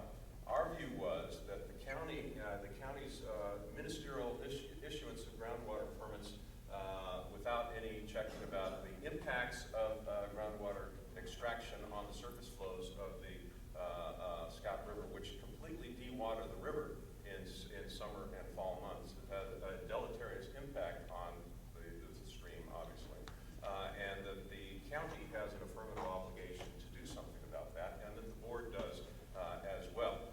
One can argue as to whether we misperceived the views of the water board or whether they changed their views in the course of the litigation, but the happy result from our standpoint is the board rather quickly realigned itself with petitioners in this case, leaving the county as the sole defendant, but the county expanded its defense by arguing not only that it had no obligation to do anything to address the groundwater impacts on the surface flows, but also argued that the water board lacked any jurisdiction whatsoever under the public trust doctrine or other authority to act in this instance.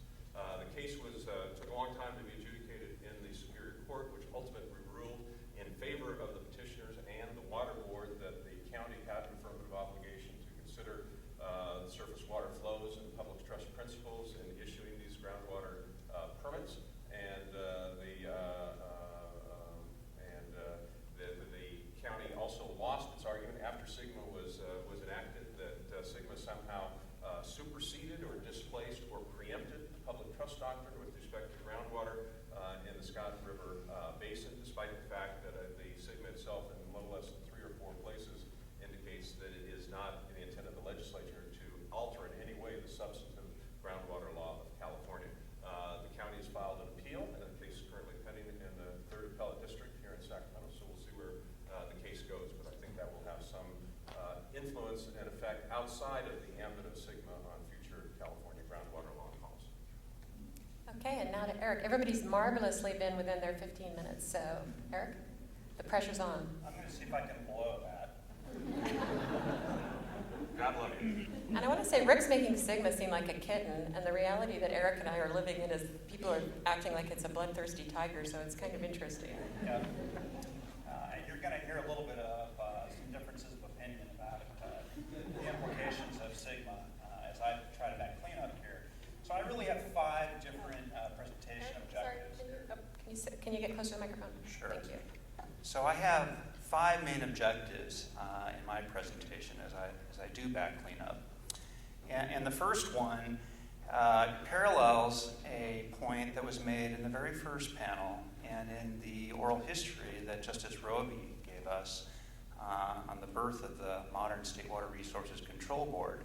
So earlier we heard about the marriage of 2 water resources management issues that had been treated separately and were brought together in the State Water Resources Control Board.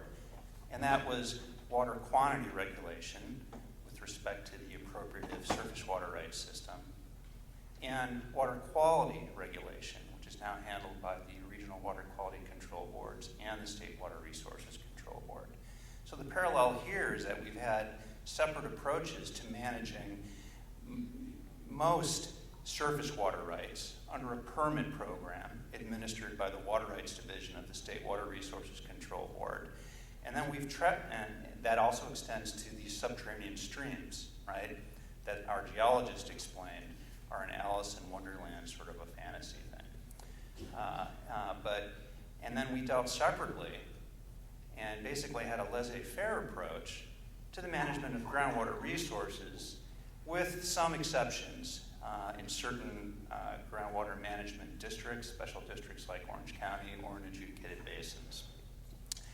And what I see now is that the Sustainable Groundwater Management Act is bringing together management of surface water resources from a quantity perspective, as well as groundwater resources. And I'm going to get a little more granular on that as we get into the presentation.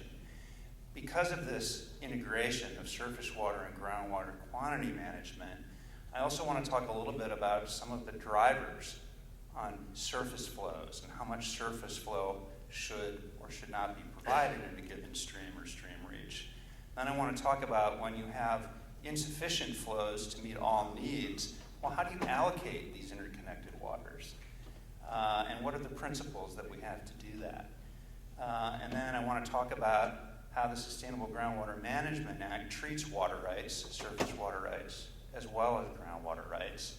And finally, I want to wrap up with a little segment on groundwater adjudications, which you also heard a little bit about in Mr. Eckdell's discussion. So this marriage of managing surface water and groundwater comes in a particular provision of SGMA that details the content of these groundwater sustainability plans that have to be adopted in these 127 different subbasins. And I have to say that this is the first presentation at a conference I've been on that's heavily focused on the Sustainable Groundwater Management Act and didn't have the map showing the 127 basins.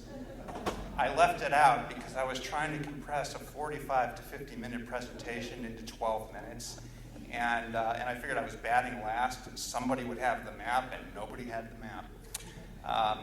We're here to help. Yes, yes. You can go to water.ca.gov/groundwater. Right. And basically, the whole San Joaquin Valley is shaded orange or red for high or medium priority, and then you have coastal parts of the state in Southern California and other parts that are shaded in the emergency colors. And what the emergency colors mean is that you have to form these groundwater sustainability agencies, which by either the year 2020 or the year 2022 have to adopt groundwater sustainability plans. And what's one of the things that the GSPs, these plans, have to address?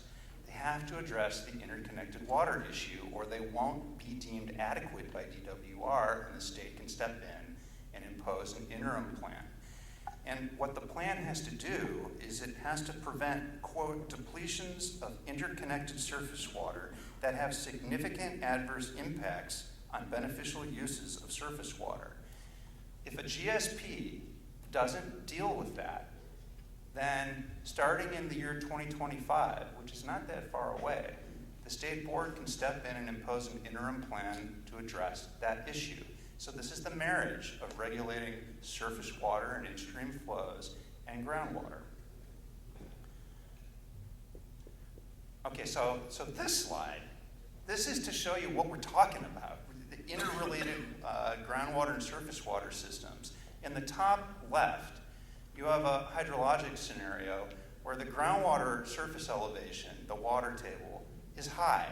It's so high that it is pushing water through the permeable sands and gravels into the stream, and we call that a gaining stream. To the right is a circumstance where the water table now has fallen a little bit, and so now instead of the groundwater gradient pushing water into the stream, water in the stream is leaking out into the groundwater system. And then finally on the bottom, we have the same situation, but it's a little bit more extreme. The groundwater level has fallen to the point where it's no longer in direct physical contact with the surface stream. Now, for any given stream, or any given location or reach on a single stream, you could see any of these different scenarios at different points in the year. This is not a static scenario. In the winter and in the spring, the groundwater levels might be feeding the stream. In September, October, you might see the groundwater elevation fall and it would be a losing stream. But when we talk about interrelated water supplies, interconnected supplies, this is the physical interaction. Imagine these cartoons. So I promised we were going to talk a little bit about what are some drivers about the in-stream flow component for the surface stream. If we're worried about regulating pumping to protect surface flows, what are drivers for surface flows and how much flow needs to be there? And some of the obvious ones that come from environmental law, and that would be the Endangered Species Act. So if you have listed fish species in a stream, that's going to get extra attention. How much water do those listed fish species need in that stream? The same kind of considerations can be applied under the public trust doctrine, as you just heard. And then you have Fish and Game Code section 5937, right? The owner of a dam has to bypass enough flow to keep fish below the dam in good condition. And then there's various groups that can enforce this: the federal government, state regulators, or even citizen suits, like the Environmental Law Foundation that Rick is assisting in the Siskiyou County case. Now, one of the other beneficial use values in streams that you have to protect are consumptive uses of those in-stream flows. You may have municipal water supplies, local domestic wells, irrigation supplies. These are also in-stream uses of surface flows that need to be protected in connection with how we regulate groundwater use affecting those flows. A couple words about the public trust doctrine. It was applied in 1983 against the city of Los Angeles, and it does not mean what most people think when they come out of law school having taken water law, unless, of course, you take Professor Harder's course, which provides a full spectrum review of the National Audubon case. One of the things that's important to understand is that public trust doctrine does not equal more water for non-consumptive in-stream values. It very well might mean that in a given circumstance, but it does not compel the outcome. It compels a consideration and a balancing of consumptive use versus in-stream flow values, and then a decision has to be made. And the decision recognizes, as I bold-faced in my second to last bullet point under PTD, that the population and economy, we here in Sacramento, drinking our water, that we depend on vast quantities of water use that are unrelated to the in-stream value. And so you have to recognize that consumptive use of surface flows is legitimate and necessary for society to operate. And then finally, the Siskiyou County case that Rick is assisting with. In the end, I think that case is going to result in an appellate opinion that talks about whether the public trust doctrine applies to county decisions on whether to issue well drilling permits or production with the new well would affect the public trust values in the connected surface stream. I don't think that case has been developed in a way where you're going to get a substantive sort of content outcome on what pumping reductions might be needed to protect what kind of in-stream flows in the Scott River. And so it'll be a case that establishes a principle without actually coming to a final resolution on what's required there. So the first objective was to recognize that the Sustainable Groundwater Management Act, it prohibits significant and unreasonable depletion of surface flows, and it cares about groundwater-dependent ecosystems, right, that might be in riparian areas. It's going to create a forum or a focus on what kind of in-stream flows are needed, because if you're talking about regulating pumping and maybe cutting pumping, folks are going to care about why. How much surface flow are we trying to maintain? And will these particular pumping reductions create that flow? Let's see. Okay, and so then the next thing I want to move into is if you're looking at regulating pumping to protect surface flows, what do you do if pumping cuts are proposed? Or what do you do if pumping cuts aren't proposed and you think they're necessary? Well, the first thing you're going to do is you're going to look at what kind of surface flows are needed. If you're coming from an environmental advocacy perspective, is the consideration of groundwater management going to allow enough surface flow? How much surface flow is really needed? What resources are you trying to protect? What extreme values are you trying to protect? You're going to want to look at whether those are reasonable. And then finally, you're going to want to look at whether the regulation of pumping affecting the surface flow, is that regulation reasonable? And that's really what we're going to spend most of the rest of the presentation on.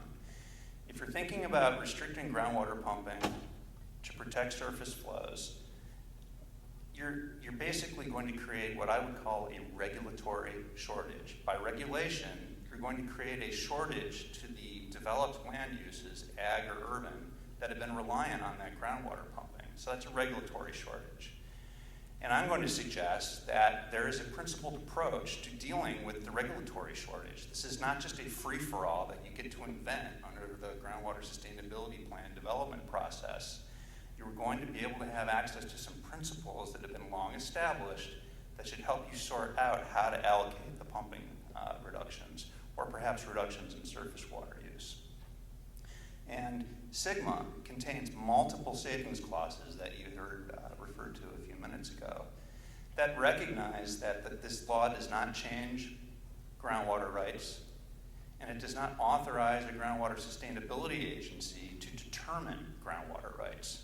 The groundwater rights are what they are. Perhaps they would be determined by a court. So there's different kinds of rights. Land-based rights include riparian rights and overlying rights. Use-based rights include appropriative rights and prescriptive rights. And there's rules for applying these. So these are the principles that can be applied to allocate reductions in water use to achieve these outcomes. If you have an overlier versus an overlier, you share. Overlier versus riparian, you share.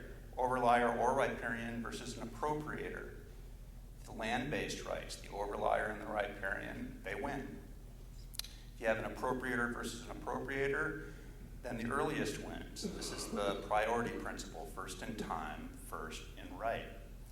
And then you have a few curveballs. There's this thing called prescription. Prescription was a device in groundwater law that was invented by courts to save junior urban economies from being wiped out in a groundwater adjudication, because under the normal rules, if cities, urban economies that use groundwater are exercising appropriative groundwater rights, those are junior to overlying rights that are being exercised by the farmers. And so if you apply a strict priority system and there's not enough groundwater, you could wipe out the city that's relying on groundwater in order to save the farmers. And so the courts invented prescription in order to even the playing field. But then the farmers pushed back and they got the self-help defense. And so that sort of cancels each other out. What you then have to do is you take these complicated set of shortage allocation rules and you have to apply it in a hydrologic, in a geologically complicated physical scenario like this, right? This is supposed to represent the real world. It's very challenging to do that, but these principles provide a very useful reference for allocating shortage where it's necessary. So these groundwater sustainability plans, when they're dealing with trying to achieve sustainable yield, and as part of that, trying to protect a certain amount of in-stream flow values, they ought to be paying attention to those water allocation principles, that water right priority system. Because if the groundwater sustainability plan veers too far from those allocation principles and those priorities, the folks who feel like they're getting shorted, either because they're getting less water or because they're paying too much cost to implement the solution for that particular subbasin, they're going to challenge the plan as inconsistent with water rights, which SGMA says have not been changed.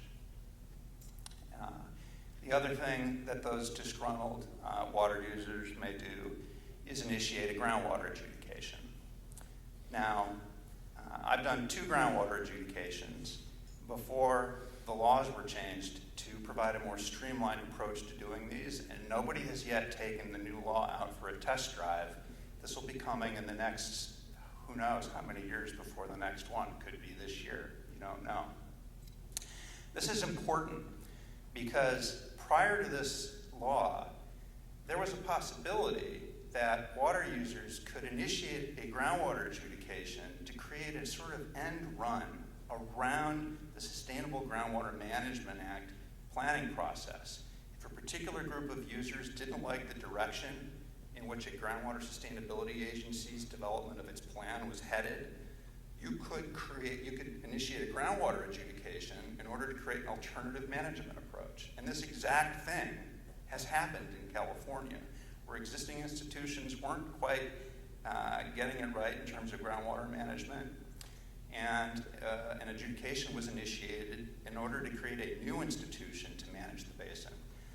And so in order to prevent this end run, the legislature enacted legislation that integrates SGMA with groundwater adjudications and creates a streamlined approach for prosecuting comprehensive groundwater rights adjudications. And you see some of the highlights in bullet points here. There is an express requirement that the court in a groundwater adjudication minimize interference with the development and implementation of the groundwater sustainability plan. In a groundwater rights adjudication, traditionally, the only parties would be water rights holders, overlying landowners, urban users, and urban users.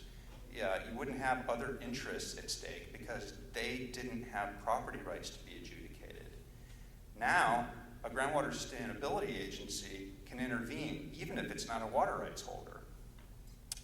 If there is litigation challenging a groundwater sustainability plan, this new statute says that that can be consolidated, that is assigned to the same judge that is reviewing, overseeing a groundwater rights adjudication. And so you bring a challenge to the groundwater sustainability plan in front of the same judge where she's also overseeing the groundwater rights adjudication. And finally, the Department of Water Resources, which conducts reviews on adequacy of groundwater sustainability plans, well, now it's also not going to be in a position to conduct a review on the adequacy of a proposed adjudication judgment in a groundwater adjudication. This has never happened before, and this is significant. And the filter that DWR is to apply in reviewing the adequacy of a proposed groundwater adjudication judgment is essentially going to be, does it accomplish sustainability in the same kind of way that a groundwater sustainability plan was? You see, again, this is to prevent use of adjudication as an end run around the groundwater sustainability plan process. And finally, Her Honor is not allowed to enter a judgment in a groundwater adjudication unless she can find that implementation of the judgment will not substantially impair sustainable groundwater management.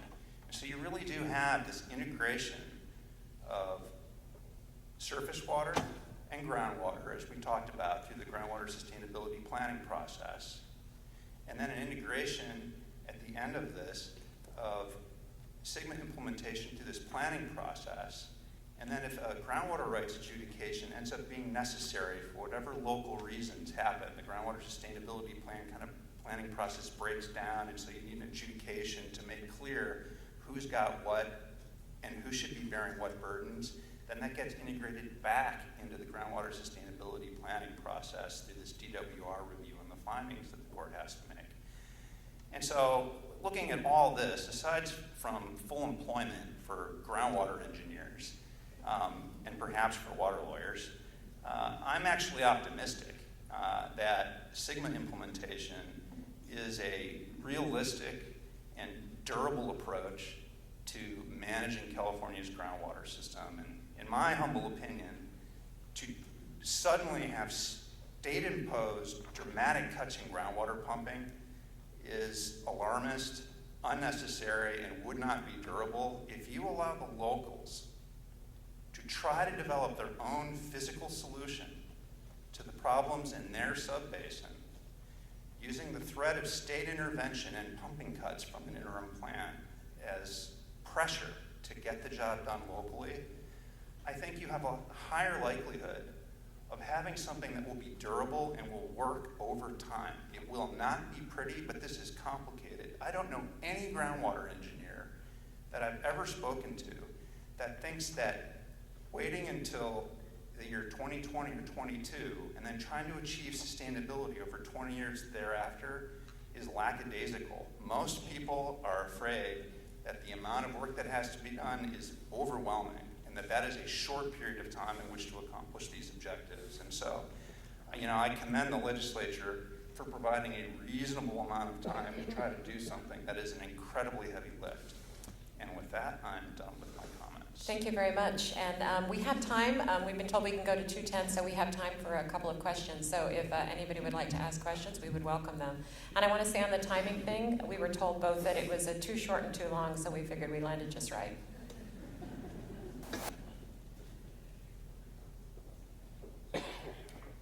Thank you, and I have a just particular interest in water, and I guess I was 10 years old. We come from Tehachapi, and there was a Tehachapi-Cummings Valley Water District that was established. This is where I was very young, and my father knew a fellow by the name of Martin McDonough.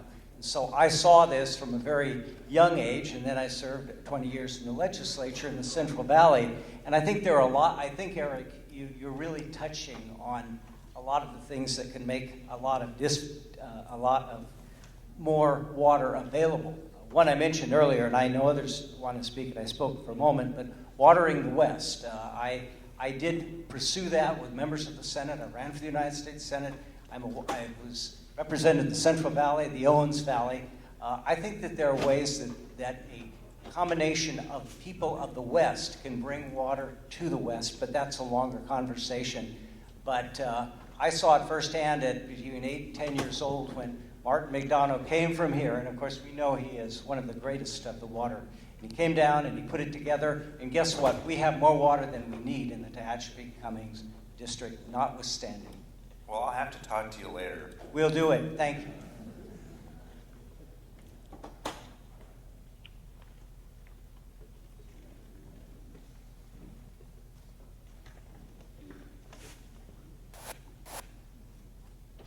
So more of a practical question. Is the State Water Resource Control Board considering making groundwater recharge? Are you going to say a reasonable and beneficial use? Yeah. I've heard that before. Did you see how I knew exactly where that was going? So it actually already is. So there's kind of a misperception out there that it's actually the way you divert to groundwater, and then you have to establish under the law what you're going to use it for later. And so there seems to be sort of this disconnect between people thinking that somehow you can't store it and it's not beneficial. The issue is that you have to establish what you're going to use it for later, because that's like the parking place, right, for the water. So I hope that answers the question. Right, and all groundwater banking in California relies on that approach. You put the water in, you measure how much is in there, and when you take it out, you have to track where the water goes to make sure that water is used within the parameters of the water right that originally allowed that water to be obtained and put in the bank. So you got to respect place of use, purpose of use, and all of this. You wouldn't want people hoarding groundwater. Even you wouldn't want people hoarding water in the ground. We have time for, I think, one more question. Behind you. I have, it seems like surface water is measured. And what was said earlier about how can you monitor or allocate if you can't measure the groundwater, I think metering makes a whole lot of sense from a scientific point of view. You need to be able to know how much water you're taking out. Maybe there's an optimistic view that you have, and maybe it's a good one, that everybody's going to be really honest about what they're taking out. Well, it's interesting because, two things. First of all, two-part answer to that. Interestingly, there's no requirement that the groundwater sustainability agencies can require that as part of their plans. But when the Water Board has the backstop rule, the legislation is explicit that there must be reporting of individual extraction economy. The other part of this is I was curious as to why there was no requirement with respect to this as a mandatory element of the groundwater sustainability plan. So I did a decidedly unscientific survey of friends and colleagues who represent water users, and about 25% of them said, well, that's just implicit. Of course that'll be included on a voluntary basis. And another quarter of the response was something like, well, you really don't need individual reporting because with NASA and NOAA satellite technology, you can do all that indirectly and very precisely. And about the other 50% said, oh, that would have been a non-starter if we'd done that. It would have been our Armageddon and we never would have gotten the legislation enacted. So I can't say that those disparate responses allayed my concern. And just looking at what's happening kind of on the ground, if we go out and we talk to people, I think a lot of GSAs are going to try not metering. And you'll start out with a scenario where you try and use remote sensing or some other kind of crop coefficient method to track water extraction. But over time, they'll move towards meters because you're going to get into a scenario where it's costing them money per every acre foot. And so you'll be one neighbor looking at the other. The only way that they can really prove to one another is if they're all on meters. And so they'll get there eventually. You'll see a lot of people probably try to start without it. In terms of the board's metering, I do want to flag we just released draft fee regulations yesterday. They're available on our website. And there we contemplate what it means to be metered for those extraction reports that have to come into the board. And we actually offer a pretty significant cost discount if you are actually on a meter. So I think it's $10 per acre foot versus $25 per acre foot if you're not. And with that, we're unfortunately out of time, so please join me in thanking my panelists. Our final discussion of the day is, I'm thrilled to have Andy Sawyer here. He has been listening to all of the presentations throughout the day and is going to reflect on what he's heard and some of his insights going forward. Andy Sawyer is Assistant Chief Counsel at the State Water Resources Control Board. His responsibilities include managing the Office of the Chief Counsel, involving water rights, drinking water, and the underground storage tank program. He's been in this position since '88, but been with the board since 1977. And prior to the board, he had a clerkship with the Supreme Court of Pennsylvania. You can see his full bio in the materials. I just want to say I'm thrilled to have Andy here to do this talk. Even among those of us who think we know a lot about water law, we all know that Andy's the guy that really knows everything there is to know about California water. I've heard his depth of knowledge described as scary smart. So it's been a real treat to work with him on this event. Please help me in welcoming Andy Sawyer.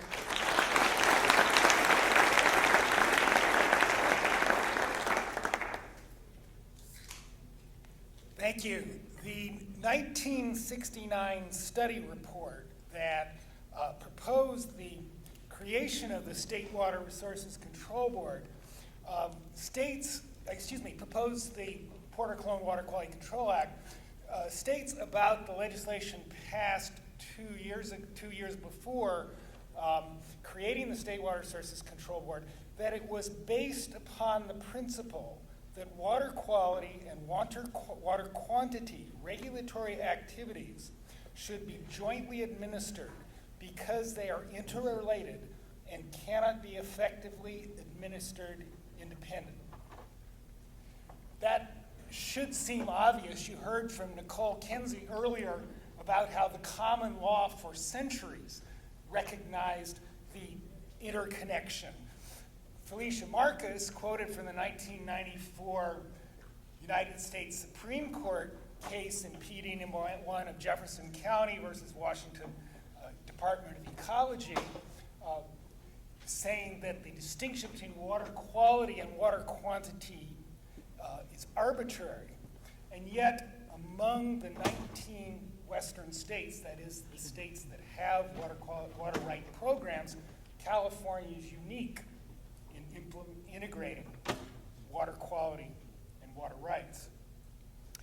The need to integrate them is the easy part. The hard part is, how do you do it? You just heard from the groundwater panel that surface and groundwater are a single interconnected resource. Yet, under Sigma, we'll have great difficulty integrating them, even in the other western states, most of which have surface and groundwater under the same state agency. They have difficulty successfully integrating. Now, what did the 1967 legislation say about how to integrate water quality and water rights? The legislative report, I'm sure prepared by Justice Robie, says, under the innocent language referring to the relationship between water quantity and quality, there lies a major challenge to the state of California. That's about how much they told us about how to do it. But to borrow from Felicia Marcus's statement, in that lack of specificity, there's a genius, because it forced creativity, and in that lack of specificity, there's a flexibility to adapt to unforeseen circumstances and changing conditions, just like the common law has adapted over time to changing conditions. So what does it mean to integrate the two programs? Part of that, of course, is you consider water rights in water quality planning, water quality decisions, in setting water quality standards. You consider what quality is needed for the water right holders who will be diverting that water. And in issuing water right permits, you consider what will be the effects on water quality. But it goes much deeper, and this may or may not have been anticipated. It goes to regulatory program administration. It goes to regulatory culture. Now, I've been with the State Water Resources Control Board for about 4/5 of its history. I started as an assistant to John Bryson, whom you heard from Justice Robie was his hand-picked successor. I spent a lot of my earlier years working on non-point source control, particularly at Lake Tahoe, where the problem was wetland fill and erosion from development. And I was struck by the difference between environmental and regulatory programs that are based on protecting the resource, like air quality and water quality, and programs that are based on regulating an activity like use. Among the differences is that the air and water quality programs focus on setting general standards versus making your decisions on a case-by-case basis, and focus more on comprehensively addressing the problem rather than incremental review of proposed changes. Land use tends to focus not on the universe, but on the next proposed project or next proposed revision. And water rights historically has been a lot like that. And the concept of vestedness. Now, the Porter-Cologne Act, as enacted in '69, specifically says no discharge creates a vested right. In water quality area, when we adopt new standards, and that includes the Clean Water Act technology-based standards, you're not exempt because you discharged before the standard was adopted. Same with air quality standards. But we tend to treat land use, and we used to treat water rights like that, where you're only acting on the increment, which in water rights, since basically many of our streams were fully appropriated before 1913, you're really, if you're only looking at the increment, you're closing the barn door after all the horses have gone.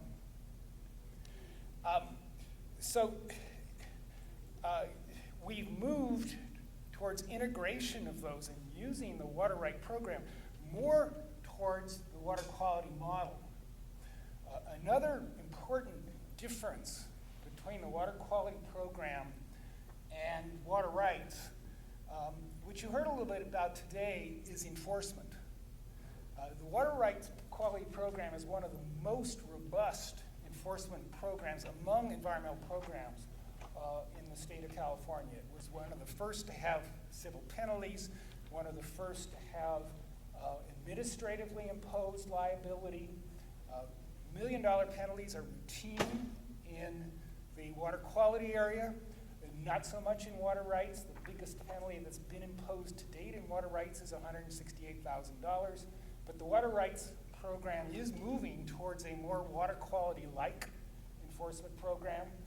That doesn't always sit well with people who fear they might be enforced against.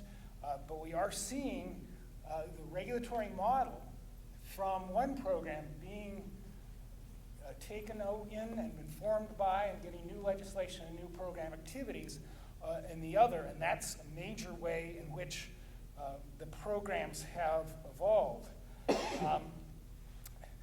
It's important to recognize that this integration has occurred at a time when both programs are changing. Justice Robie talked about the Dickey Act. Its official name is the Dickey Water Pollution Act. The name is revealing. One of the footnotes in the program materials refers to it as the Dickey Water Pollution Control Act. Actually, you'd think it would be water pollution control, but no, it's the Dickey Water Pollution Act. And that pretty well states what it's all about. No enforcement, mostly about allowing more discharge.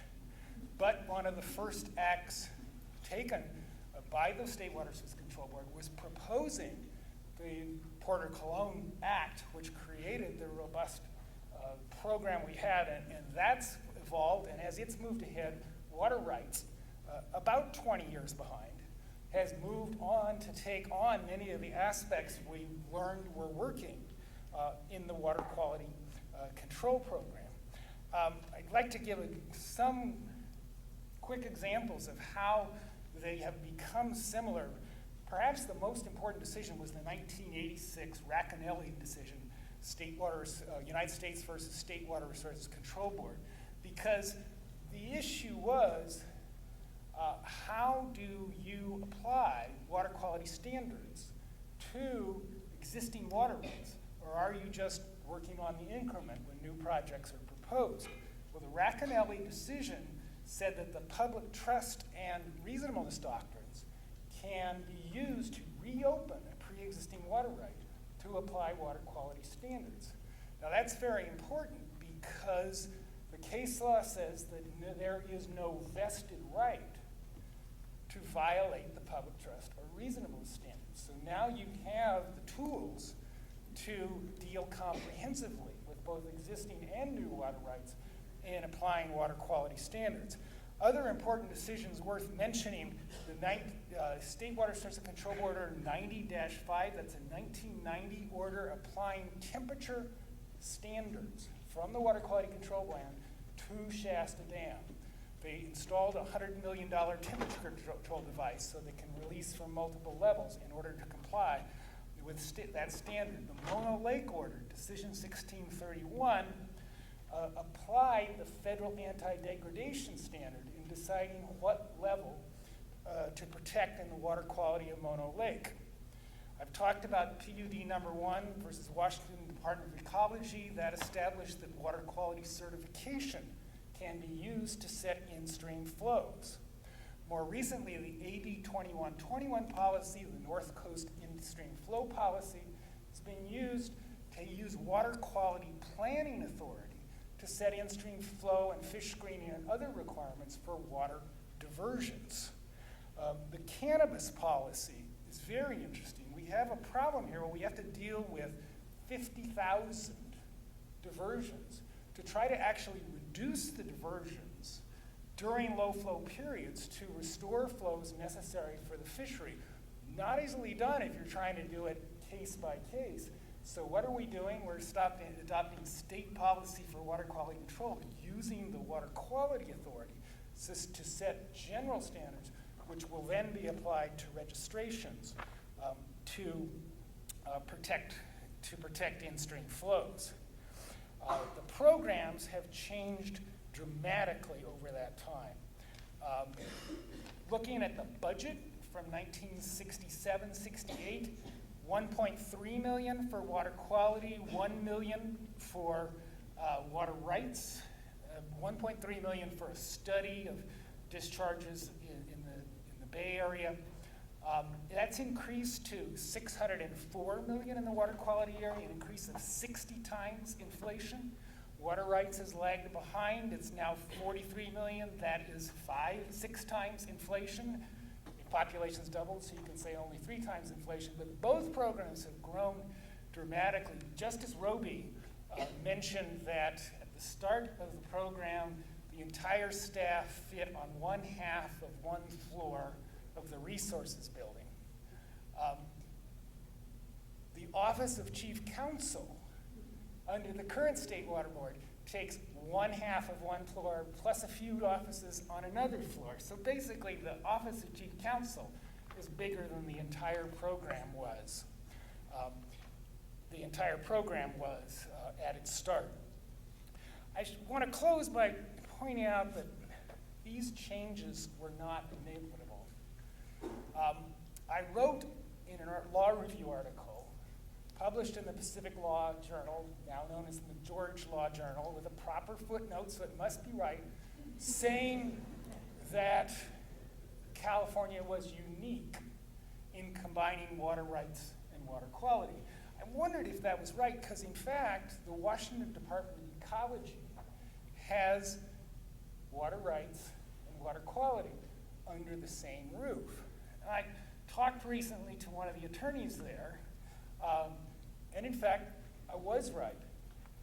They tried to integrate water quality and water rights, so they applied water quality standards to existing diverters.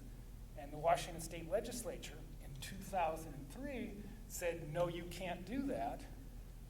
It limited them to applying water quality standards to new permits.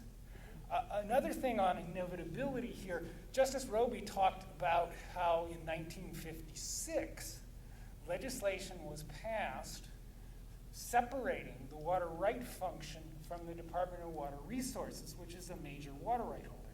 That also put water rights back under a board that had originally been the Water Commission, then it was a part of a department that put it back under a state water rights board.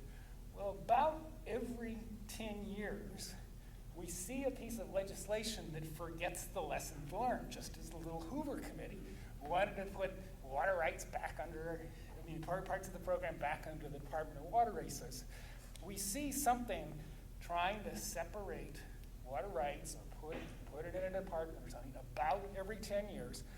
And this year, no surprise, another bill to, as I refer to it, disintegrate water rights from water quality. I should add, I'm incorporating by reference the Nicole Kinsey disclaimer. The views are my own, but this would try to separate water quality and water rights and put the water rights under departmental structure. So I'd like to close by saying we have to keep relearning and remember the lesson learned as to why it was so important to combine water quality and water rights. And then we need to keep adapting to make the program work better in response to continuing challenges. Thank you.